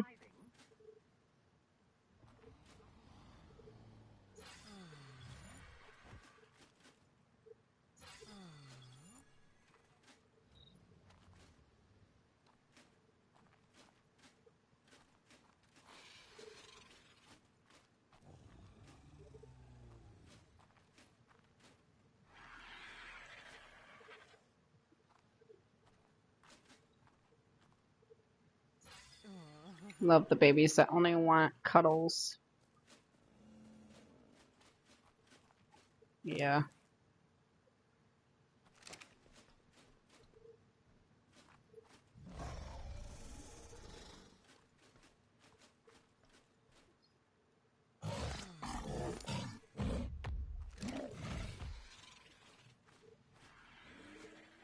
Mm.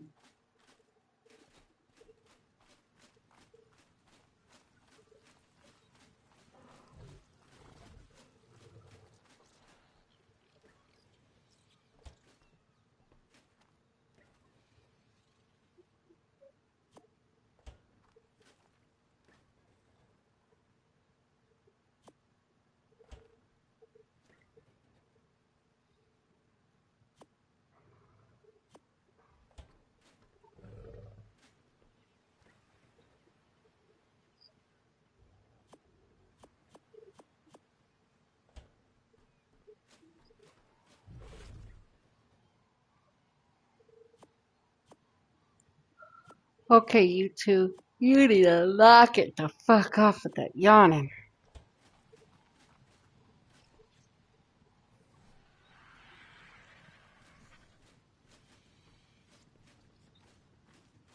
Bring your ass here and then we'll be in the same state and I'll tell you again.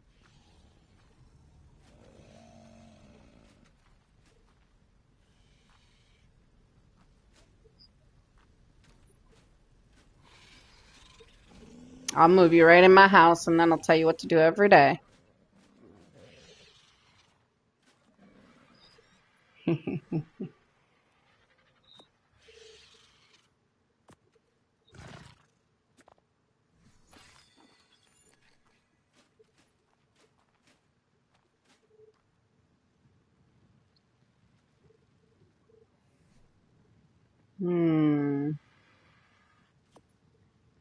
Nah. I need cooked meat.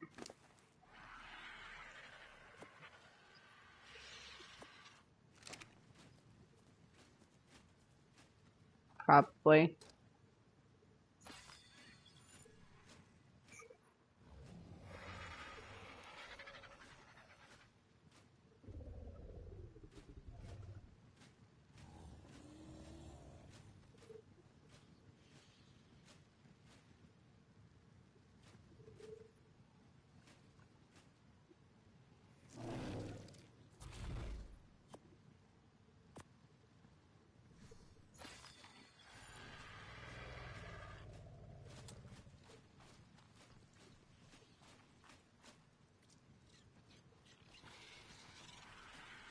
And I'll take you to the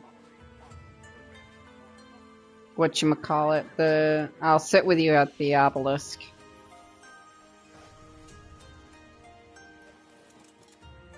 Yeah, we gotta go do an obelisk party.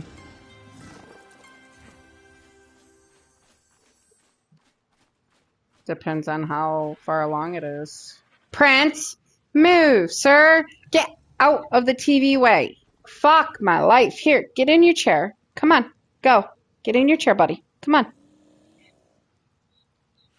Get out from in front of the TV. You know better than this, buddy. Come on. Get in your chair, bud. Will you take cooked prime fish meat?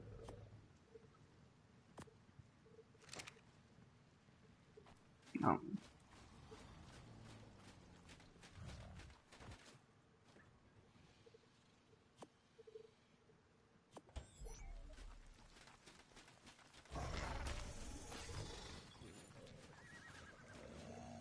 I don't know. I don't even remember. It's been a while since I raised pyros. Sorry.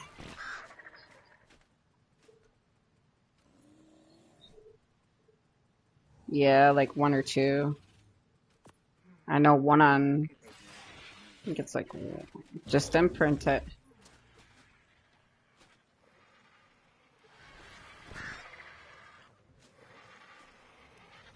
It is, because they don't take many imprints, I don't believe. Mm.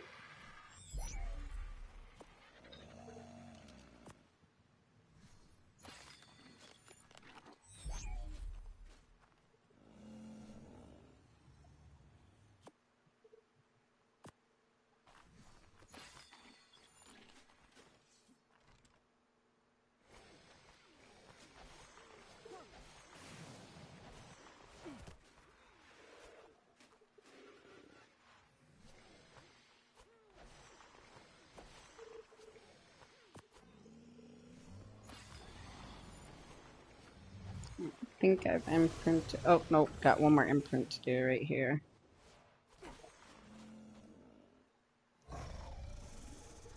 There you go.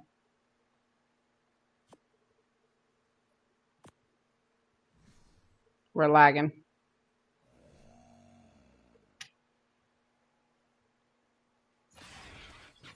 There we go.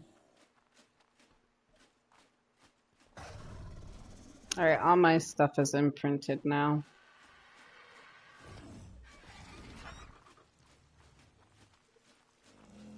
Oh wait, this ain't imprinted, dumbass.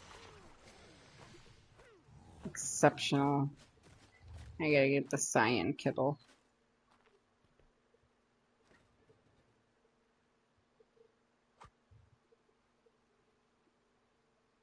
Nexuses. Nexus.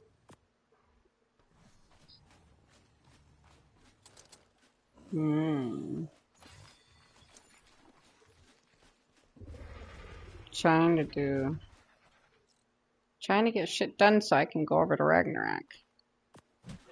Stop. I'm busy. Cooked food.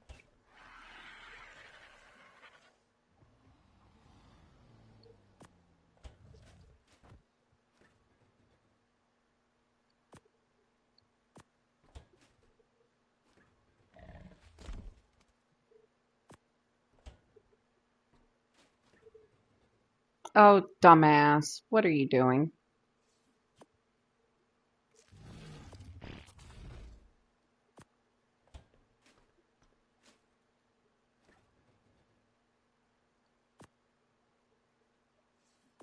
I wasn't talking to you, though.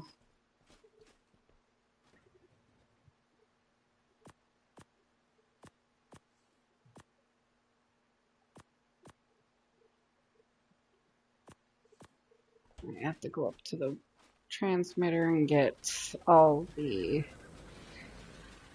sulfur that I brought over for raising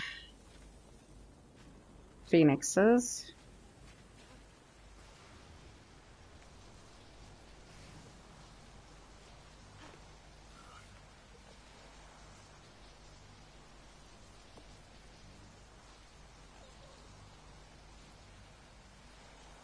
I think it's an early bed night for you, sir. Yeah. You're yawning like a maniac. Yawning like a madman. Oh, you're just tired. Go to sleep. Mm-mm. I didn't tell you to go to bed. No.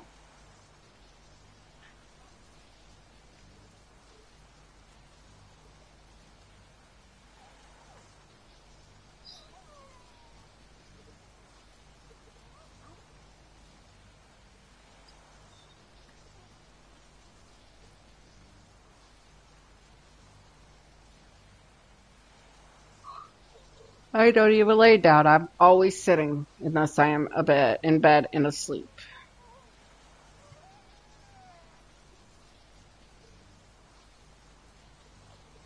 Wow. Wow. We'll be in bed by the time you get back. You said you're going to go take a nap. Oh.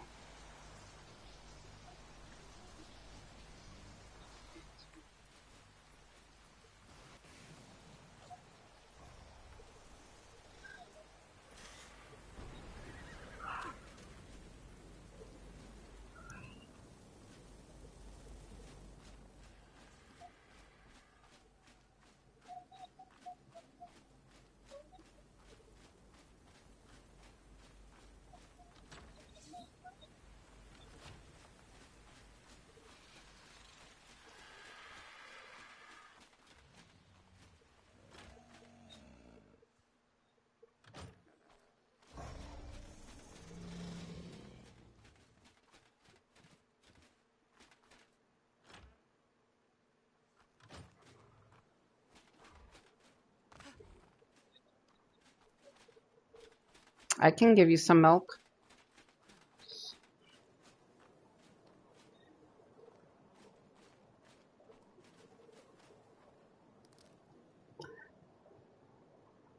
Uh-huh.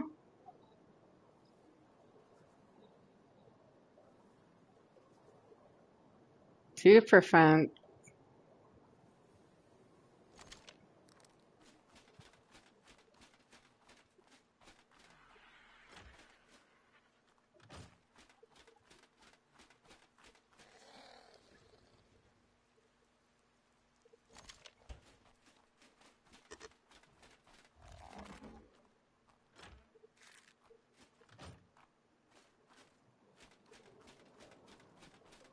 Mm-hmm.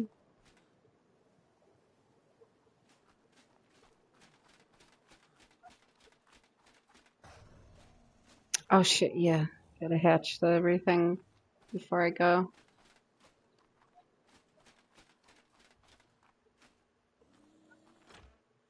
Alright. I'll put them, I'll hatch them right now. Okay.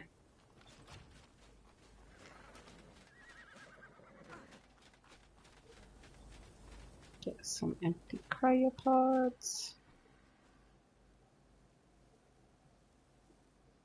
Yeah. I'm not gonna do that tonight. No, no, no, no, no, no, no, no, no, no. No, no, no, no, no, no. No, no, no, no, no, no. Just man the fuck up and let's go.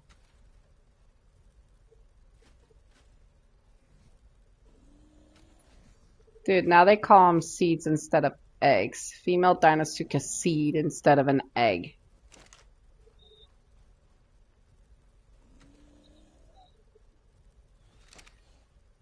Oh, it's so cute.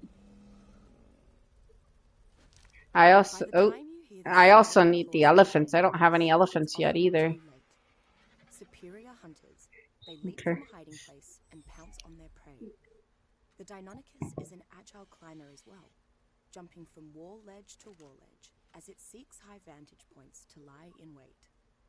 A hungry Deinonychus tends to be fearless Oh, so and cute. will hunt prey much larger than itself, latching onto a dinosaur's back with its sickle-shaped claws, then starting to feed before its victim is even Is it? Really? While it likes its meat fresh, a Deinonychus Aw, is we only didn't scared know. of the carcass if no other food is available.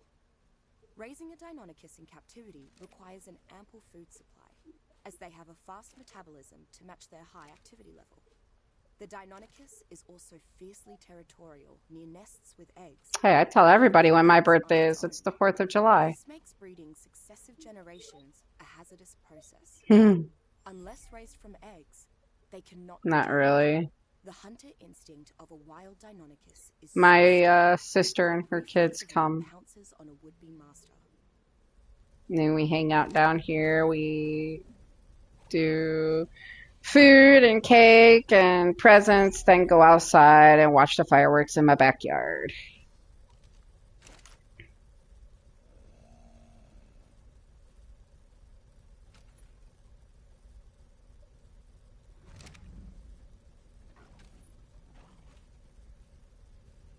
That black one wasn't a straight black one. It had 224 in the 4th slot. Oh, okay. Okay. Ah, okay, okay, okay.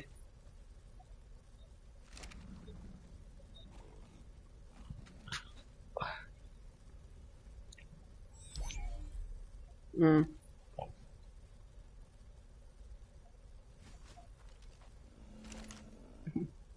Come here, ma'am. Katie, come to me. Hatching your babies. The embryo incubators, come over. You forgot we bred you Valwins?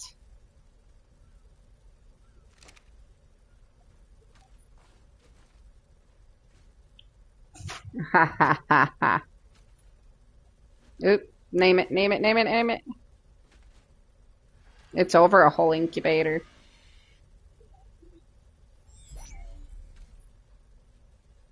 Gotcha. If you have any twins, I'll claim one. If you have any triplets, I'll claim one. Yes, all of them.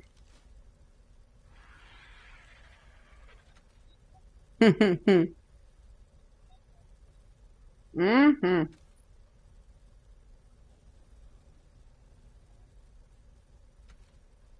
You have to put more than a K.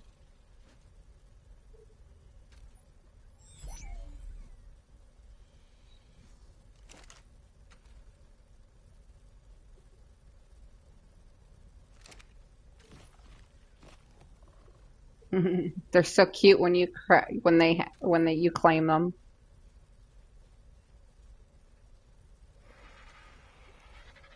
He has no idea what he is missing.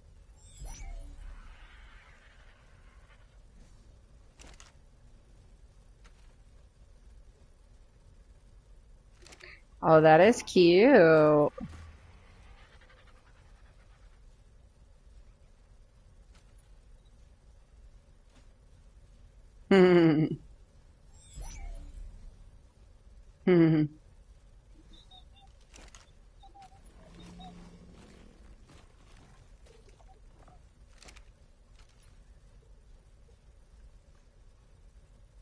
Now you got to do one KQ.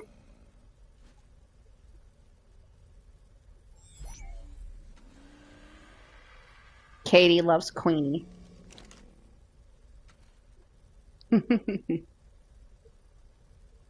That is cute. Mm-hmm. Aw, Queenie loves Katie too.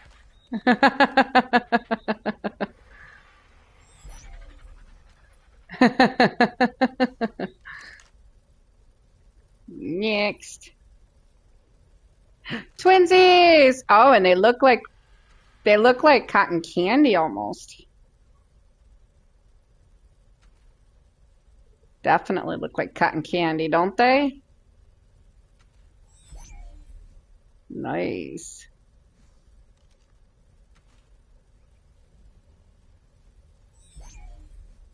Right. All right. If he had lost Colony, we could have done all three of us having one if he had triplets.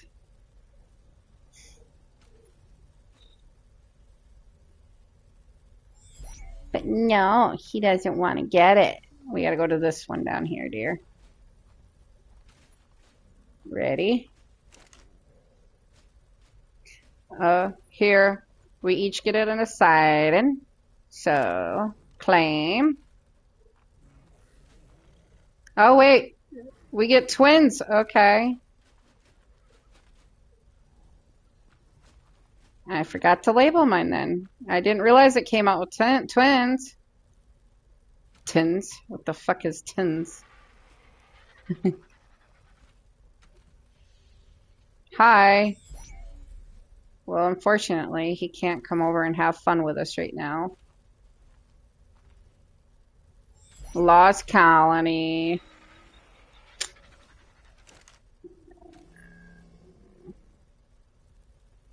Hatch that one. Mine, mine, mine. It's got blue in it. Sorry. Stealing it. Yeah.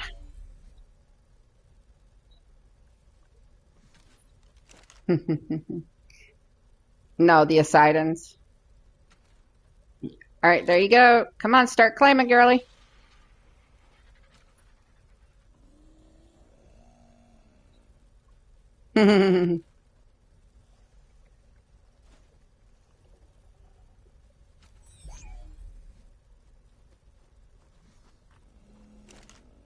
Happy birthday! Happy birthday to you. Happy birthday to you.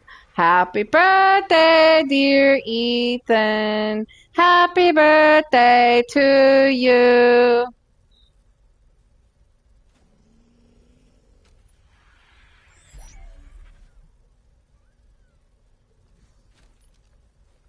Aw.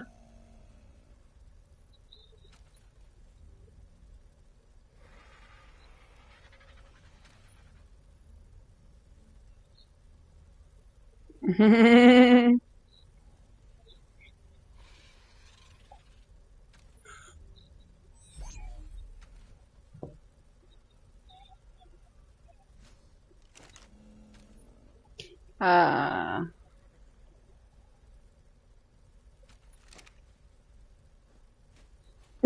Oh my God, that was fucking funny. She likes this Val one that she hatched. I have to go get a couple more cryopods. I'll be right back. Yeah, you don't know what you missing, bro. You are with us. Get lost, colony.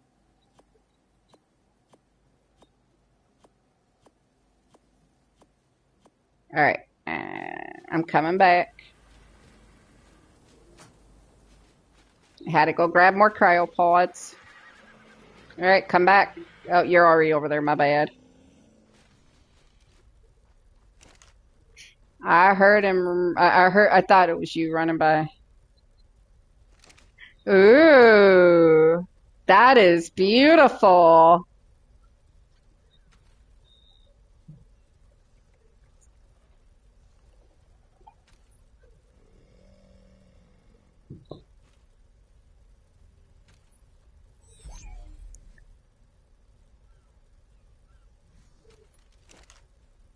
Next. Ooh.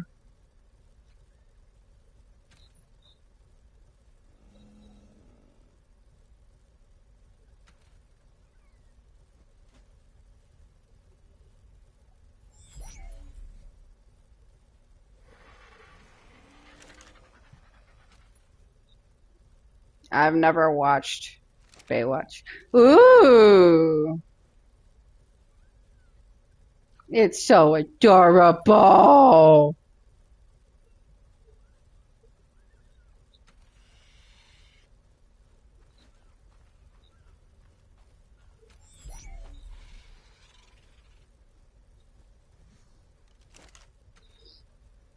Next. Ooh.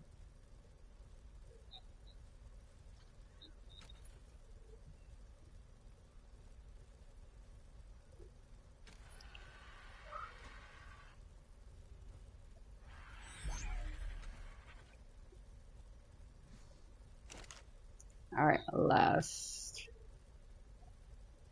Oh, look at.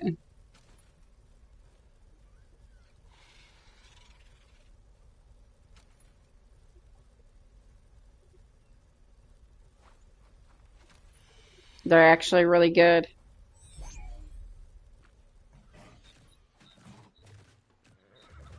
Oh, let's go see if the dragons are ready to breed too. Yeah. Yes.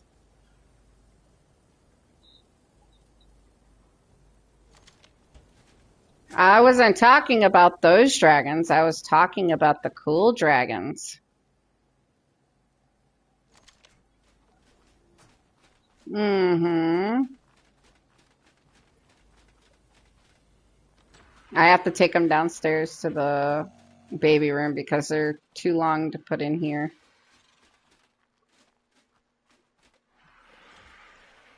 Mm-hmm.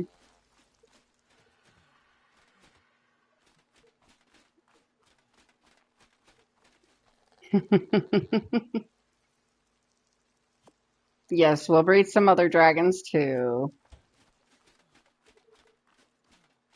Yes, birthday dragons.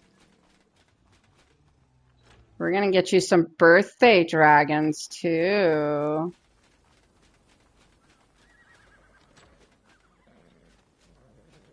Yes.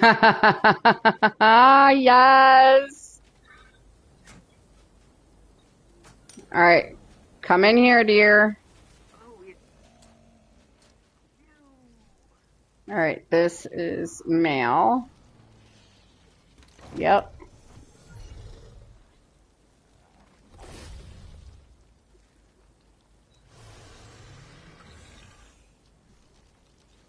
All right, this is another male.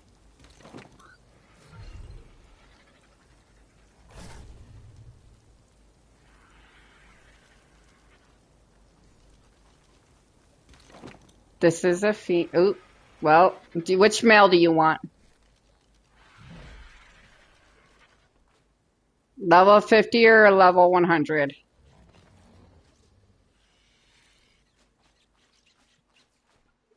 Okay. And I'll breed it with...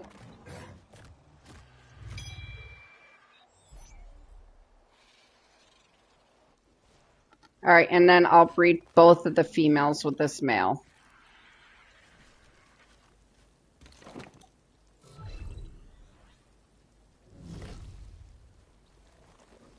Let me see if I can try to get the other female in here. I don't know, though. I can only fit 2 in a room. Okay, we're going to turn them on breeding. Yeah, we'll breed them one at a time, so you get 2 baby dragons. Yes.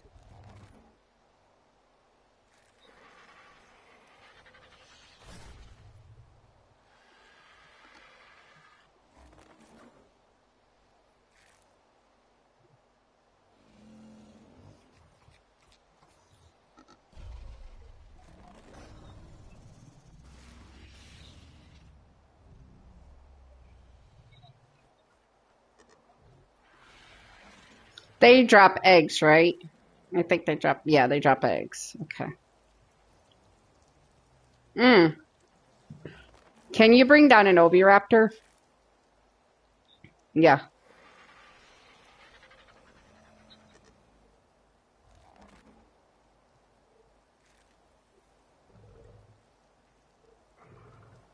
I'm not putting them outside because stuff gets in my yard.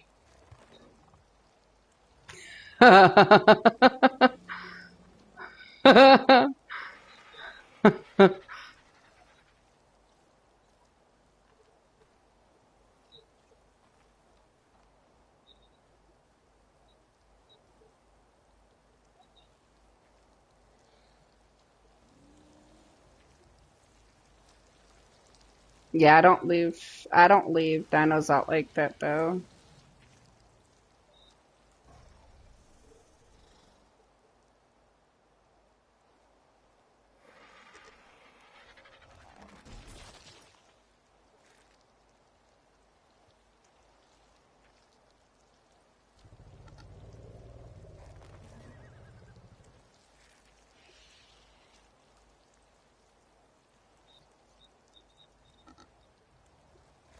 It's okay.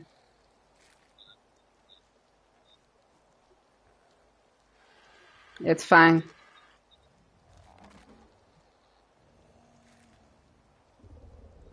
Yeah, it's almost done. There's the egg.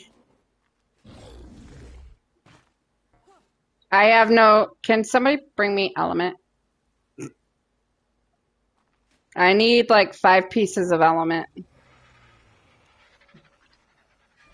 Up in the daddy boxes in the crafting room. Yeah, if you could bring it down. Hey, I'm not the one that said don't bring it. She is. Don't you say I'm so done with you to me. I didn't say it. Motherfucker.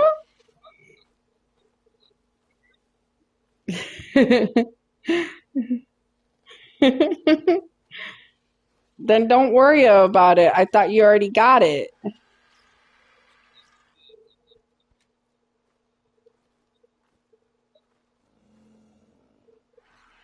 Well, we got one more to breed. That's why. And plus, we're going to be breeding yes,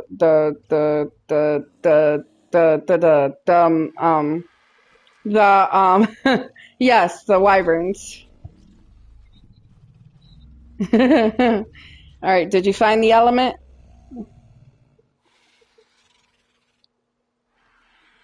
Crafting room daddy boxes by the replicator.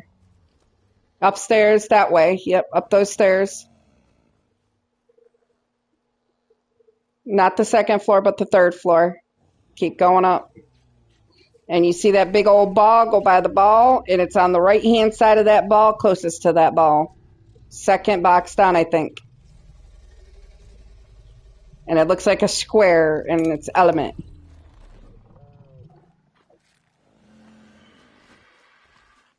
Yeah, you could put it right there.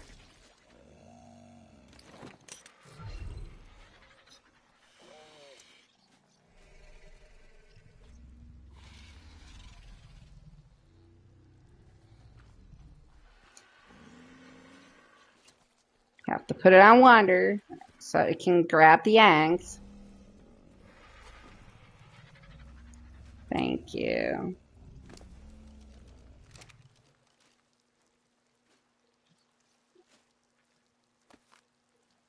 Alright. I ran out of elements, so I couldn't do this. What the hell? Oh, that's why, because I had the other one in my hand trying to toss it out earlier. Alright. So that's one female.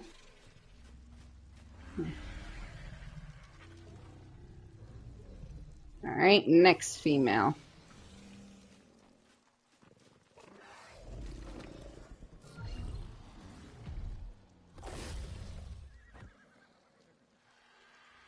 That egg might go outside by mistake, but hey. Hey, come on. Let me hit your breed, buddy. There we go.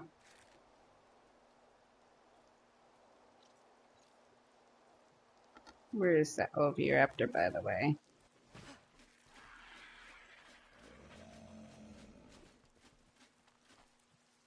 I hear it running, but I don't see it running. Little Ovi, I need to put points in you. He's like, catch me if you can. I'm the oviraptor man. Hi. Hey, you.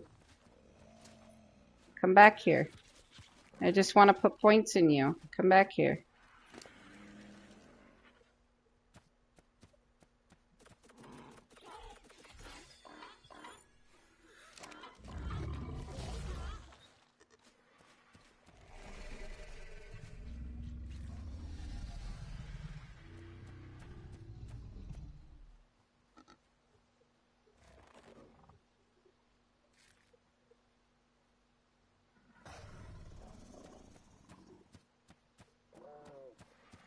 Oh, you might have to set the temperature.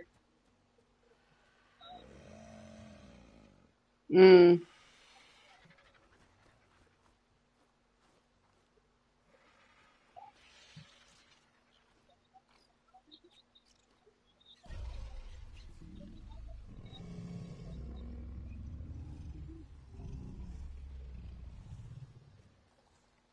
Silly gal.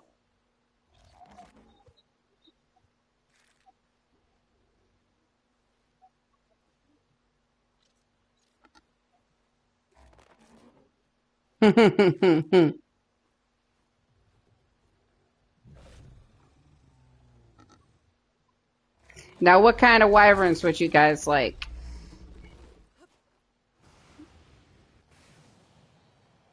I've got fire, ice, poison, lightning. I personally like fire.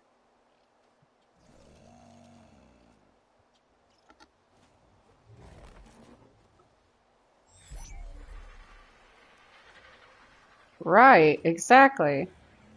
Fire wyverns are the best. How about more than one of each?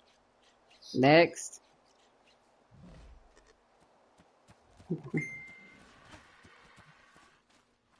But we can only do one type of wyvern at a time. All right, we got your egg, dear. The oviraptor picked it up.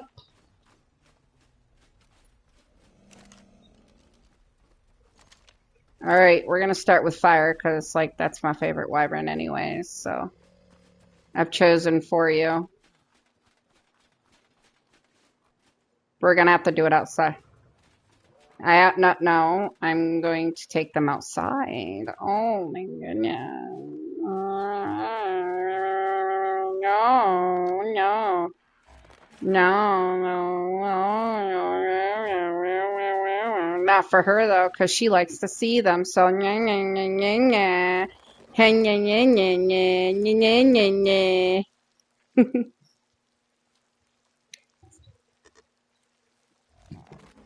Yes, we are. There we go. The lag is up. All right. Gonna head down to the wyvern box.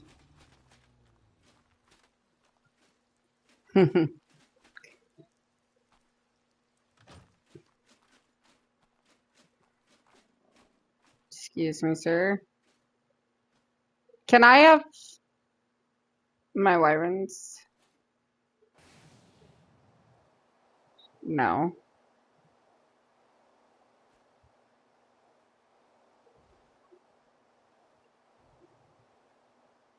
It's final. Yeah, I mainly have fire wyverns. Oh, I think I only have fire and ice, actually. Oh, no, I do have a poison.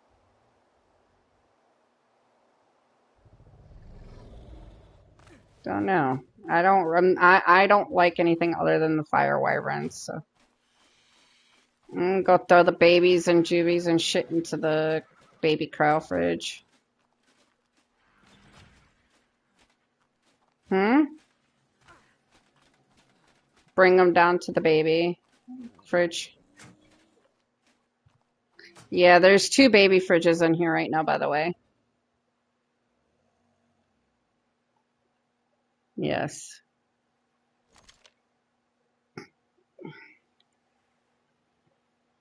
Yeah, I just haven't in a bit.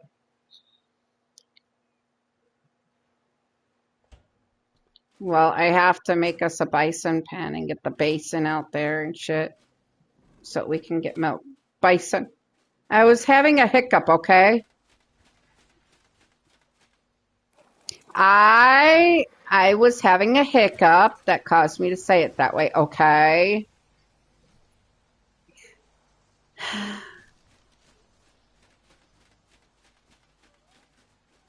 You know what I'm gonna make? I'm gonna make something right quick. Shut up.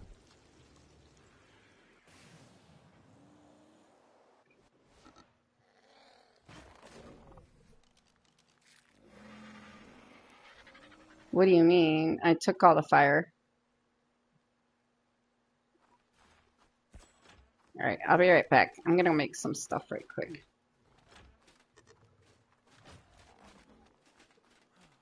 Not allowed. Okay. Come on, let me into the damn fucking ball, please. Where do I make these at?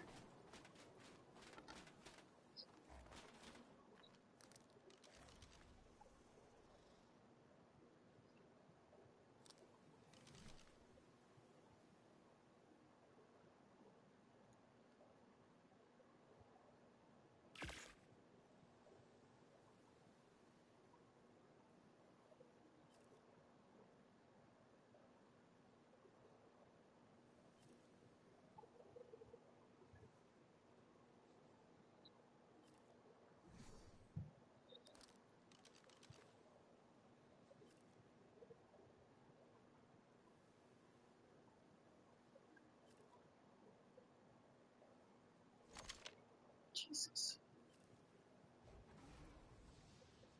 Let's see what I need to make some more of these. Hey, did anybody do a metal run? Oh, you did, didn't you? I'm gonna come down and put some metal in the forge downstairs.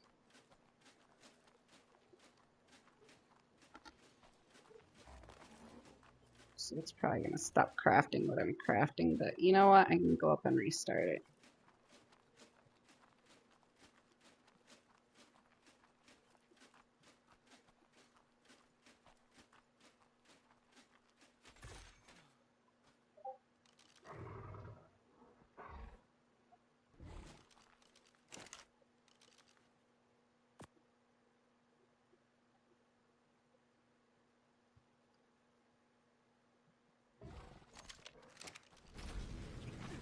I'm gonna go turn the clock on.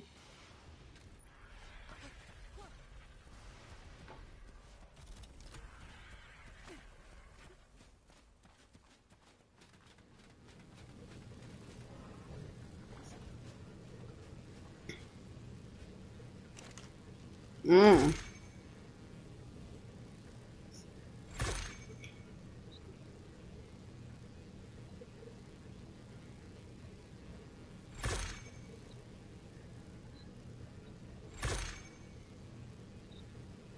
I don't have any issues with texture like that.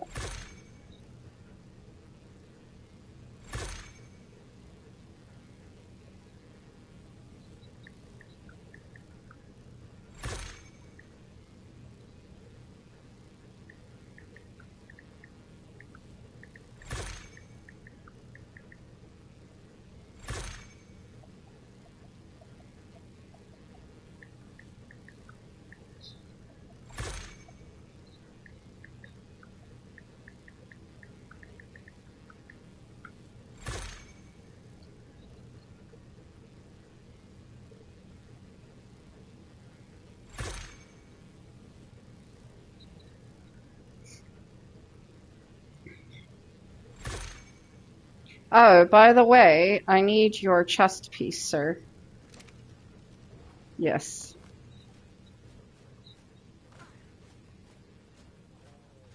So go up to the crafting room and bring me your chest piece, please. Whatever you're wearing. The one that you're wearing. We'll get you a chest piece that you want to wear and got it. How the fuck?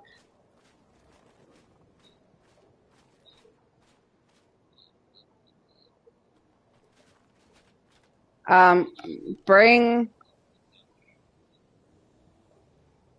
just bring whatever chest piece you want to wear. Oh, hey, darling. Not you, Katie. While he's doing that, can you grab me some wood, please? Thank you, darling.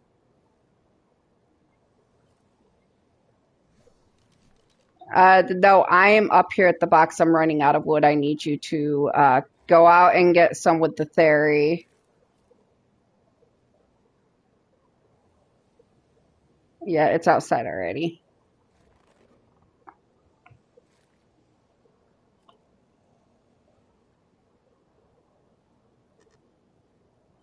Yep, because I'm going to do this the easy way for you guys.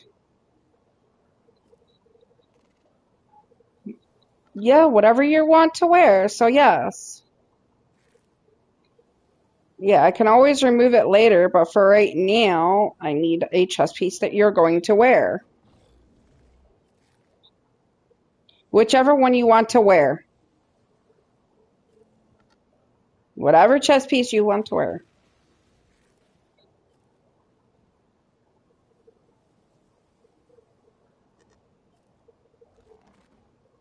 So, I am waiting for you to bring me a chest piece that you want to wear.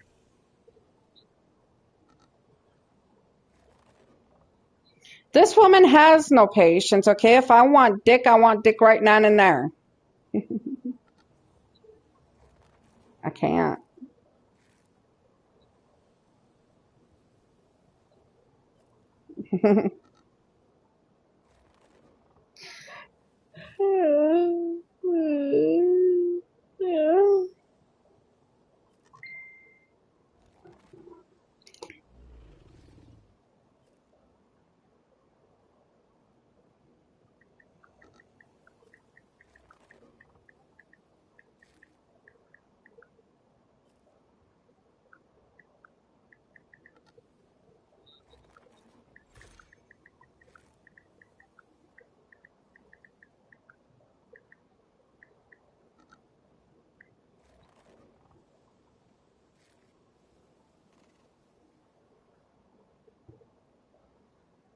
I just need wood.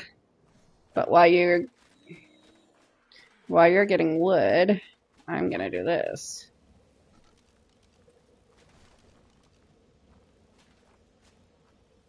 Let me go. Uh, um,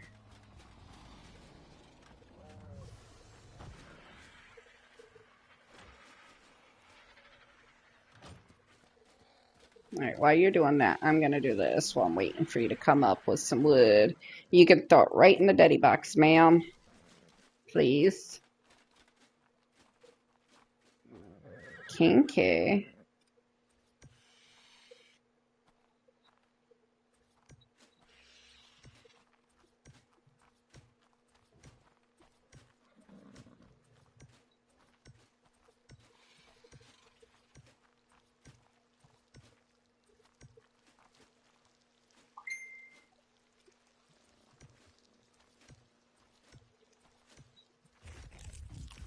What's what?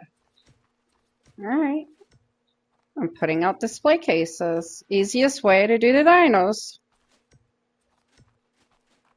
Yeah, you'll see them in a bit. I've got to finish making more. Nope, because I will use it every time. Nope, they'll get picked up. Oh, shit. Oops. It will. Watch. You'll see.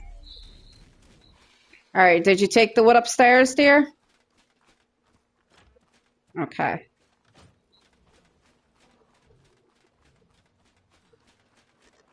You know you can just press transfer all, right?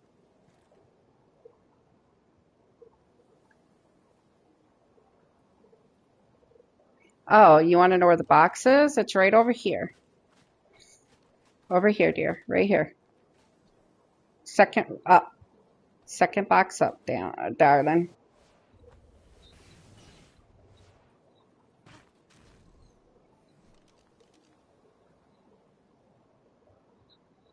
It's all right. Everybody's got that right.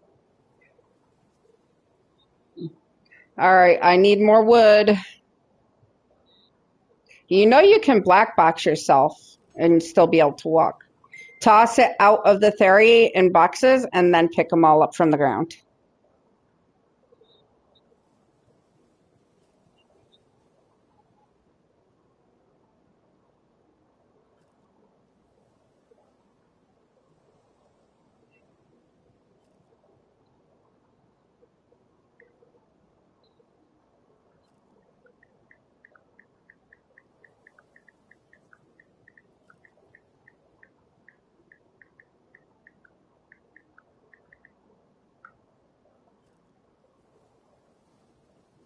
It's okay. I would love to feel your wood all night long.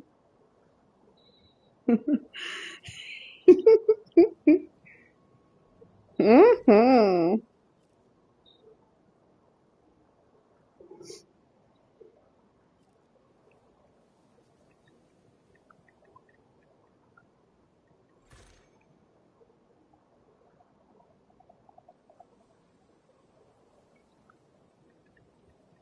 Hmm?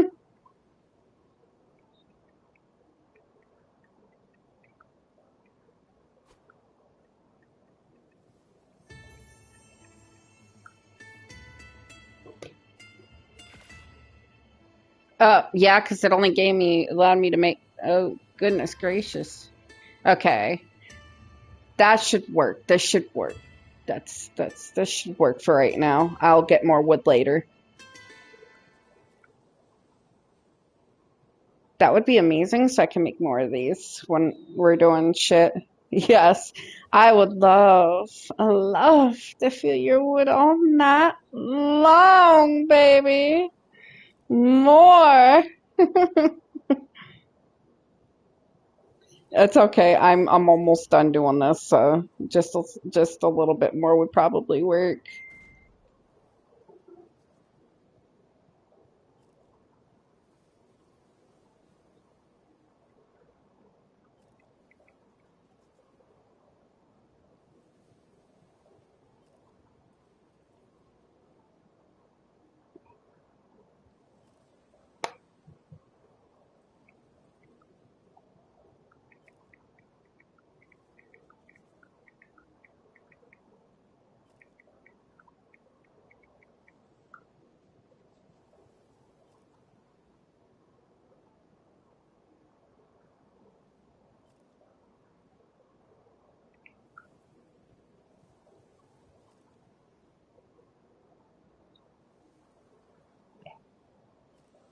I do need to start getting out my level 1 male pyro and breeding it with all my females.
Okay, come down, place these down.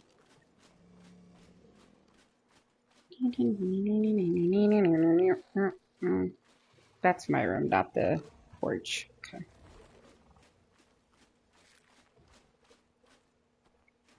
Can I get out the door, please? Thank you. Yes, I figured since you guys, or since a certain somebody hates me putting everything out, this would be best.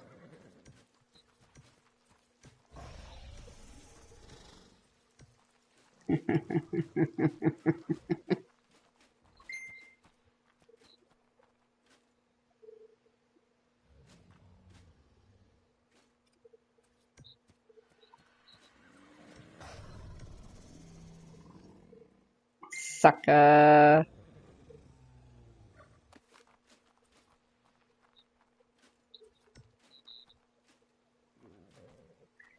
Just kill him. Because I do need him moved so I can finish putting these out. Thank you. Such a good boy.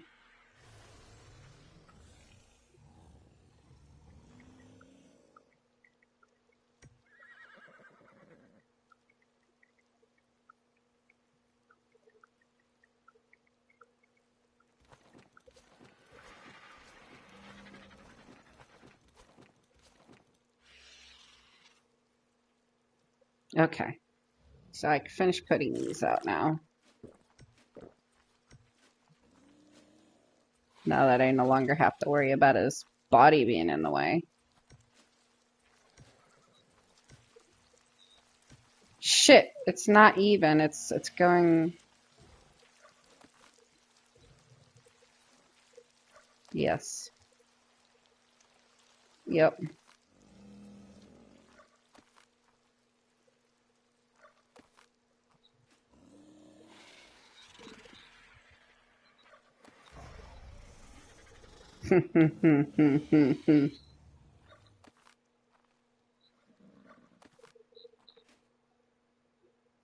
Never happens. Never will happen. Not with Queenie around, man.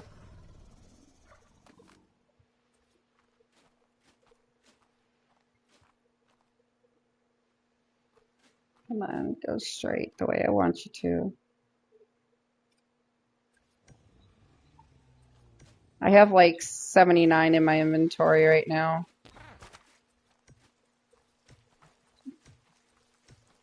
I fucking give up. Just let them be. Yeah.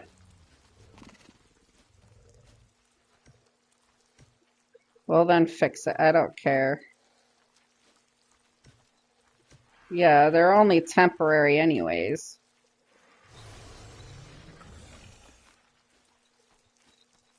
So that it's easier for you guys to see them without having to take and throw every single one out.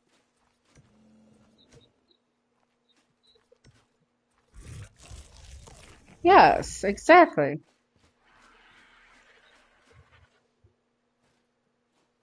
No, no. All right, female. Yep. Thank you, darling. Why is it not displaying it though? Ah, there we go. There we go. All right, female. So we'll put the females in first.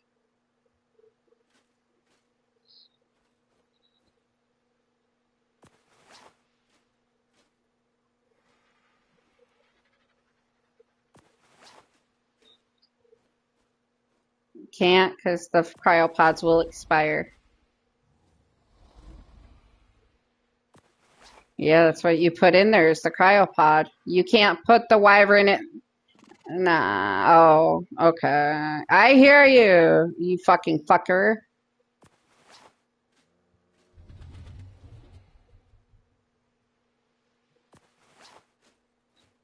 Yes. I do plan on making an area to put display cases in just for purposes of showing off to people who want to get dinos and breed dinos.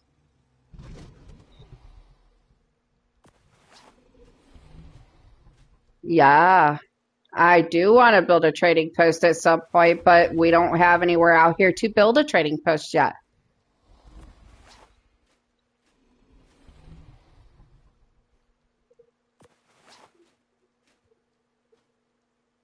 All right, children, children. I can always clone it at some point.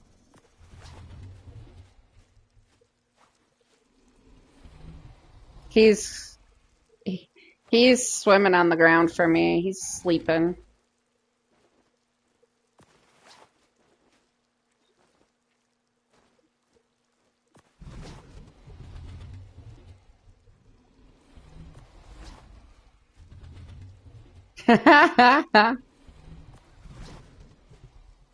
We'll get some lights too after I put them out.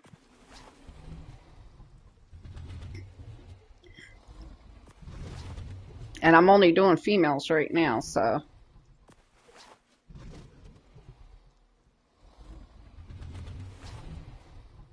But so much easier than having a bunch of babies out, isn't it? Or a bunch of dinos out, isn't it?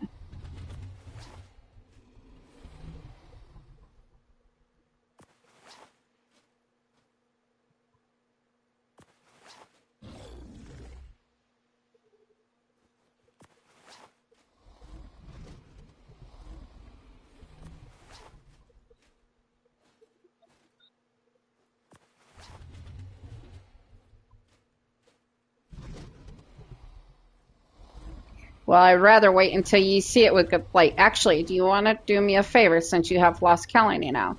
Can you go up to the flying landing pad in that tower and bring those lights down here and bring them to me, please? Mm-hmm.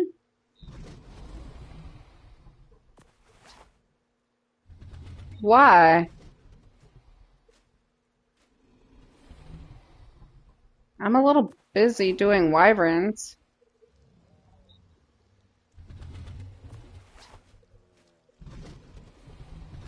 Oh, is it the one that's throwing out fireworks? So why is it bothering you?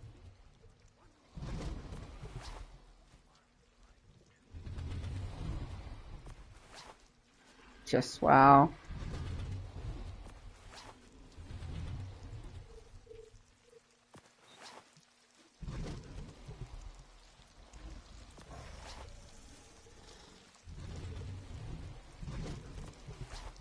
Yeah, it might be. Let me see them.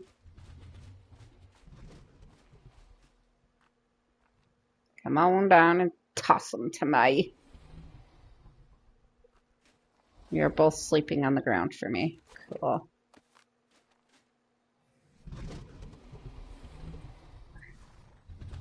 Go see what he wants.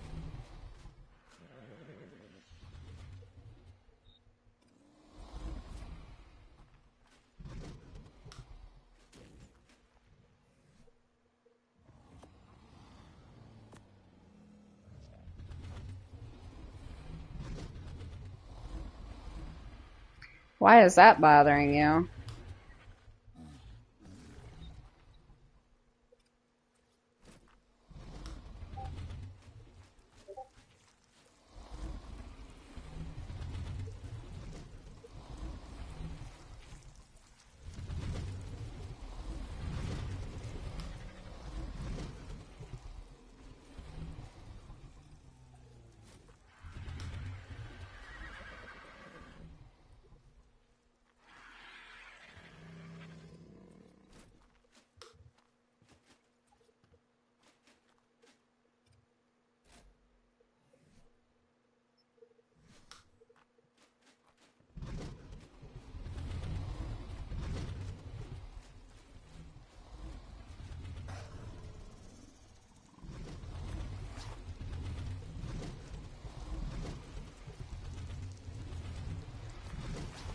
Well, I see you. You're just laying on the ground sleeping. Yeah. I have more females than I do males, by the way, so.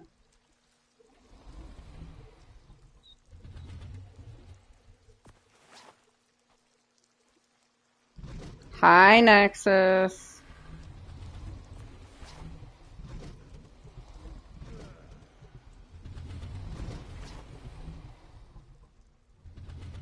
Alright, any more females? Male, male, male, male, male, male, male, male, male, male. Male, male, male, male, male, male. All right, those are all the females. All right, so you know this side right here is the last of the females down here, and then I'm going to start in this one, the males. Tell them I said hi.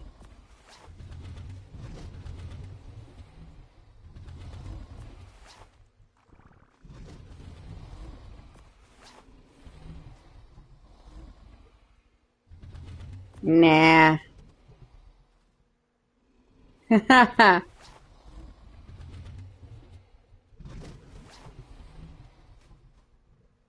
He was talking shit about my wyverns. Molt here. These are males down here, yes.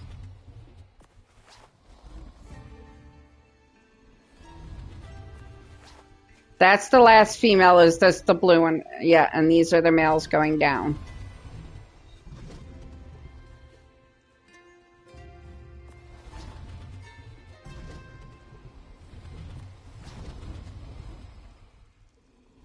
And all you hear is them kind of basically roaring. All right, that's all of them.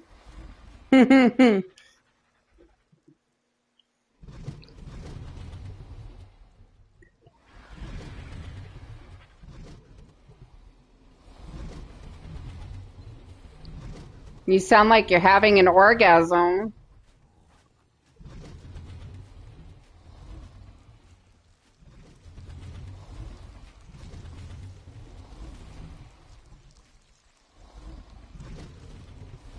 Which one? Okay, so you want this male. It's not all black. It does have pink in it somewhere.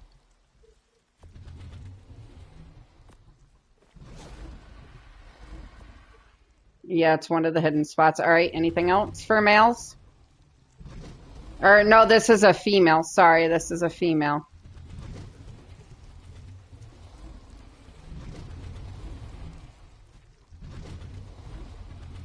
Black and red, okay.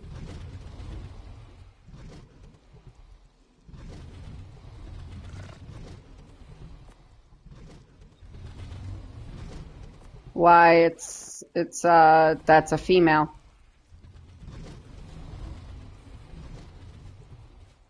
Anything else? These are males. This last row is straight males. Then this row right here going this way are males. And then the rest from these from here on up are all females.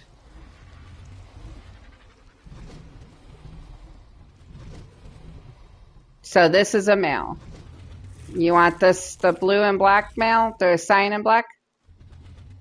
Okay. Where? Okay, I'm coming to you now. Which one? They want it? Which one? The red and black? Is that the one? Is that the female? Okay. Yes, you can pet them. All right. What about you? I need you guys to tell me.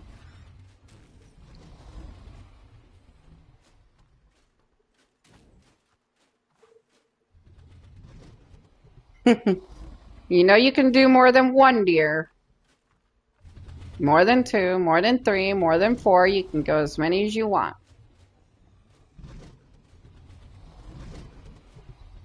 Yes, we can breed that one.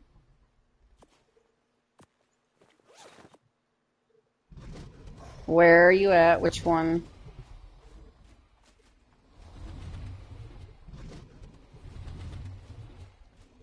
This one?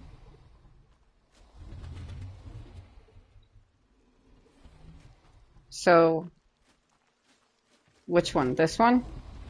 All right.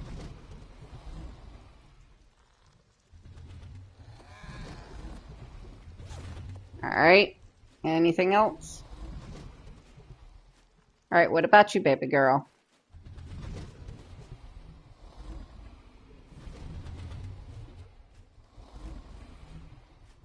Which one? Either or both?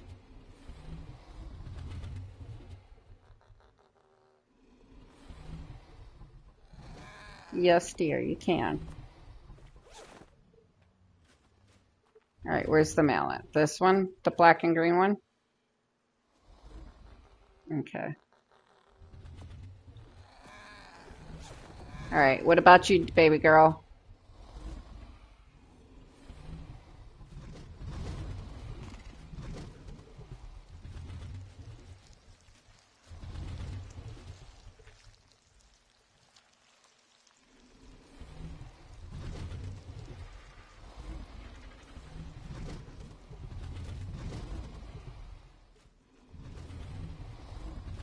The cyan one and white one?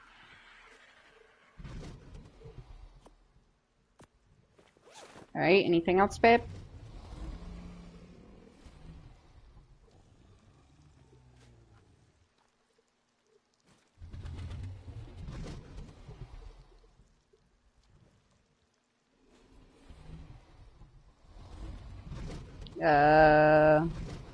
Is it male or is it a female?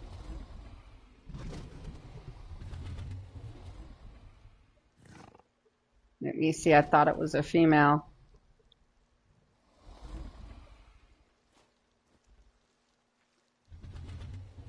This orange one, the orange, the black, the orange and black right here? Okay. All right, anything else?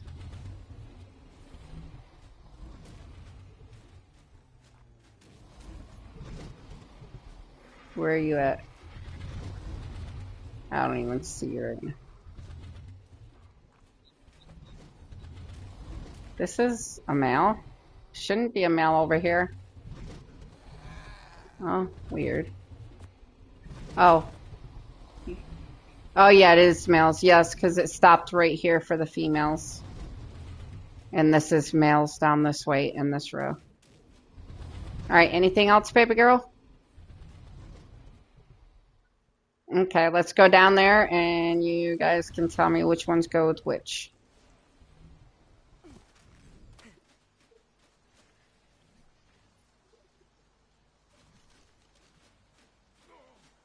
Mm-hmm. All right, male. Yep, Drakelings count as parachutes. 2. Yes, it is. Another reason for you to get lost, Colony.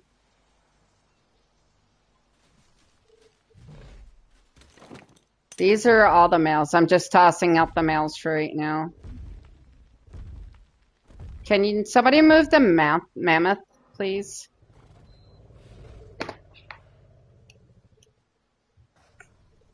Mm-hmm. Thank you. All right, mammoth. No, I'm keeping those, sir.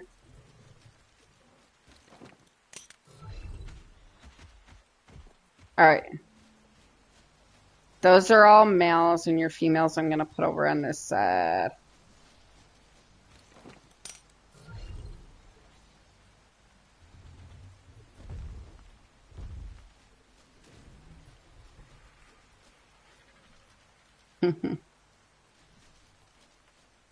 But it was much better than having them all. It was better than having them all out.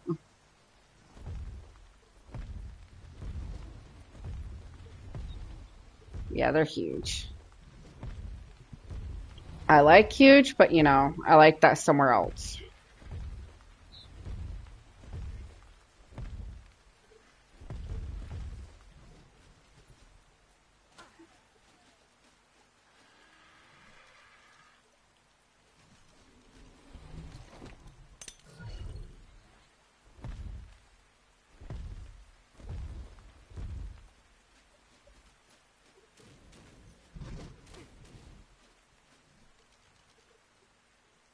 All right, that's what I'm going to put out for, no, just that's what I'm going to put out for your females for right now. I still have 4 more to go.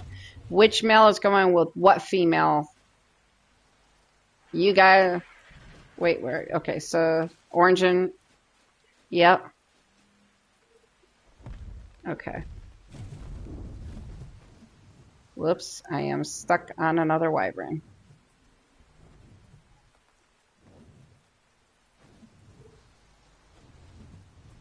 No, you had more than one deer. You had the all black.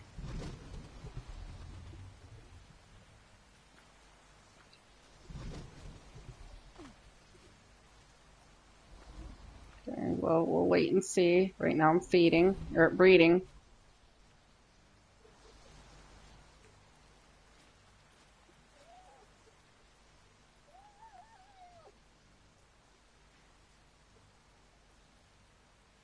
Hold on.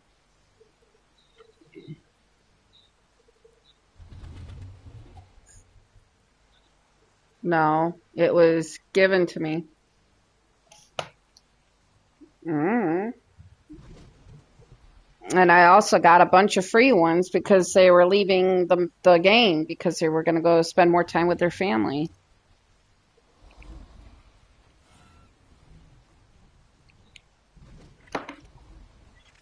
A sous chef?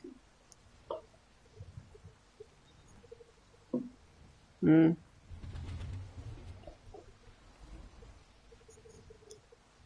Get ready to come grab your egg unless the oviraptor picks it up, which it probably will.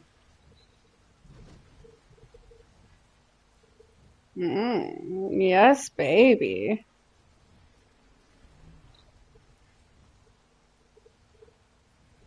Oh, Lord Jesus. Mm. Uh, mm. I was stretching. Don't judge.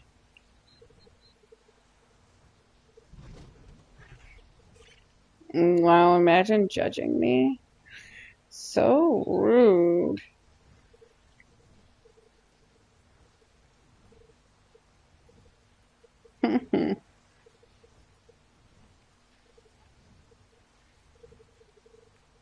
Wow. All right, here comes your egg.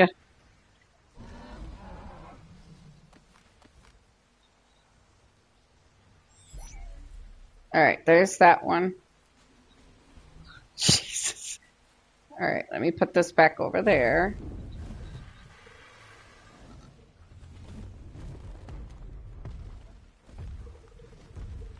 All right, now what male, what female? Somebody pick the male with one of those females. The white and yellow? All right.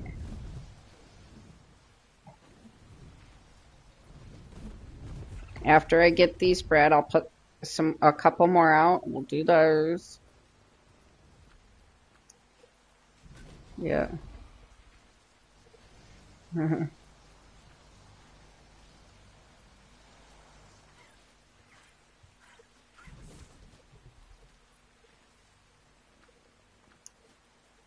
Did I turn off mating on this one, by the way?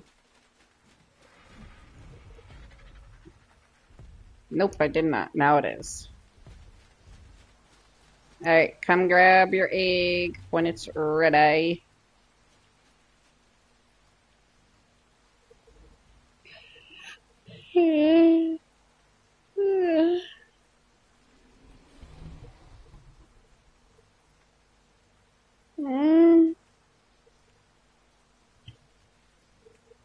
What the fuck are you doing? You are not stretching. He's trying to copy me, but he can't. Mm-mm.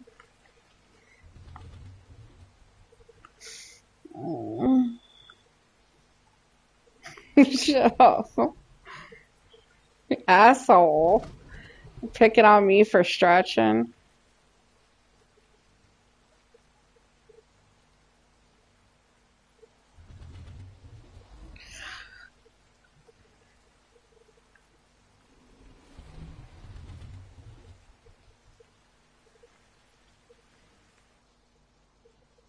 Oh my goodness. Sounds like you're about to have an orgasm. Like you're building up to it. Oh wow. Oh wow. Just wow.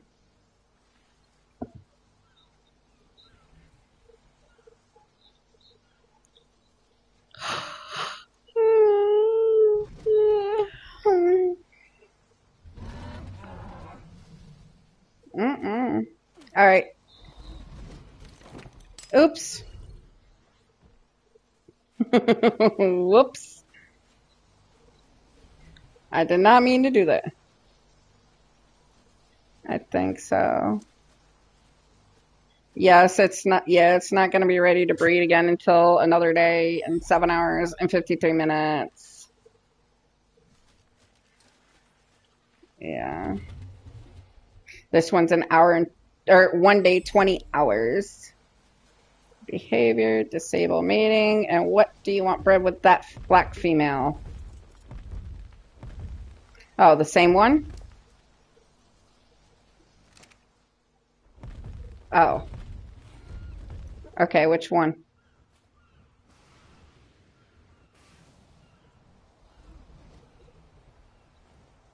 Okay,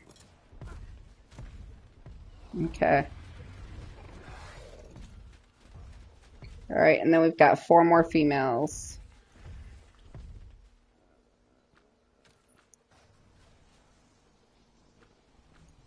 No, the black one is the female. No, that's the male. The one that you're on is the male. Sue is a male. QA is a female.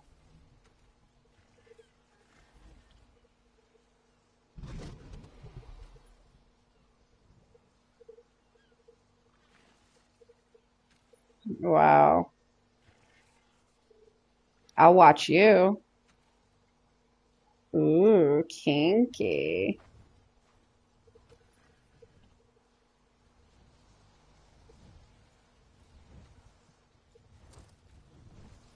Mm-mm.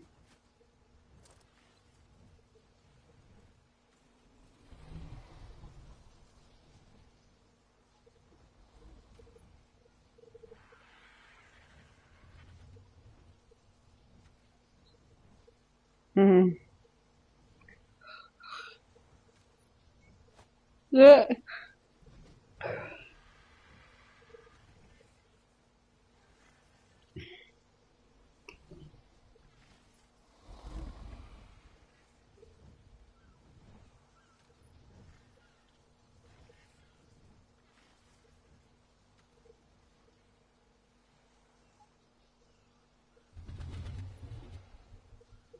Mm. Yesterday, early this morning.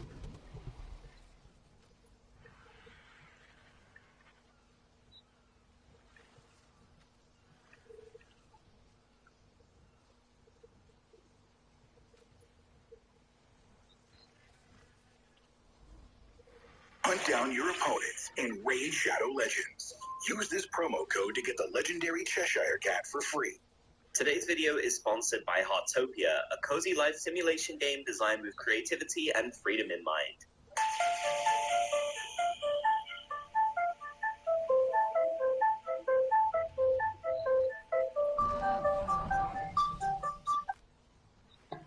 All right, there's your egg.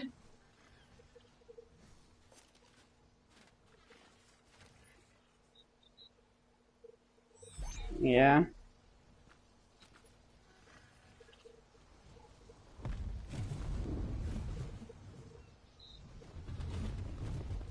No, this is the male.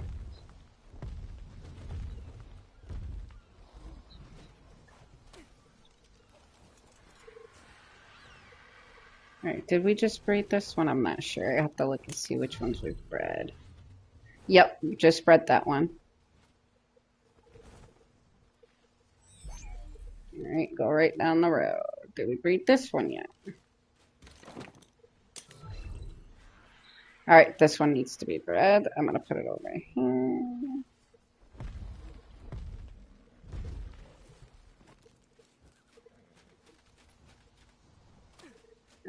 Alright, then this female, did we breed you? Probably so. Nope, okay, this one.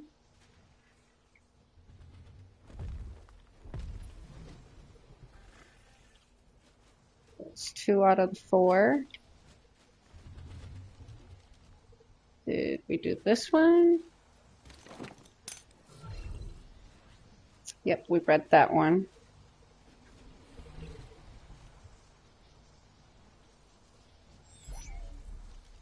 Okay. So that would be these last 2.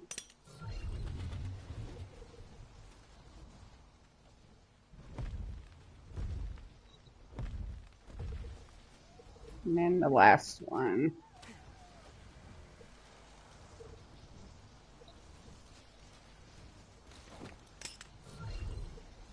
And this is the last one. Alright. Alright, go ahead and breed your males to your females, guys.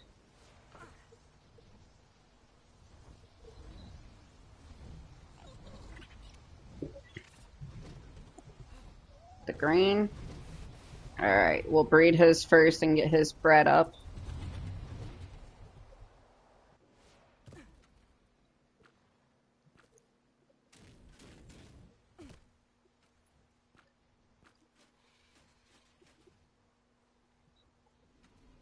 Mm.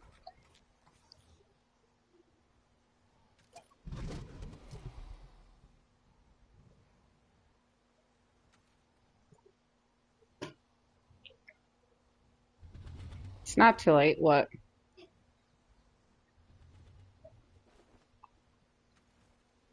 Alright, well. Okay.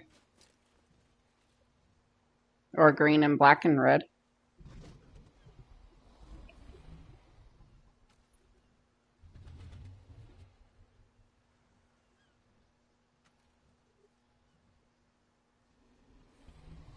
Are you going to use this black and red male at all, dear, when he's done with his?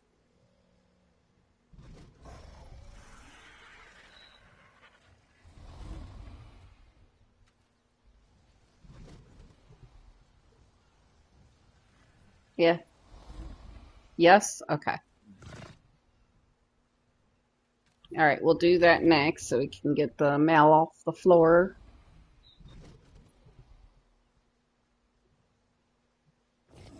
Oh, that's mating. I'm going to do this.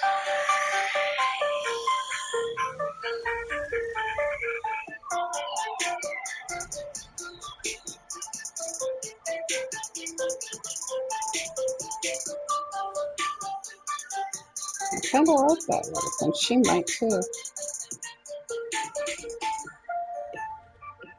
I'm helping somebody pick out a water pen to build.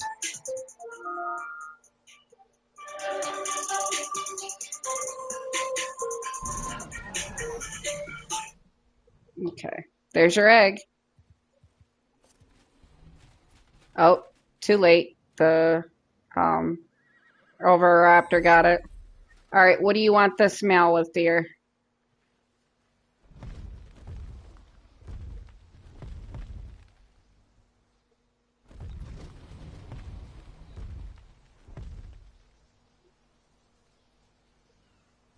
Do you want it with the all black?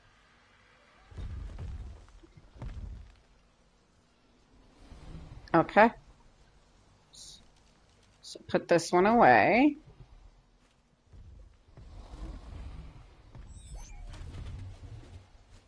Okay. Not really. Which ones do you want to do it to? The black and green one right here?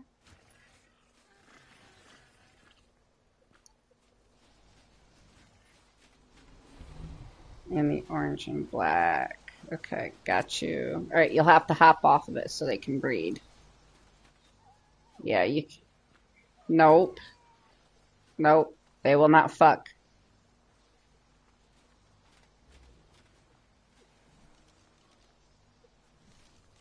All right, well, that's going.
Alright, done. Alright, let me cryo this feller up and them two gals.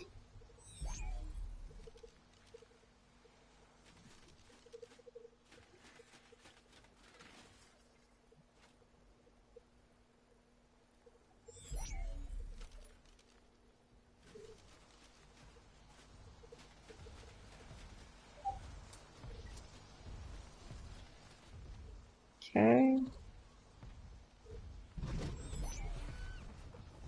And then let me get that one over there cryo. Somebody spawned in. Oh. Oh, okay.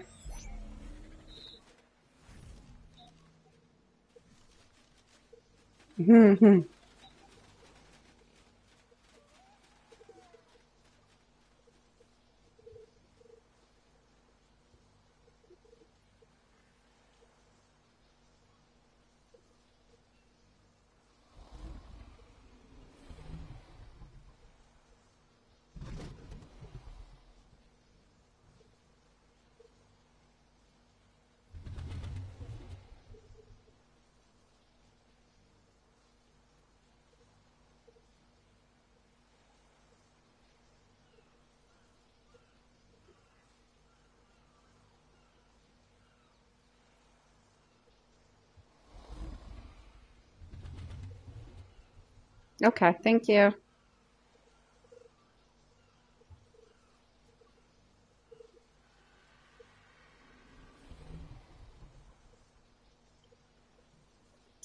If you would like the wooden railings as a finisher, then option number 3 if you want the stone railings, and option number 4 if you just want the stone walls. So option number 1, option number 2, option number 3, option number 4. So just type 1, 2, 3, or 4 in the comment section down below so I know what you want as a finisher. And thank you for watching the whole video. So let me show you how it looks down below. Maybe I can park my...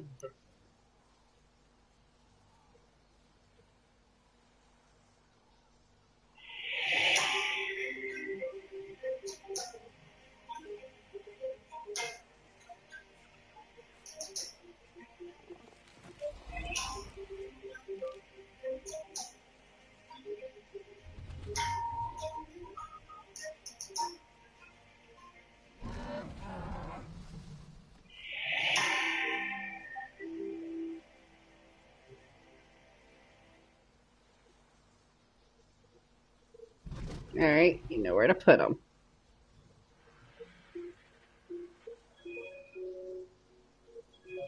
Ovi.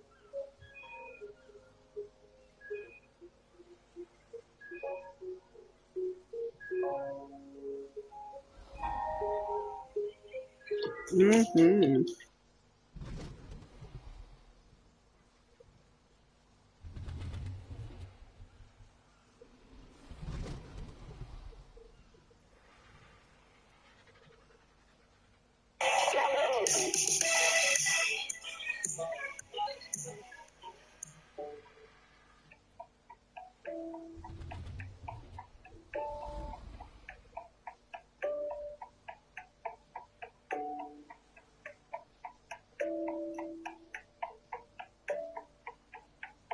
Yeah, I think so. It did grab one of his. He didn't get to it in time. Yes. I sat there and watched it get picked up. Yes.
There's some.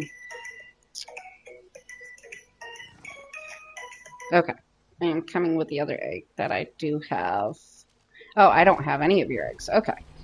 I will cryo these guys up. If you guys cry out any wyverns, can you please put oh no, I got all the wyverns. Okay. I was gonna say, can you please put them in the wyvern cryo fridge? Alright. Now Cal, are you going with me to Ragnarok? After I get these wyverns out of these, yes. The travesty. It's only 11:40. It's only 11:40. You don't work tomorrow.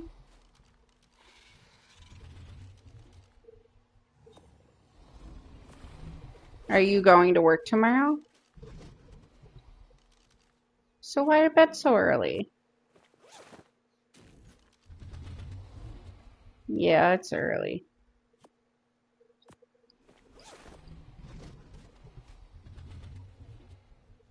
No, I'm not. I have plenty of thatch over there, asshole. And we got some more building stuff because of thanks to yours truly, KJ. She gave us some more building stuff.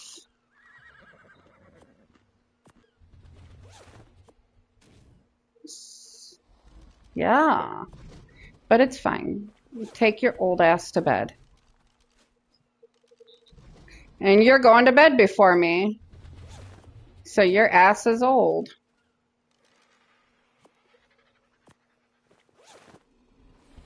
You're ancient behind.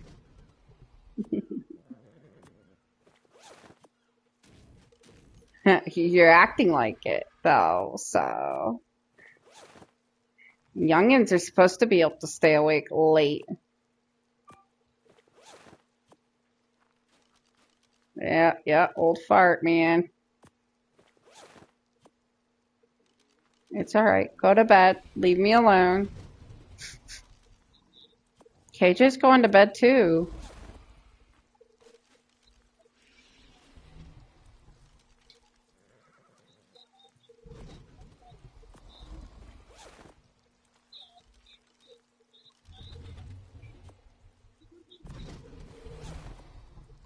Yeah. KJ. No, you guys.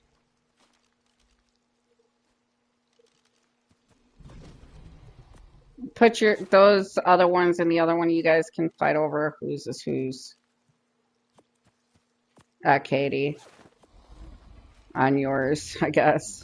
You know that one of them is his egg, so if he accidentally picks the wrong one, well, whoopsie daisy.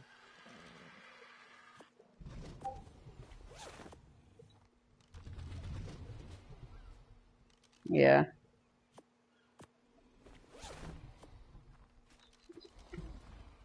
And then he's gonna see. Yep.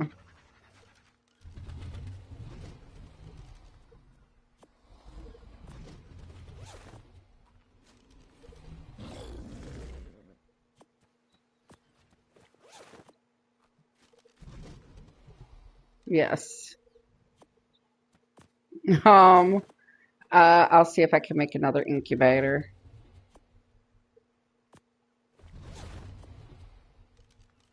Yeah, but you have your eggs in one and her, she's trying to put hers in another so you guys don't get yours mixed up. Okay. All right, put your eggs with his eggs. And then you guys can fight over them tomorrow when they're ready. Just don't make me bring out a gun and shoot you guys for arguing.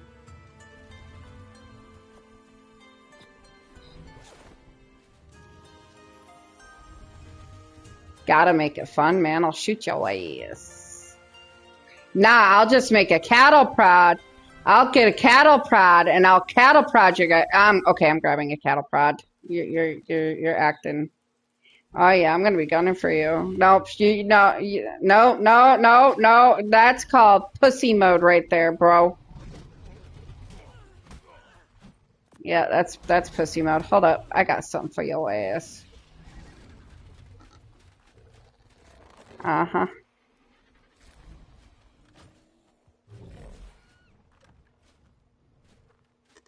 Yeah, I'm gonna get something for your ass right now, boy.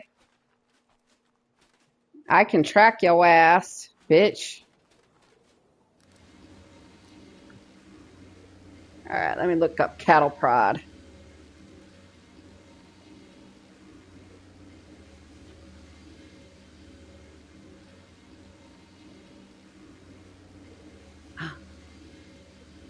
Where do I make the cattle prod? Oh, that's why I have to change the. No, I have it. I have some in there. So let me see. Where do I make it at? Dude, get me out of here.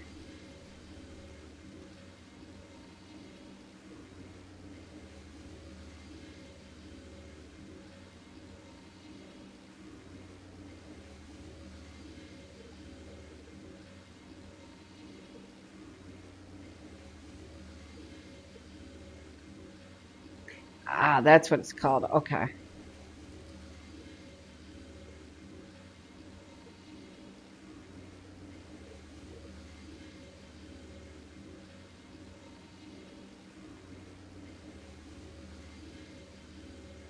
Ooh, I'm missing a whole bunch for that. Okay, there we go. We'll just make a regular primitive one.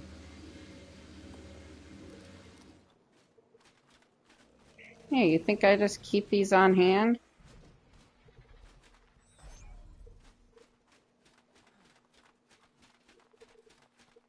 Come here, Katie. You want to feel this? Come here. Come here. Come here. Where are you? Don't say that. I'm upstairs with the wyverns in the display case. Come up here. At least you're more woman. You're stronger than a man. So come on.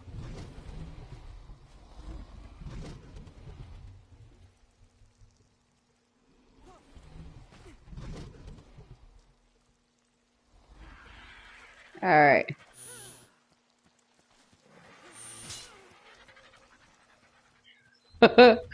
And it broke already. The electric pod broke already. Yeah. You can only zap someone like twice with it before it breaks the primitive. It is. No, twice. I zapped her twice.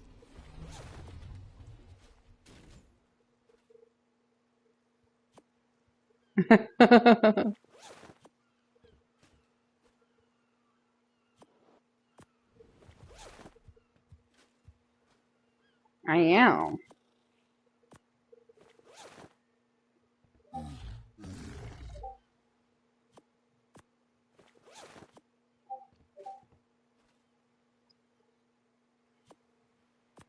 What, baby?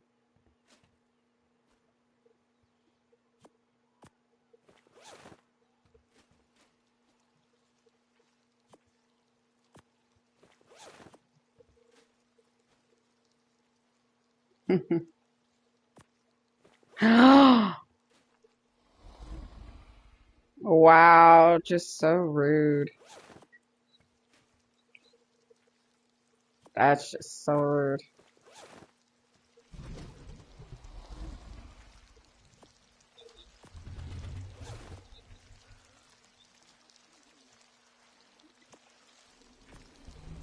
I'm not willing to let her die. I knew she wouldn't die.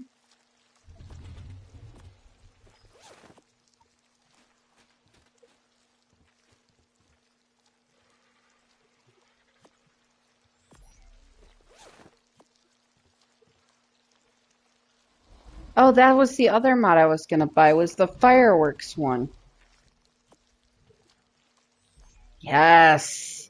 You know what? It's the holiday one, I think he said.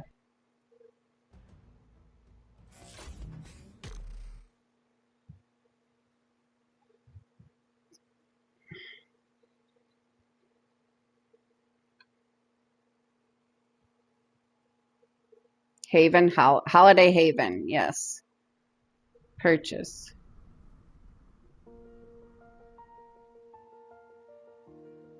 Yes.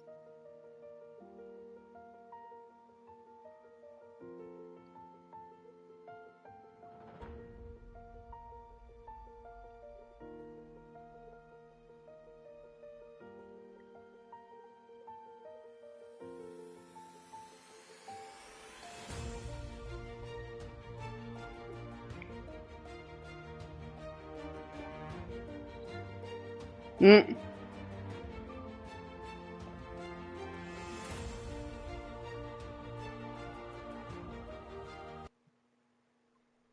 Install.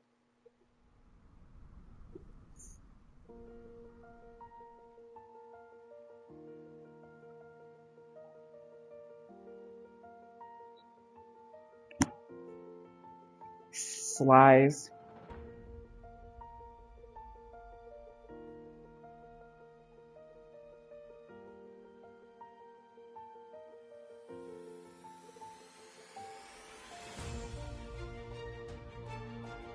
All right, baby girl. Get you some rest, darling.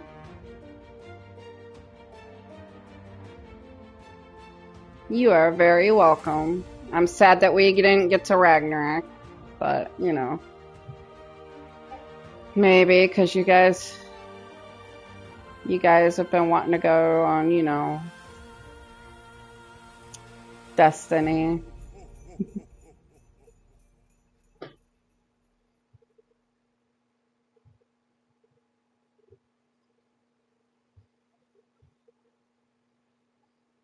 No, I just don't like that one. Yep, don't like it.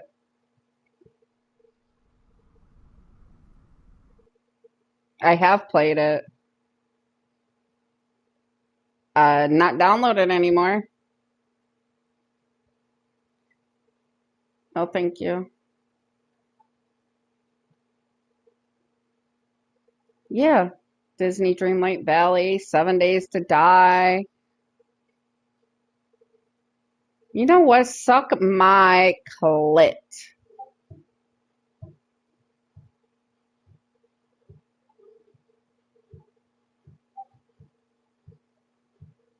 Hey, I play farming. I play Farm Together too, you know, so shut up. It's almost like Stardew Valley. You know what, Katie? Get Farm Together too, and we'll play that together because it's almost, yes, it's almost like Stardew Valley, but it's not. Or get Farming Simulator. Yeah.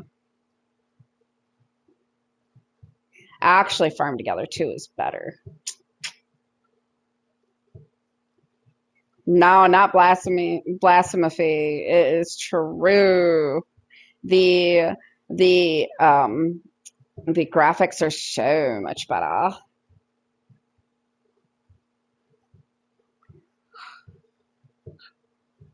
Don't you yawn on me, girl.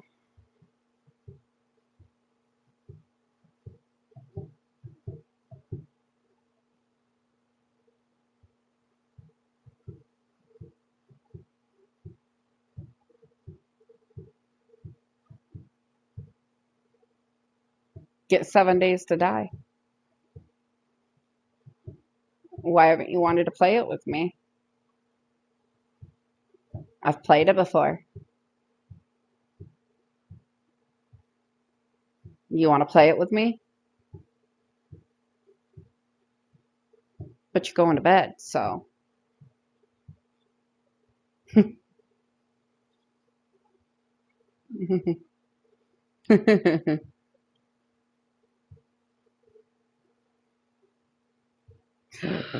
The blasphemy.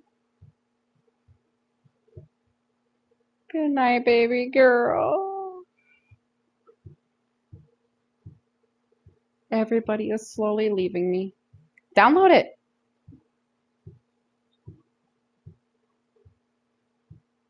Yeah. We could play 7 days to die, but you won't even be on in the morning anyways. You're like, fuck you, Queen. I'm not getting on until everybody else gets on, so go fuck yourself, Queenie.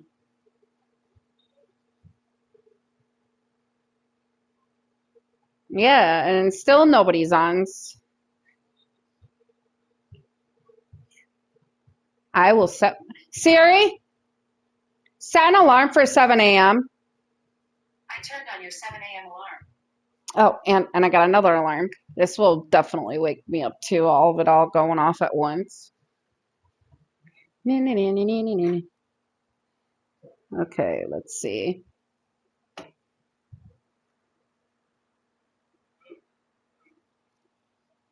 Oh, it's already set for 7 a.m.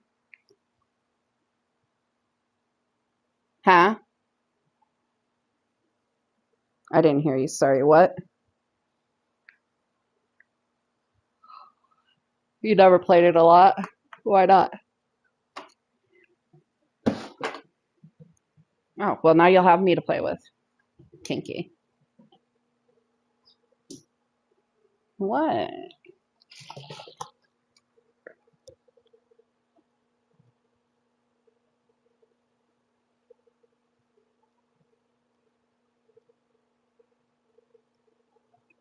Mm. Ugh. I hate how sour prune juice tastes.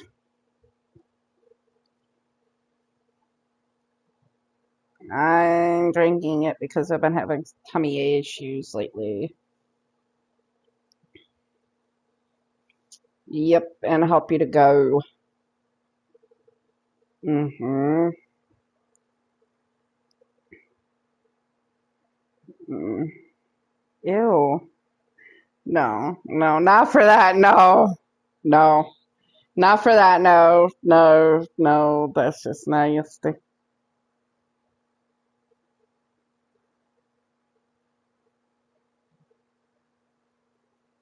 Oh, goodness.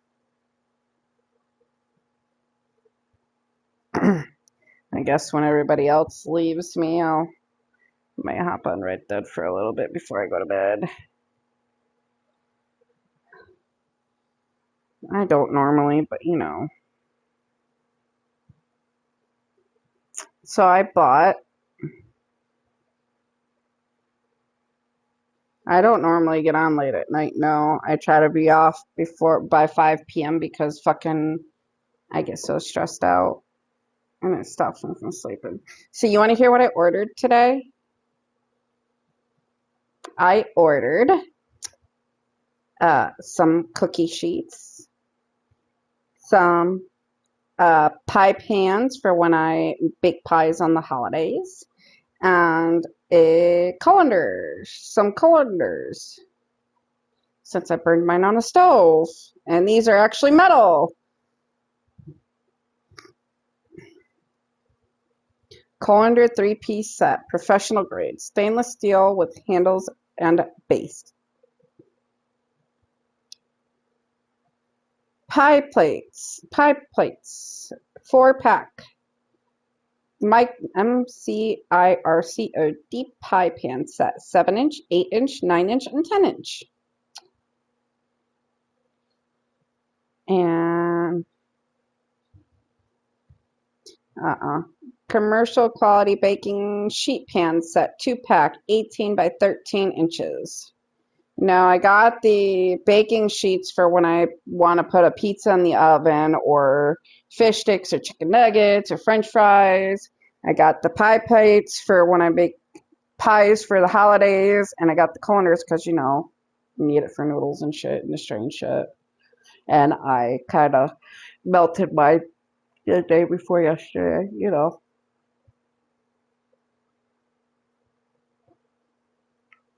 Mm.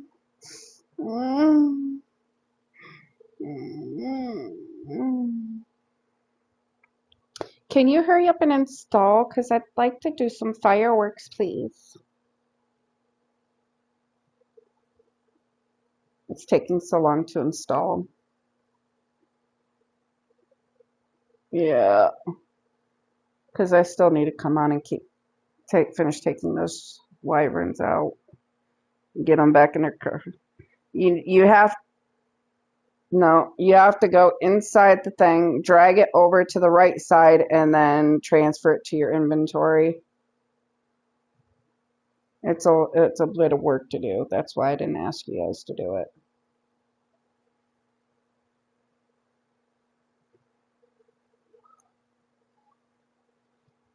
Oh, really? That's all I have left out there? Well, it's a bit of work. I didn't want to make you guys have to work. I also need to wait for I gotta wait for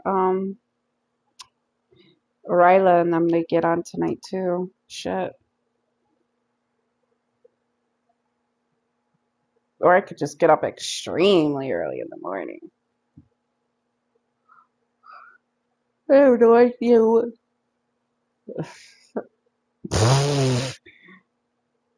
That's not a good idea for me and my health conditions. I need to get at least an hour or two. Maybe I'll just go take a nap in the tub.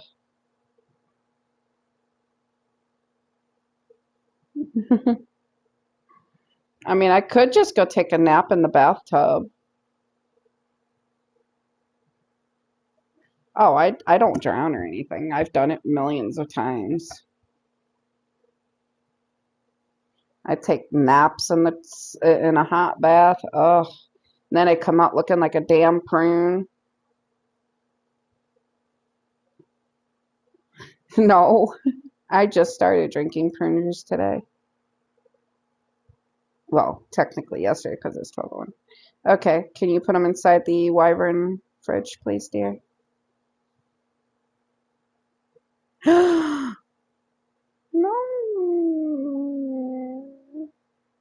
Thank you. I'm sorry. I love you too. Nope, I want you to pick them up because that's not where they're going to stay. I want to make a trading post, even if it's not on that server. I could take it over to Rag and do it, if anything. I don't, but I need to find an open space, and Draxos hasn't gotten back to me about removing that shit so I can use that area over there, and pretty much everywhere is taken. I don't know when they're going to expand that map again.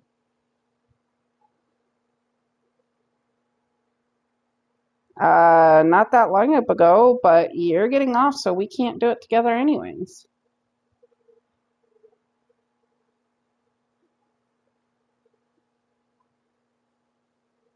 Is it by water?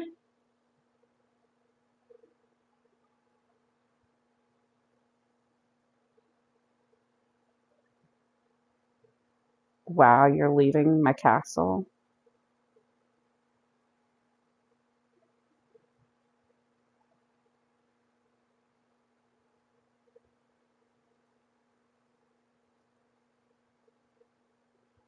Hmm.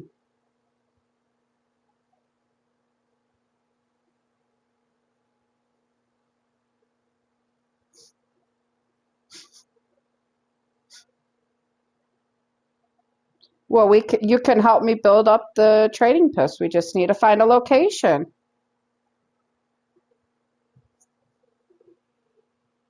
All right, let me look up some trading post ideas.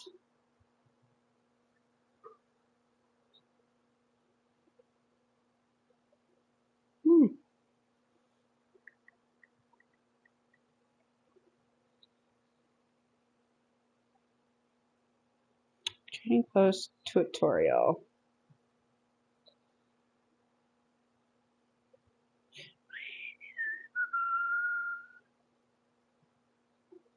You can throw them in my inventory. No, Did you just seriously say I'm trash? No, I said put them in my inventory.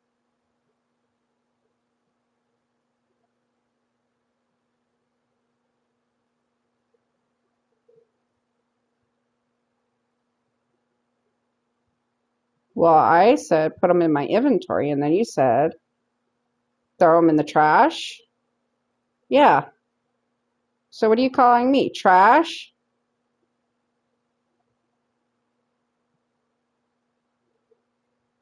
Everything, blah, blah, blah.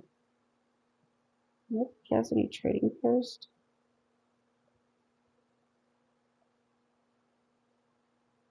Wow. Yeah, because I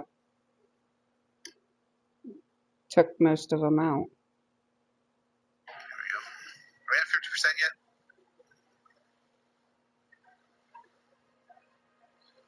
33%. I've been killing fish for the past 5 minutes. That's my hands. I like it. There's a door up there to get up to my flyer. I'll be using ARK Survival Evolved footages, but the methods are same, so don't worry.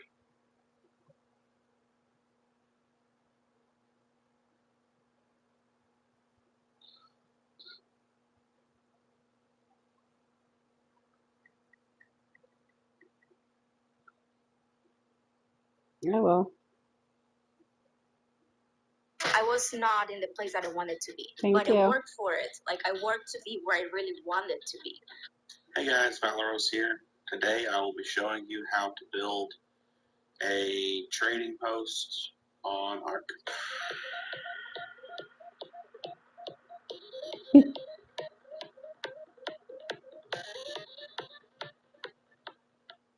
Alright guys, so for your trading post, you're going to want someplace that is protected from dinos, ichthyes, and things getting into your trading I heard post and you. killing people coming over to your base. This is mainly for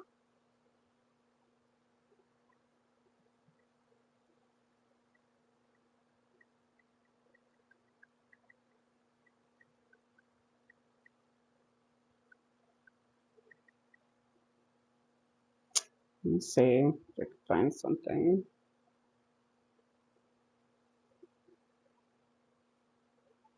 I'm looking. Jeez, give me a moment.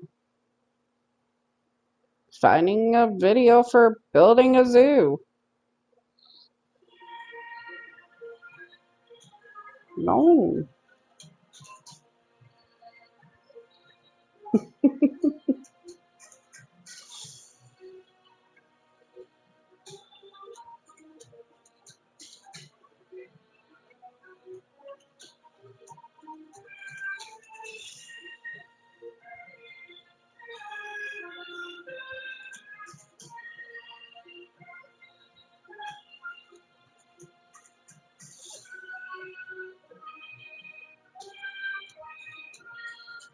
Mm,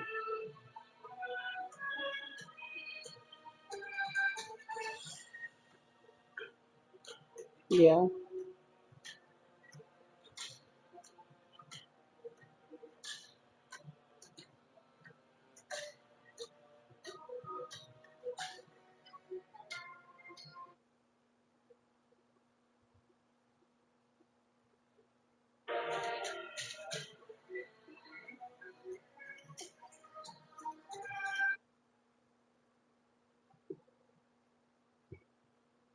Hi guys, I went to Gamer. Welcome to ARK Survival Evolved.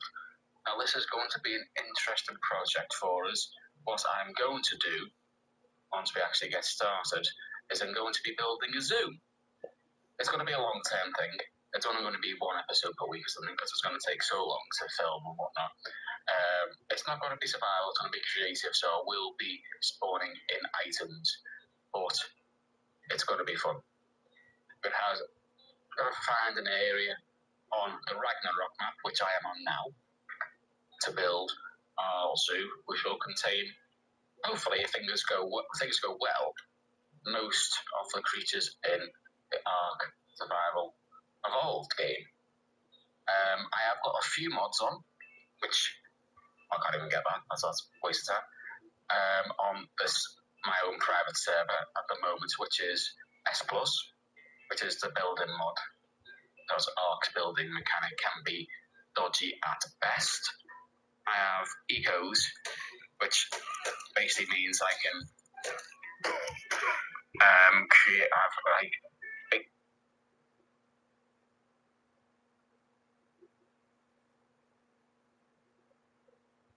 Ooh, bison stables. That's what I need to build too. I just found a bison stables video. Hello there, survivors, and welcome back to another build tutorial in ARK Survival Ascended. Today, we're building this bison stables. Of course, the new introduced creature on Ragnarok, and therefore it's very fitting to build it its own stables. But of course, you could use it for other creatures of a similar size. These stables will include a few different compartments that easily can fit 2 bisons and their baby, so you can get all the milk you want. It also has some extra room included for some storage, as well as potential to live in one section of the stables as well, if you want to call this your home. It also has a little bit of a bigger pen right below that home, so that you could have some medium creatures in there too, if you don't choose just only bison. But of course, it's mostly focused on bee. Mm-hmm.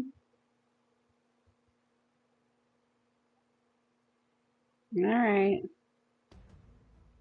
Night, darling.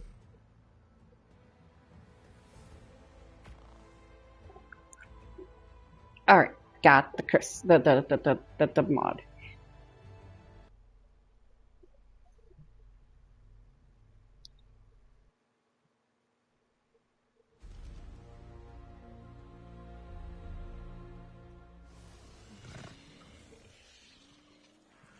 Yeah.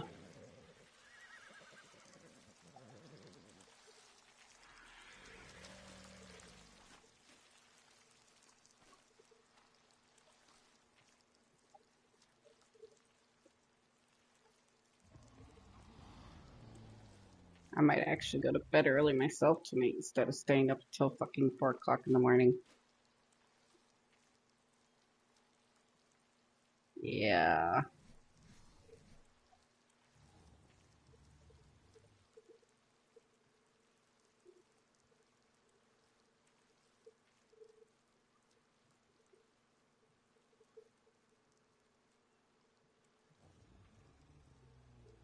So where is the holiday one?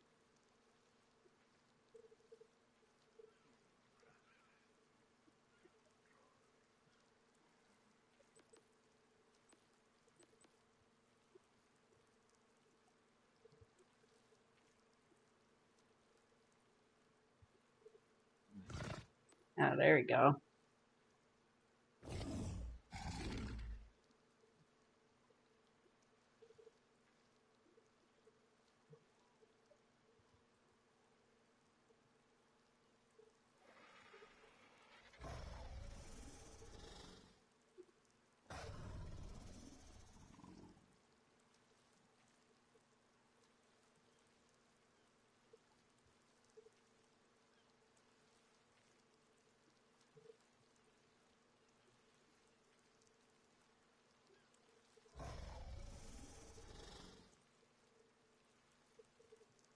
Why does it only show the Christmas stuff though? Do we gotta go here?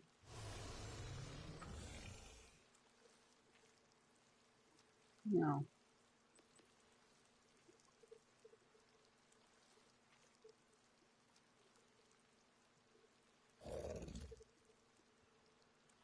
So that's only showing me Christmas.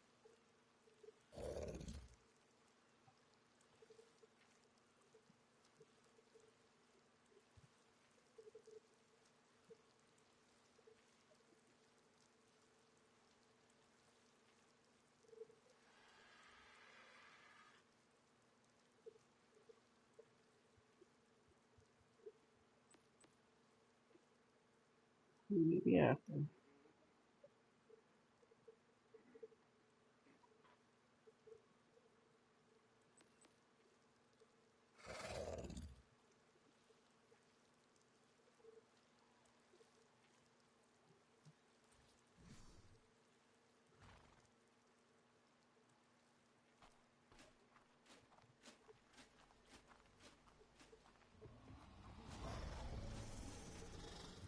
Hmm. Let's see if that light is still up here.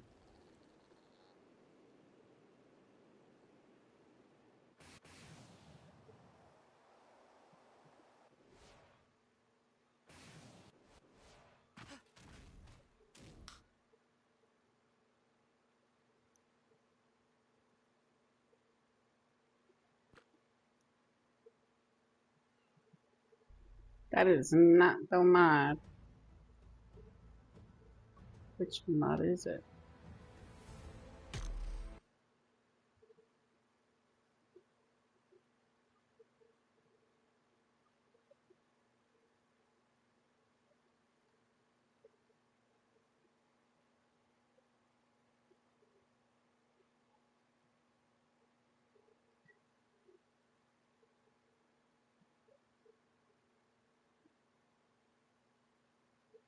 There's got to be another holiday one then.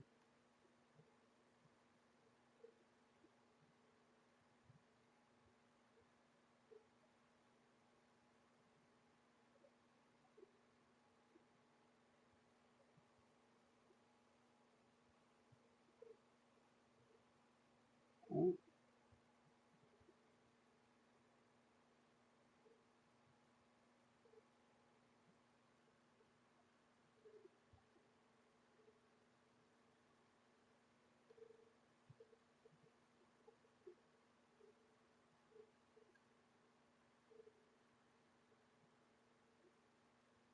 Hmm.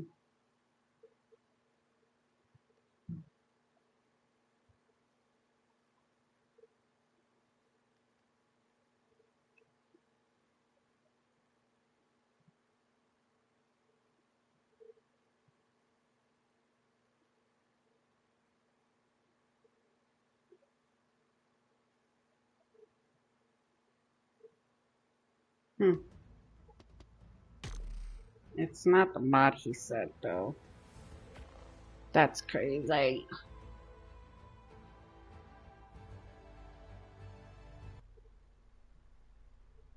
Used to be you could just view and download it, but oh, you know what? I might have to go to my settings and change it so that I can view it.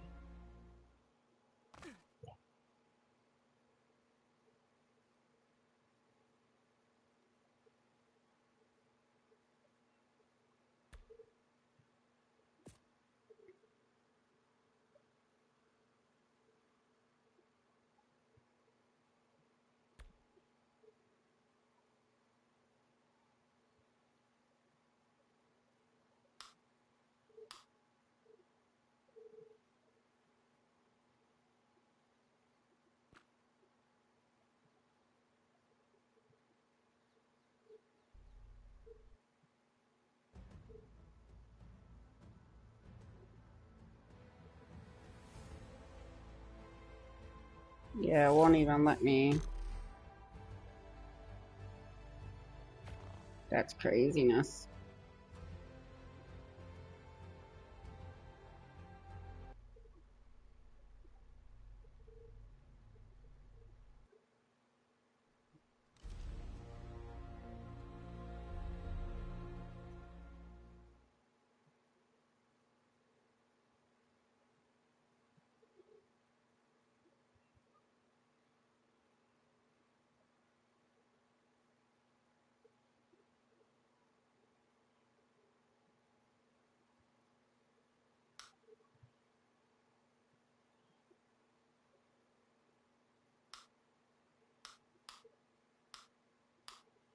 I don't even get to see the fireworks.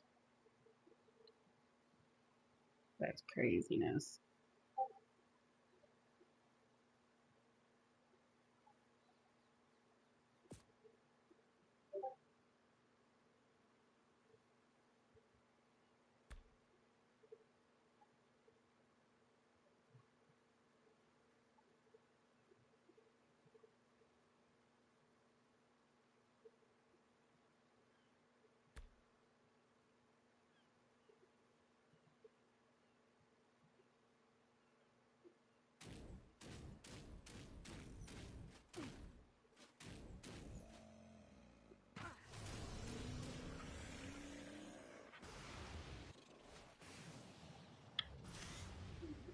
Just stick these in the wire rooms. Oh, I went into their room.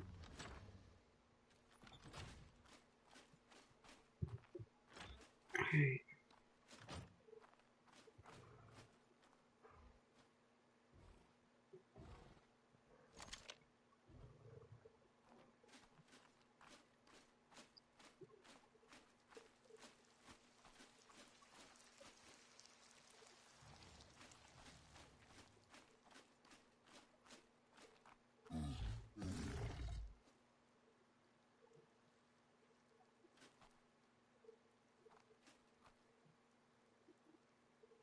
I know I have no baby dread horses.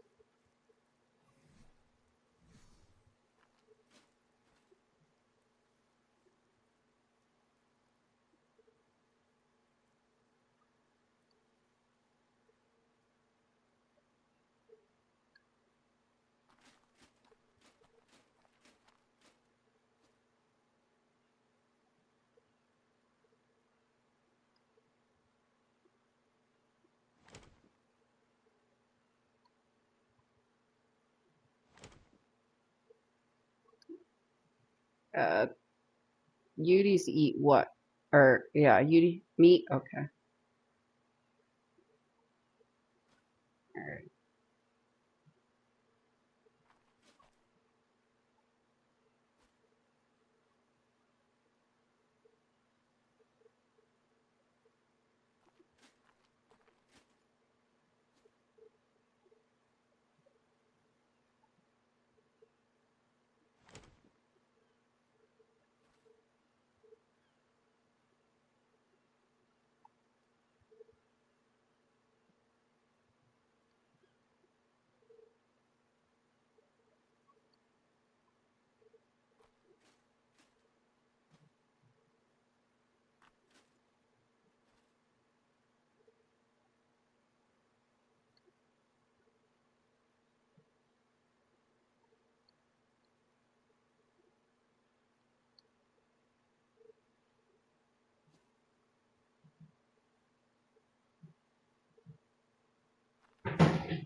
Get out of there.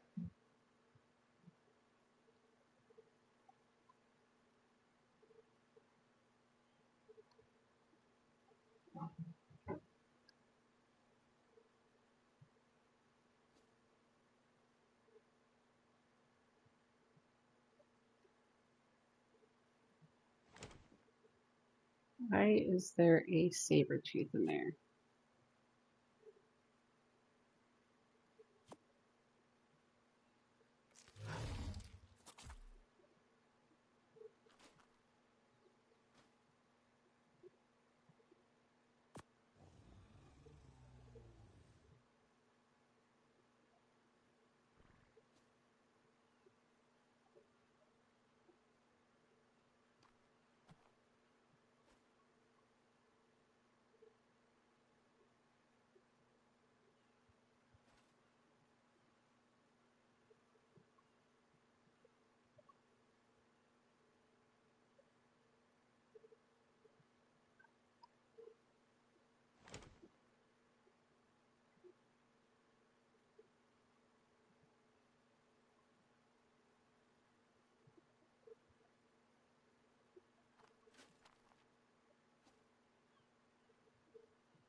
Pegos eat berries, right? Pegomastics.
Just trying to get all my babies out of these cryo fridges.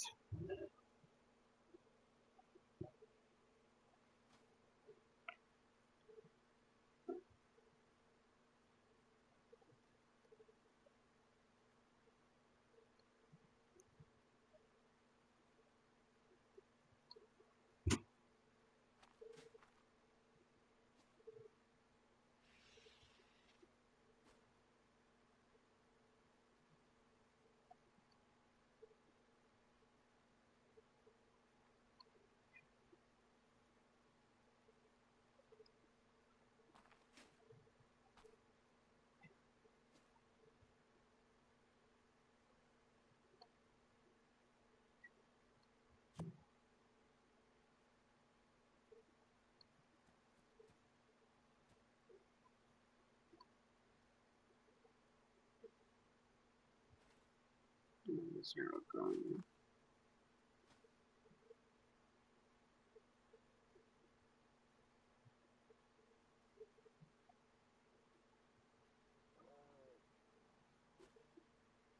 Goes fully grown.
think I did all the rest of the dinos as well already.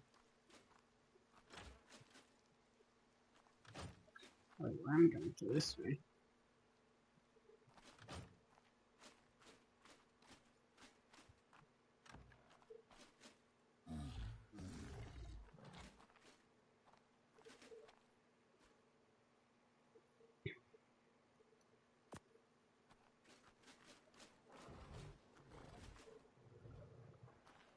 Stairs are up here.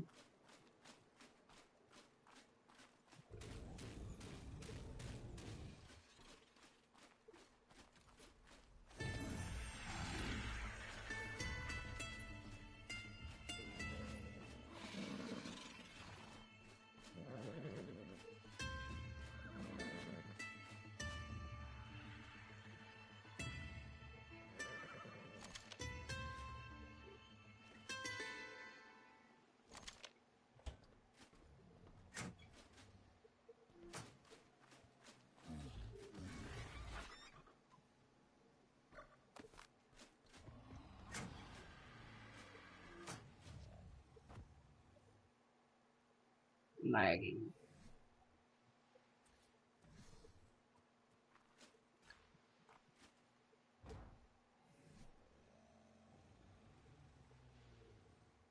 The lag is so bad right now.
Alright.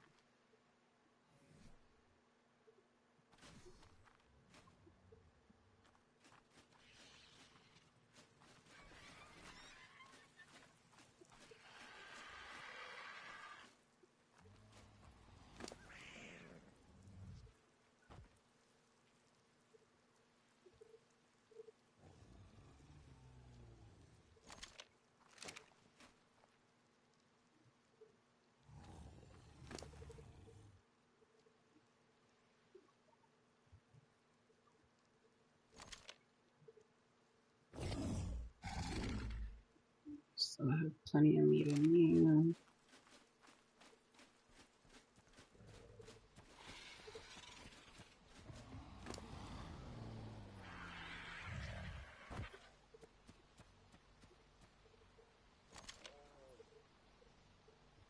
You still got quite a bit of meat in you.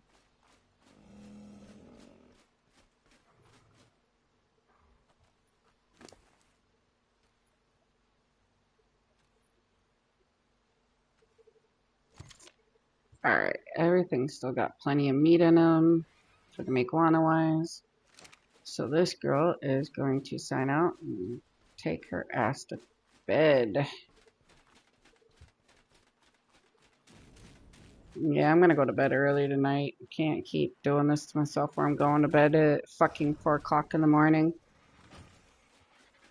No, getting off at 4 o'clock and then going to sleep at 6 o'clock in the morning because I have to watch TV before I go to sleep, so.